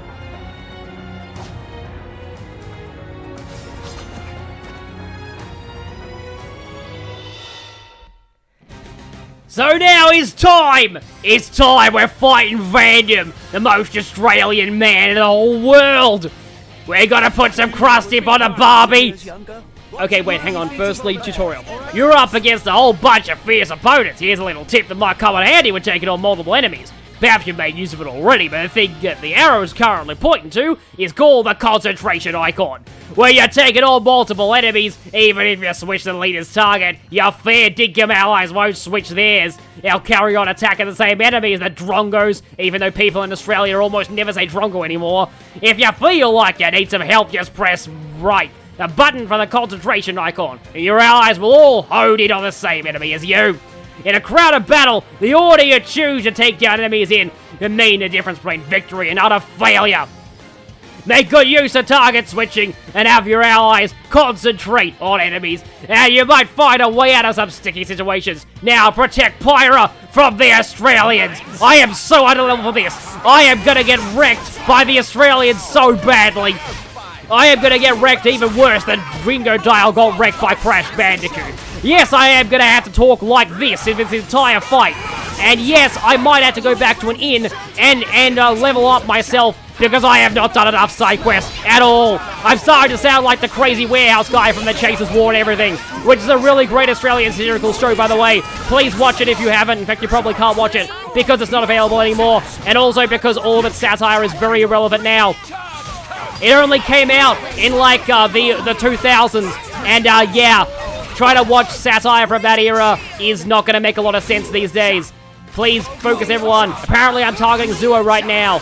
I am extremely surprised that Rex isn't dead. Okay, he is now. Somebody please revive me. Oh, I'm back in the action. Hello, thank you for in the chat for the standing ovation. You're the 5,000 ones. Okay, I have to keep this up. Oh, I can't believe this. I'm so underleveled. Why did I skip all those side quests? Oh, wait, I know why. I know why. It's because I needed to get to Australia so quickly. I had to go to Australia really, really fast. And then somehow I'm healed again, probably thanks to Boreas. Now I have to activate the volcano. And if I get the volcanic storm, I might be able to do some good here. Come on, volcanic storm. We got the volcanic storm going. Let's do this. Yes. Come on, volcanic storm, let's go! Let's go, mates! Let's get him! Come on, I hear you all say, wait, no, I shouldn't say Aussie, Aussie, Aussie, oi, oi, oi, because that's cheering on my enemies. I'm supposed to be fighting Australia now. I'll be able to cheer on the Australians later. Oh no, Nia's dead. Nia's dead. Nia's dead. Get back up there, Nia. It's not time for you to be dead just yet. Zero's almost down. We almost got one of the Australians. I think one of his sidekicks is not even Australian, apparently. But okay, Vandom's still there. How many of them are still there? There's actually more of them. There are more of them. There are more Australians in play. There are two more. We got Vandom himself, and then we got the other guy. Somebody's aggro onto Nia. Get the aggro off of Nia. Please get the aggro off of Nia. Please do it. Please, somebody. Why is Nia still aggroed? Oh, I have launched the Australian. I am a disgrace to my nation, but I have launched him high into the air. Oh wait, I know why he's weak to ice. Thank you, Cyberspace, for the $5 Canadian donation. I've always felt that Canada is vaguely similar to Australia, but yeah, okay, I probably should have the game audio lower, but also, yes, I only recently discovered Outback Steakhouse is a thing that exists, and I am intensely disturbed by it.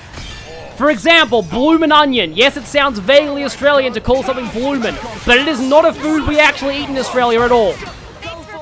It is entirely an invention by the American fast food industry of Outback Steakhouse. Vandiv is not even halfway down. I am extremely underleveled. And, yes, respect the commitment to the bits. Apparently when I do this, people donate. He's toppled again, but I was not on agate, so I was not able to do the launch. I am serious. If anybody has not seen the Crazy Warehouse guy, I am sounding exactly like the Crazy Warehouse guy right now. The Crazy Warehouse guy was a series of ads in Australia where this guy was advertising like us from like a warehouse sale, Persian rug clearances and stuff, and he'd say things like stolen, liquidated, and seized merchandise, which actually sounds kind of disturbing because you're buying stuff from like apparently like a bunch of criminals or something. Stop evading! Stop evading, Vandam! Please stop evading me! I don't actually really have any muscles despite the fact that I am Australian. Myself, Deathwing, that doesn't sound good. Get out of the way, Rex, please. Get out of the way, grab that health potion. Grab that health potion. But yeah, the Crazy Warehouse guy would often say that things were walking out the door, and that this offer is never to be repeated. It absolutely must end by midnight tonight! Don't know how well those skits have aged these days from the Chaser, but if you want to hear what I'm talking about, definitely look up the Crazy Warehouse sale guy. I have a level 4 special right now, but I don't think I should be using it because if I get a second win special, I'll be able to switch to agate and do a level 3 Earth. And I cannot believe that I have lasted this long. Although normally this fight doesn't take this long for me at all. Somebody get Cyclone, please. Do I need like a level 4 to get Cyclone? I probably do. I probably need a level 4 right now. I can't even, like, people in the chat are freaking out right now, but I can't actually read it because I'm concentrating. Please, please somebody topple him.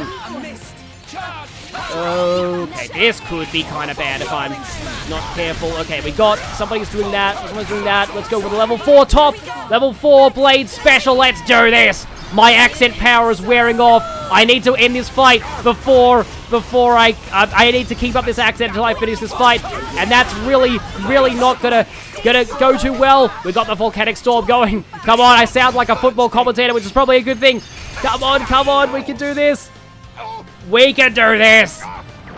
How has Tora not died? Because he's Tora. Because he's the best tag there is. He's one of the greatest tags in the whole world, and he'll get even better later. He'll become even like the best player out there. Come on, Vandam. He's so close to being down. He's so close. We almost got Vandam. Oh, he's evading. Fast twitches. Oh, he's down. We got him. The Australian has been defeated. But now we have you. I think you is actually more Canadian, which means that he's actually Scottish, not Australian. I think one of these guys has a really weird accent, but you is really way weaker than Vandam. He should be going down really soon, and then I'll be able to stop talking like Dingo Dial and Vandam, and I'll be able to stop doing their accents. Come on, you. We can do this. We almost got it. It would really suck if I actually... Ah, he has an evasion art as well. It would really suck if we actually lost it now. I'm going to go to agate just because, so I can axe this guy in the face. Come on. Yes! We won! Australia is ours! I can stop doing that. What's the matter? Ugh. Are you the Aegis, or aren't you?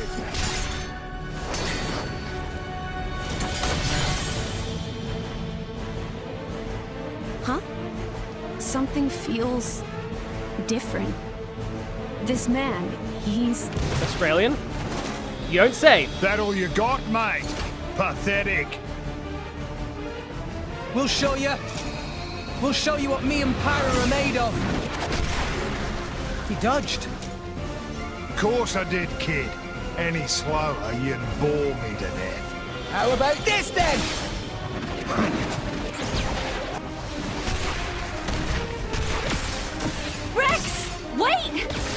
can't supply power this fast!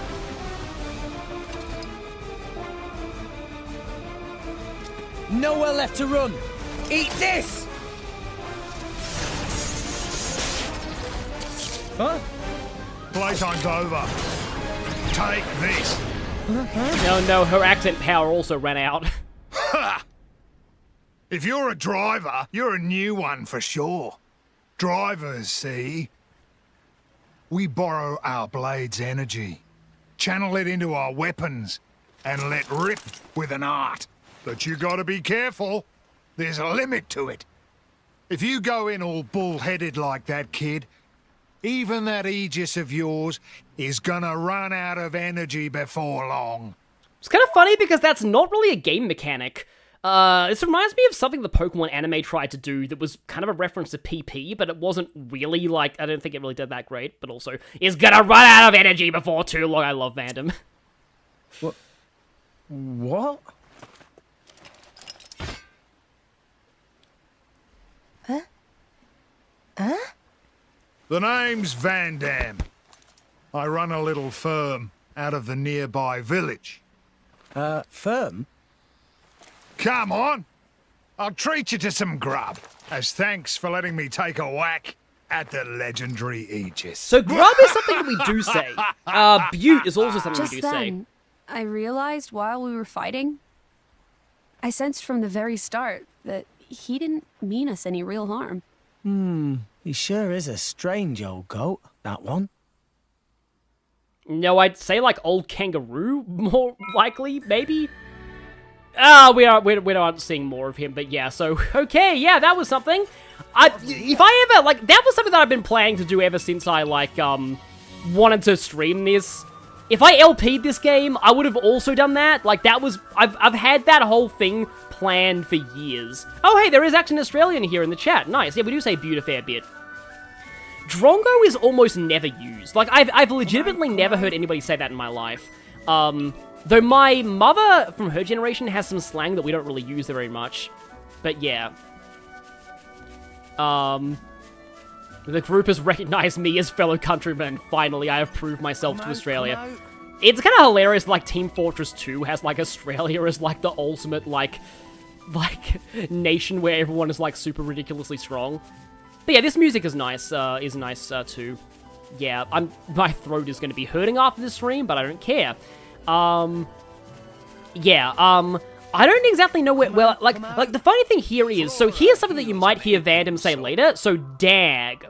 Like, somebody being a dag, it kind of means, like, I actually don't entirely, like, remember, oh, right, there's a rock slide here, because, you know, we're not supposed to be there for plot reasons.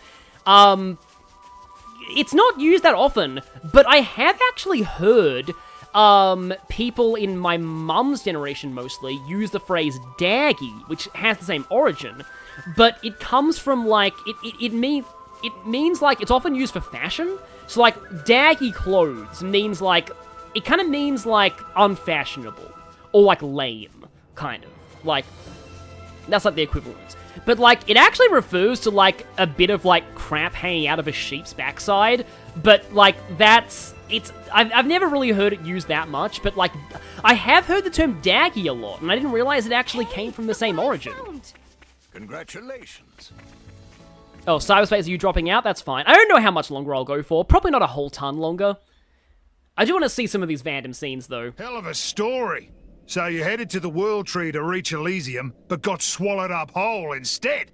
And yes, every cutscene with Vandom, I will turn the game volume up to full. You got some crazy luck. So, what were you doing back there, then? You know this Titan? It ain't too fussy about what it eats. I went down there to see if anything we might need in the village washed up. But mostly I only found your sorry mushes. Yeah, sorry about that. Here we are. Welcome to Garfont. Ain't much but a toe. It's also interesting because despite the fact that the Australian accents are not in the Japanese version, the music for Garfont Village... The village has a lot of children. It sounds very Lots Australian. of drivers and blades here, too. We're in the business of dispatching drivers and blades all across the world. Most of the kids are war orphans. Took them in while on the job. So you're saying that you take them under your wing? Just till they're able to make it by themselves. Some of them might grow up to be drivers, like ourselves. But then others might become tailors. So that guy, I don't know if... that accent sounds a little bit more accurate to me. I don't know why, it just does. Doesn't matter what they want to do with their lives. We leave it up to them to decide. Aye, us Justice Busters just want to help. Good eggs, huh? You said it. I've been called worse. Come on, let's eat. All this egg talk's making me hungry. I think it's the type of guitar in this. It's hard to explain, but it reminds me of some music that I used to hear in Blinky Bill as a kid. That was a cartoon about like a koala. I could be totally wrong about that, and Blinky Bill doesn't sound anything like this at all, but like it reminds me a little bit of that. It's hard to explain. It's very hard to explain. Oh yes, that heart to heart. I don't think we'll be getting that heart to heart in this stream. Maybe the next one. But yes, blushy crushy, that's a thing. So, scaled ship. Same crit rate, better attack. Always give Pyra attack, she needs it. And I think I might actually give more attack to you. Can probably afford to do that. Yeah, so Talfur is in the chat. Yeah, I have... It's so weird. Like how, we'll go for a bronze chip on you. How the whole genealogy works out in Xenoblade 3. Like, anyway, somehow, essentially, Rex's bloodline produced an exact clone of Vandam. I don't know how or why that happens, but it's a weird genetic coincidence in Xenoblade 3.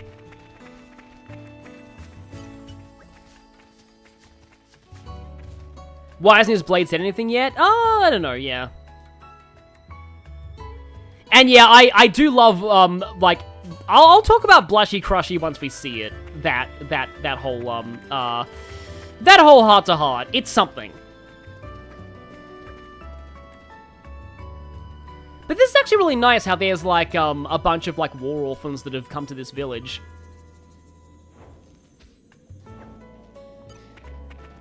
See, Vandam is not only a meme in terms of accent, he's also just a great person in general. I love Vandam.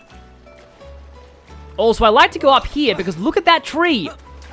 That is a nice looking tree. And there's something that's relevant to a later side quest up here, I think. There's like a mural.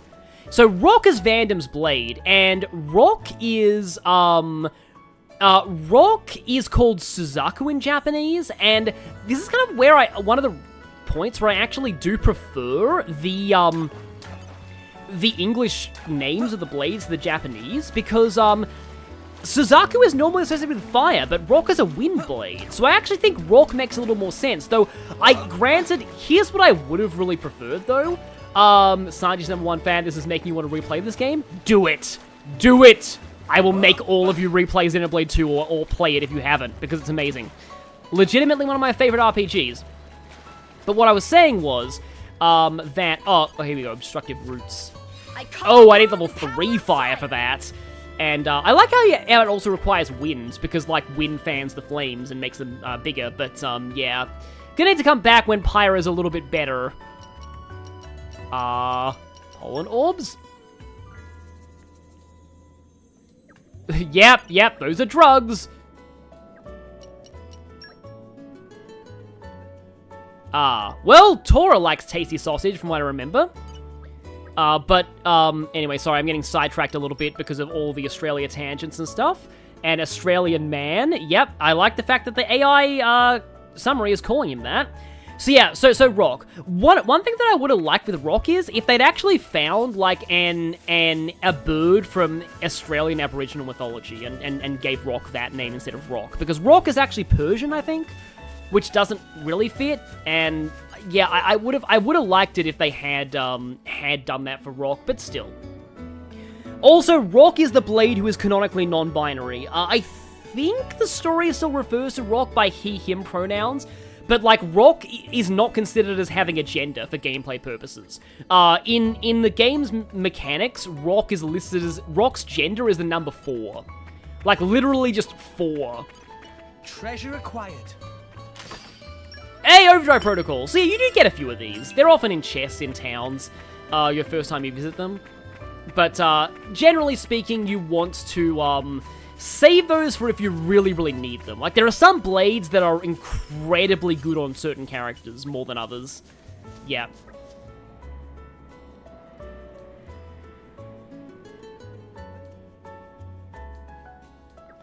Yeah, it's a shame Juniper in Xenoblade 3 is bad. Because, like, I like like, in theory, like, some of the class, but, like, its art is so slow. Like, why is art just such a slow class? Or whatever it's actually called, like the something hunter or something like that.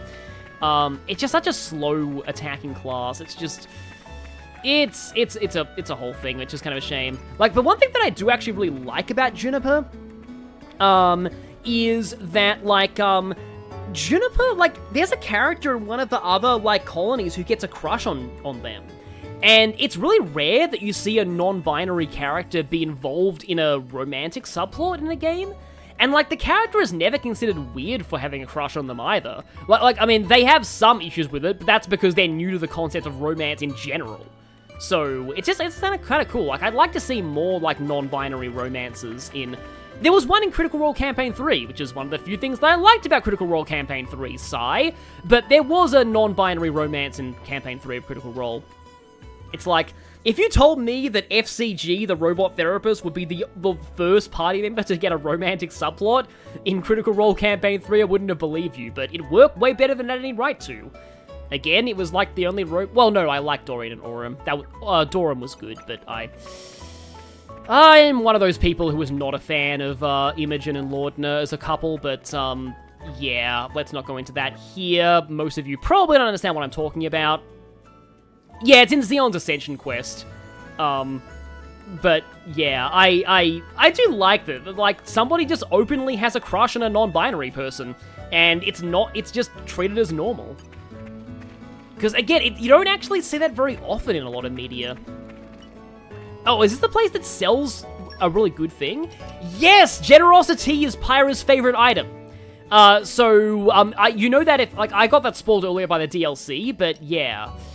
Party gauge gain, HP... Well, I mean, okay, party gauge gain is nice to have now because we're going to be unlocking chain attacks fairly soon. Yeah, that is the thing. This is why, like, I don't like the name Suzaku, because, like, Suzaku is meant to be fire. Rock is not fire. So this is where I think the English map actually makes more sense.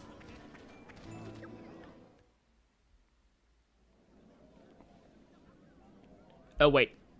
Volume full again? I'm going to get some water. Van Damme? Hang on, Eric Toso in the chat. The next game in the Xenoblade series should just consist of a whole cast of Van Dams. Yes! Except also actually hire Australians to voice them this time, I will say. In fact, let me just look up what Van Damme's English voice actor for a moment.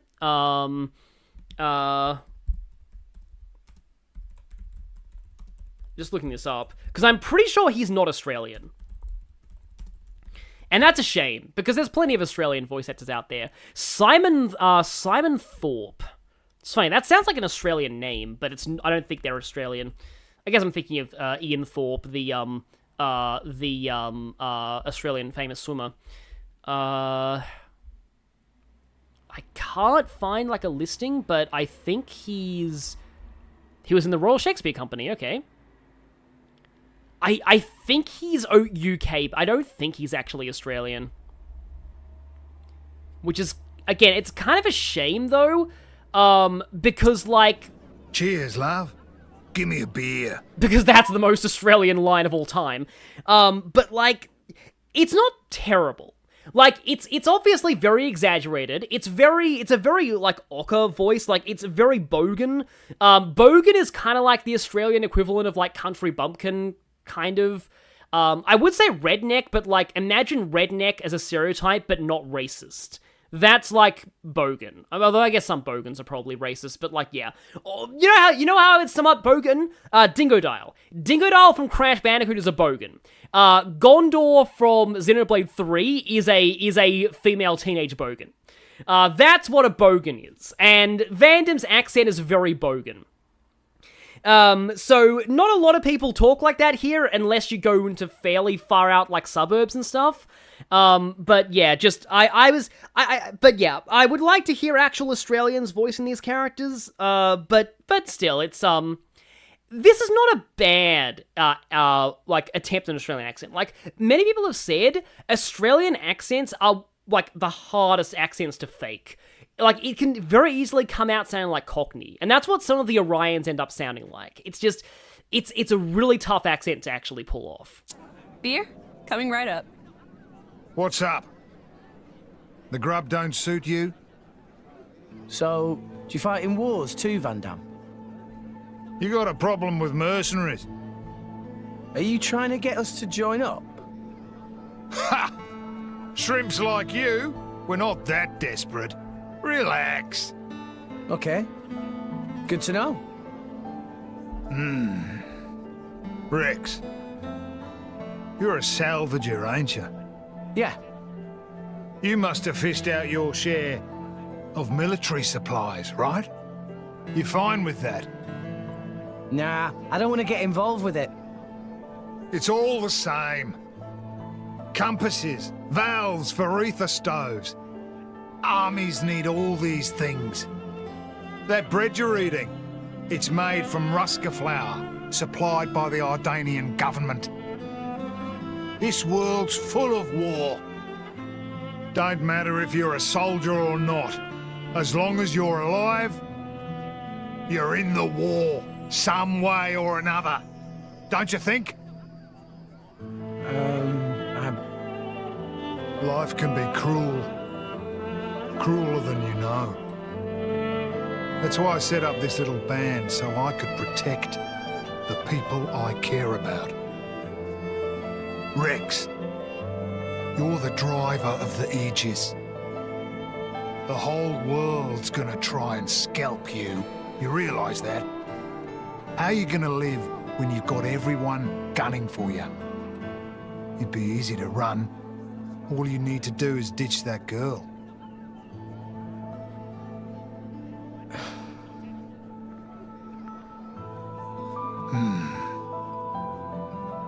Come on. Gotta get ready. Where are we going? Just follow me, kid.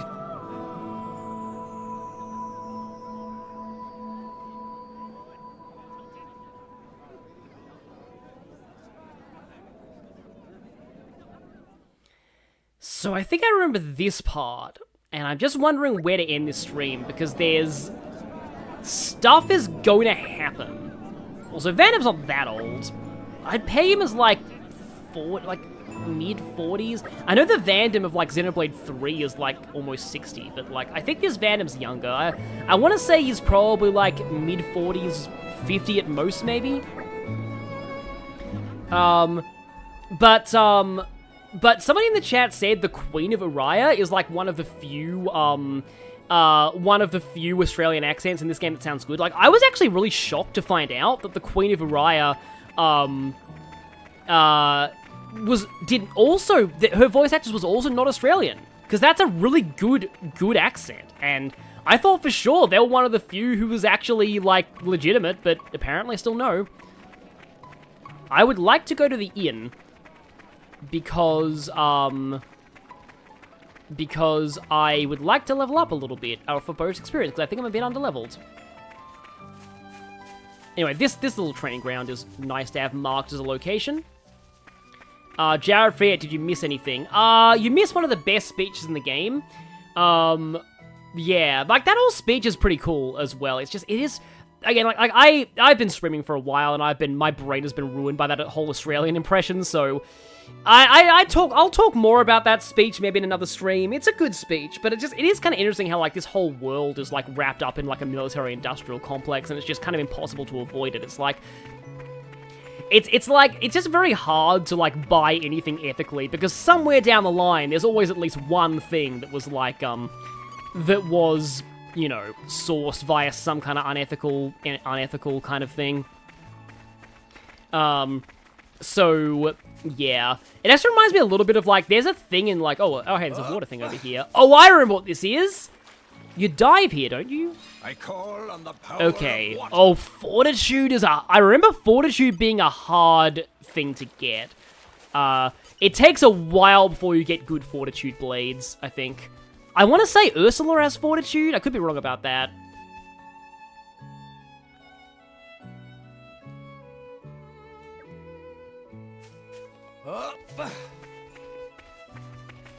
Oh, there's a character in Yu-Gi-Oh! Who is supposed to have a Cockney accent, but it sounds like a really bad Australian accent. Yeah. There's a character I saw in an old British murder mystery who's supposed to be, like, South African, but their accent flickers between Australian, German, and occasionally, like, Indian or something. It's really... It is definitely the weirdest accent I've ever heard in my life. All in one piece. Oh, Ursula does have it. Oh, boy. Yep, I knew I was having PTSD for a reason.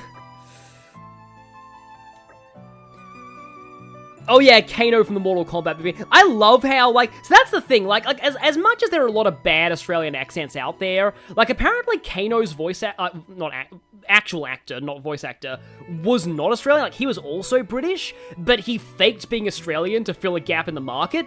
Again, you know, please hire actual Australians instead, movie companies. There are a lot of very good Australian voice actors, like, actual actors and voice actors. Like, everyone loves Hugh Jackman. Like, you know, hiring Hugh Jackman as Wolverine was incredible. It's like, it's funny, like, Hugh Jackman, like, I just realized, the very few, Australian actors that are famous often don't even get to do Australian accents. Like, very rarely is Hugh Jackman hired to actually play an Australian. Because, like, for Wolverine, he's doing a fake American accent, so, yeah. Kate Blanchett often does more of a British accent. It's like, so few of these... And, like, Hugo Weaving from, like, Elrond in Lord of the Rings. There's a lot of Australian actors in Lord of the Rings. He's also not doing an Australian accent for Elrond. Faramir is also played by an Australian. I think Eowyn's also... I think Miranda Otto's also Australian. There's a lot of Australians in Lord of the Rings. And there we go. Rock, pleased to meet you. Iconic line. Dual scythes. Yeah, pretty unique weapon type. Just like how Dromark is one of the only rare blades we have right now. Story rare blades whose thing is not. I'm positive Hugo Weaving is Australian. Let me make sure that I'm correct, but I'm absolutely positive.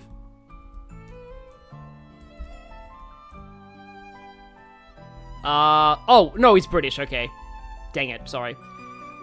Recipient of 6 Australian Academy of Cinema Awards. Hang on, let me just look this up, it's complicated. So he's British, but he has an honorary Order of Australia. Born in Nigeria to British parents. Oh, okay, no, he's lived in Australia for the entirety of his career. Okay, so he has British parents, was born in Nigeria, but he's lived in, his whole career has been in Australia. Okay, right, so I guess he's an honorary Australian. Yeah, Chris Hemsworth is Australian, I'm pretty sure. He got his start in an Australian soap opera. It's funny how, again, like, most of the famous Australian actors that everyone knows don't actually do Australian accents in the movies they're in. Like, can you imagine Thor with an Australian accent? That'd be amazing.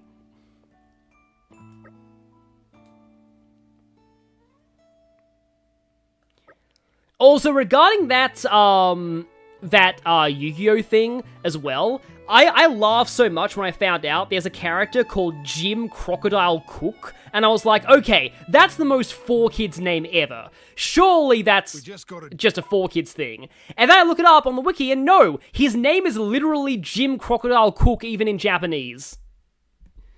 Job to go check out some kind of crazy energy effect. Somewhere up around the blowhole. What do you say? Fancy being a mercenary for a day? Okay. But, I mean, we don't work for free. Don't worry, kid. You'll get paid.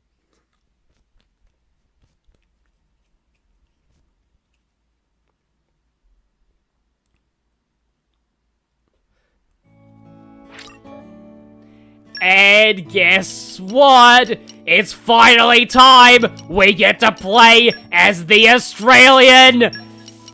And I'm already like Australian accented out, but we have Vandom on our side in the party. And yes, let's check out Vandom. So, affinity chart. He has oh, obviously we get this. Wait, hang on. Getting better! Getting better! 10,000 push-ups. Okay, that's alright.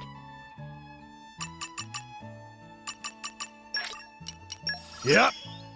Job done. Job done. And yes, his fire level's higher than us. I think it's because I'm under level for this point. Ether power, elite muscles, beefcake flurry. I don't have enough SP for that. Training's paying off. Don't remember him having this very dialogue, though. I used to remember him saying, getting better every single time. Job done. And, okay, he's got one pouch item, accessories, let's see, he is Rock is an attacker, so let's see what I can do with that. Having good affinity is nice. How about, Mega Lance? No, I don't have, like, a Scythe booster.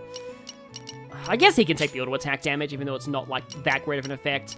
Can I enhance his art? So, like, with the Scythe he has a launch, but I already have that on Rex. So, normally, this guy is, like, the first launch you get, so it's a lot more relevant, like, when you don't have an axe on Rex at this point. Also, Mega Muscle! I have to put this in because I love the way he says it. Muscle slash increases. Okay, so that's when he's on low HP. Fast Twitch, Evasion during art, and drains health. So he's a bit of an attacker-tank hybrid, in a way. I kind of like Fast Twitch up the top, because having the Evasion art ready to go at the start of a battle is nice. Oh, I can lower its recharge time. That's good to have. And let's buff up Muscle Uppercut a little bit. And now I can check out Rock. So, okay, firstly, Ox Cores. That'll take Night Vision and Fusion combo up, because everyone likes Fusion combos. Oh, we have a Spinel Ship. Oh, that's a way lower crit rate, though. I forget if Rock actually likes critting. Unfortunately, yeah, Vandom only has access to one blade right now. But yeah, so Rock has Deathwing, increases damage to Aerial, Crushing Twister, low HP boost, Feather Typhoon, 1% chance of instantly killing aerial foes. Yeah, I don't know why you would want that on like a special that doesn't work on bosses. Reduces aggro buildup, okay. Increase damage of the first 60 seconds of damage boost, and damage dealt from the back. Okay, right, but Vandom kind of gets the aggro a lot. Wind Mastery, Miasma Dispersal. This one's actually really useful. Of all of the exclusive blade skills, this one's actually really good. And oh, Rock has lockpicking. I forgot that Rock had lockpicking. So now we can actually go back to that chest and get that. But okay. Can I take minor fall damage with Vandom? I can try. Are we gonna get fall damage here? He didn't say anything. Let's see if I can find somewhere else I can jump off with him. Garfield Village, head. I think we can jump off of stuff around here. Off we go! Yeah, it is a shame that a lot of stuff gets hidden in Xenoblade, and where the no, that's back to the mouth, I think. Yeah, this is where we encountered the Australians for the first time. Oh, Rock has the highest critical rate max next to Corvin. Oh yeah, okay, so Rock does like critting, but I mean, there's another blade that likes critting more. So I'm going to go around here, trying to... Okay, yeah, I'm supposed to take minor fall damage as Vandom. Just trying to show that off.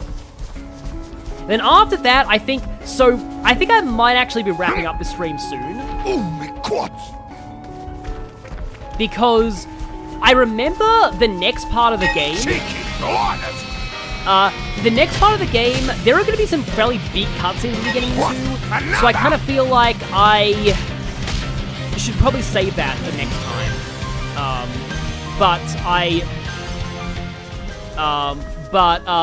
I will, before I leave things, let me see if I can get some dialogue for a bit here. Oh, me quads! Oh, me quads, that's it. Okay, yeah. Yes. I want to say that I don't even have quads, but I mean, I probably do. They're just not really, yeah. Well, glad the chat is, waiting an entire week for the next episode to kill you, yeah. I love Chapter 3 and I love Vandom, so the next stream, and we're going to be meeting another one of the best characters in this game in the next stream. So yeah, that'll be a thing. But before we leave, I am going to open up some more core crystals. Just to end things off here. So let's see. I think let's go for Rex again.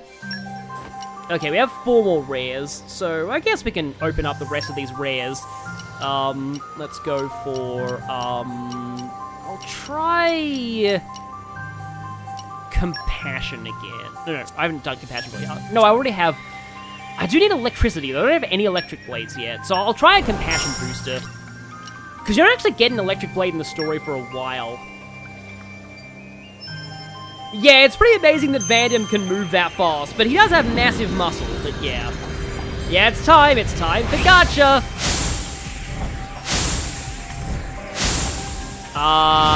Was that someone? Oh, I think I know who this is. Yeah, it's Electra! I could recognize her back thing. I'm Electra! Zippy, zippy, zappy! Wow! So I got an electric blade, but,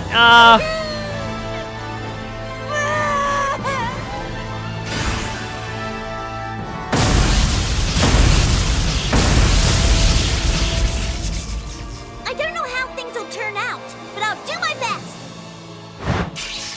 I at least like the pose. Electra is also considered one of the worst blades in the game. So yeah. Also, I do have a few issues with Electra's design. I do feel like you could consider Electra maybe a little bit, yeah, baiting a certain crowd, let's just say, that should not be baited and should not be pandered to at all. Like, I'm a little iffy about Electra's design in that regard. She's a good character, though, I think. But, yeah, Electra's not considered very good. She's another shield hammer, and for some reason all of the shit... Yeah, exactly, Jade Weatherly. That's why I don't really like Electra's design in that regard, but, like... In her quest, though, her quest is good and she's a good character. Truth is wind and ice, right? I guess I'll go with Truth on Nia.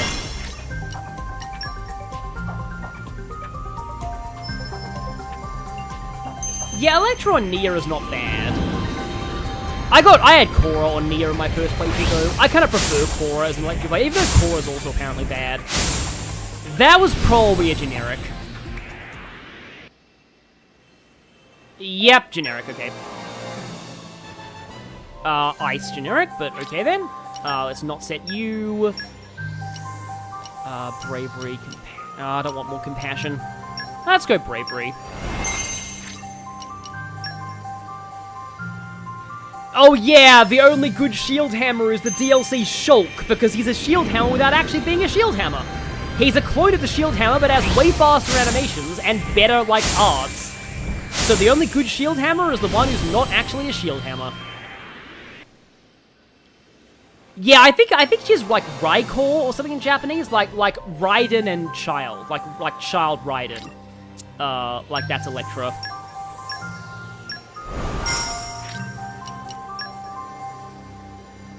Oh, you meant Poppybuster. Yeah, I got Godfrey earlier in this stream. I never used him because Godfrey.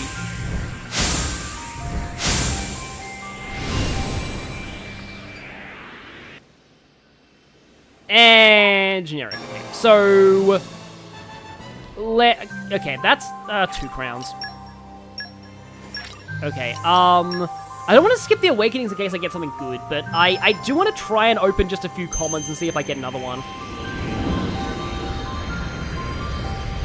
And so here we go. Probably not going to get anything amazing this time. That looks like a generic. Nope. But yeah, Newt is weird. I think there is another legendary... Please don't be a rare blade. Okay, good, yeah. There is, like, another, like, set of legendaries in the DLC. I should probably save that for later, though, because there are other party members who will need blades later. Viewers are reacting to the pulling of a not-so-good blade Electra. Yep. Oh, there's Newt, but we're not getting her.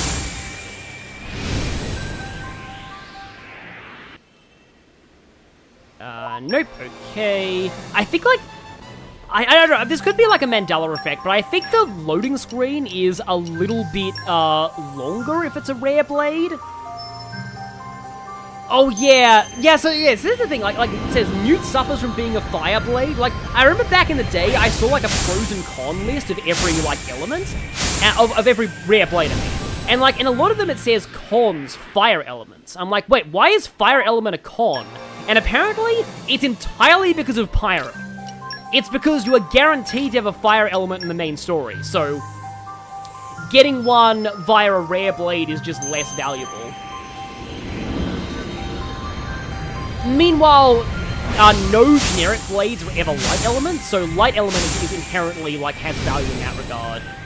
I don't know, Electra, is Electra a pity blade? Electra could be. I want to say Godfrey was probably pity.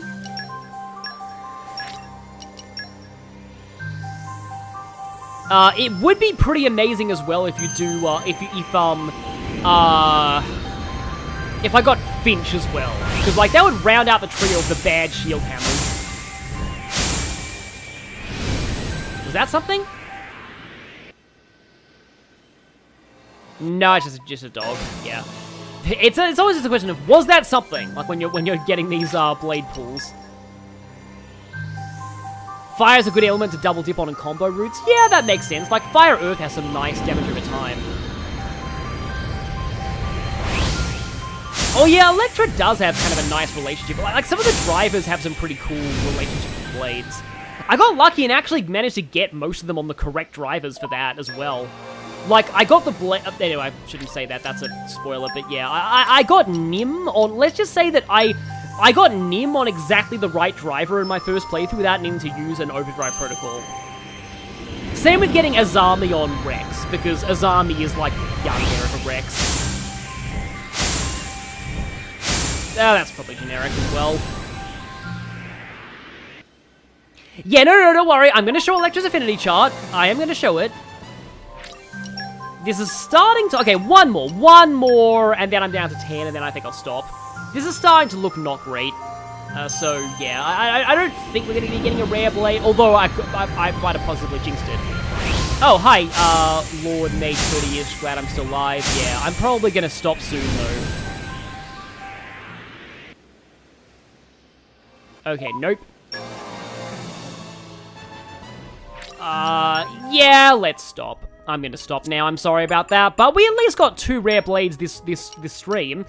A shame that they were Godfrey and Electra, but we got them at least. So okay, Nia, engage blades. Let's talk about Electra for a moment.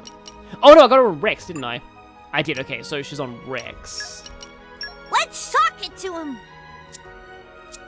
So, okay, you're gonna head out some, Asian, that's fine. I'm just gonna, I'll end things. I'm gonna talk about Electra, and then I'll end things. So, okay, Electra. Electra, here we go. So, her specials. Increases damage to toppled enemies by 100%, that's okay. Increase damage to launch enemies, also okay. Rolling Thunder, increase aggro drawn by specials by 60%. So, it's not until her 3rd special that she gets, like, aggro drawing, which is, like, already in itself not the best. Yeah, Vanden more than makes up for the bad blades, exactly. But, what I was, somebody in the chat also said, yeah, avoiding spoilers, yeah, granted, yeah, it's only uphill from here when it comes to blades, basically. So yeah, for later streams, we'll only be getting the good stuff, probably. So yeah, counters attacks with 240% ether damage. I've heard this is bad, but I can't remember why. Zappy Girl. This, I know exactly why this is bad. Increases aggro every second. So, I talked about this earlier in this stream with Tora, and one of the Poppy Swap parts for Tora. So, effects of increasing aggro every second. They are terrible because aggro already reduces every second, and the increase you get from Zappy Girl, even at its maximum level, apparently, I hope I'm right about this, is not enough to offset the loss every second. So this doesn't actually increase every second, it actually makes aggro go down slightly less every second. So that's a thing. Oh, it's 240% of a raw attack stat, and shield hammers have bad attack stats, so yeah, that was why Sparky Girl's bad.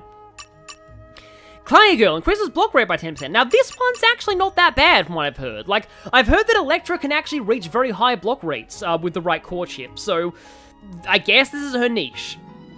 And yeah, enemies have way more HP. Oh yeah, right! This is really awful, isn't it? Because, like, the sheer amount of HP that enemies have, like, enemies have, like, HP in the millions, for, like, a lot of bosses. And, like, the amount of damage this does is just so low compared to most HP things. I think, I want to say Zappy Girl does stack with the Nopon Mask, but I might be wrong about that. Yeah, the aggro drawn by a single art from, like, Rex, say, if he's on another character, it completely negates all the Zappy Girl aggro. And she also only has two field skills right now. Electric Mastery, that's fine. She goes all the way up to level 5 Electric Mastery, which is not bad. Then we have Mastery of Thunder. Electra's not exactly good at this, yeah.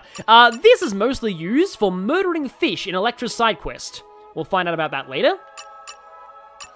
And, oh, she does have Focus. I mean, that's not bad, but she doesn't get this until level 3 Key Affinity. So that's a long time for Focus. But Focus is actually a pretty good blade ability to have. Like I've said, not a lot of blades have Focus, and a lot of it's tied... Oh, nice, okay. And, like, a lot of it's tied up in Pyra. So, let's just say there are some points in the story where you can't use, like, Pyra. So, having Focus on other blades is good for those points. But yeah, that's Electra. And so, thank you all for being here for the stream. Thank you for watching the amazingness that was the power of Australia in full action. And I will see you next time as we play as the almighty Australian. And upgrade Rex's Anchor Shot, and I can finally talk about why Anchor Shot is so good. And meet another one of the best characters in this game. Like, already this game's cast is so good. And we are going to meet another, even more amazing character in the next stream. Because next time will be time for the Bringer of Justice. So, see you all then.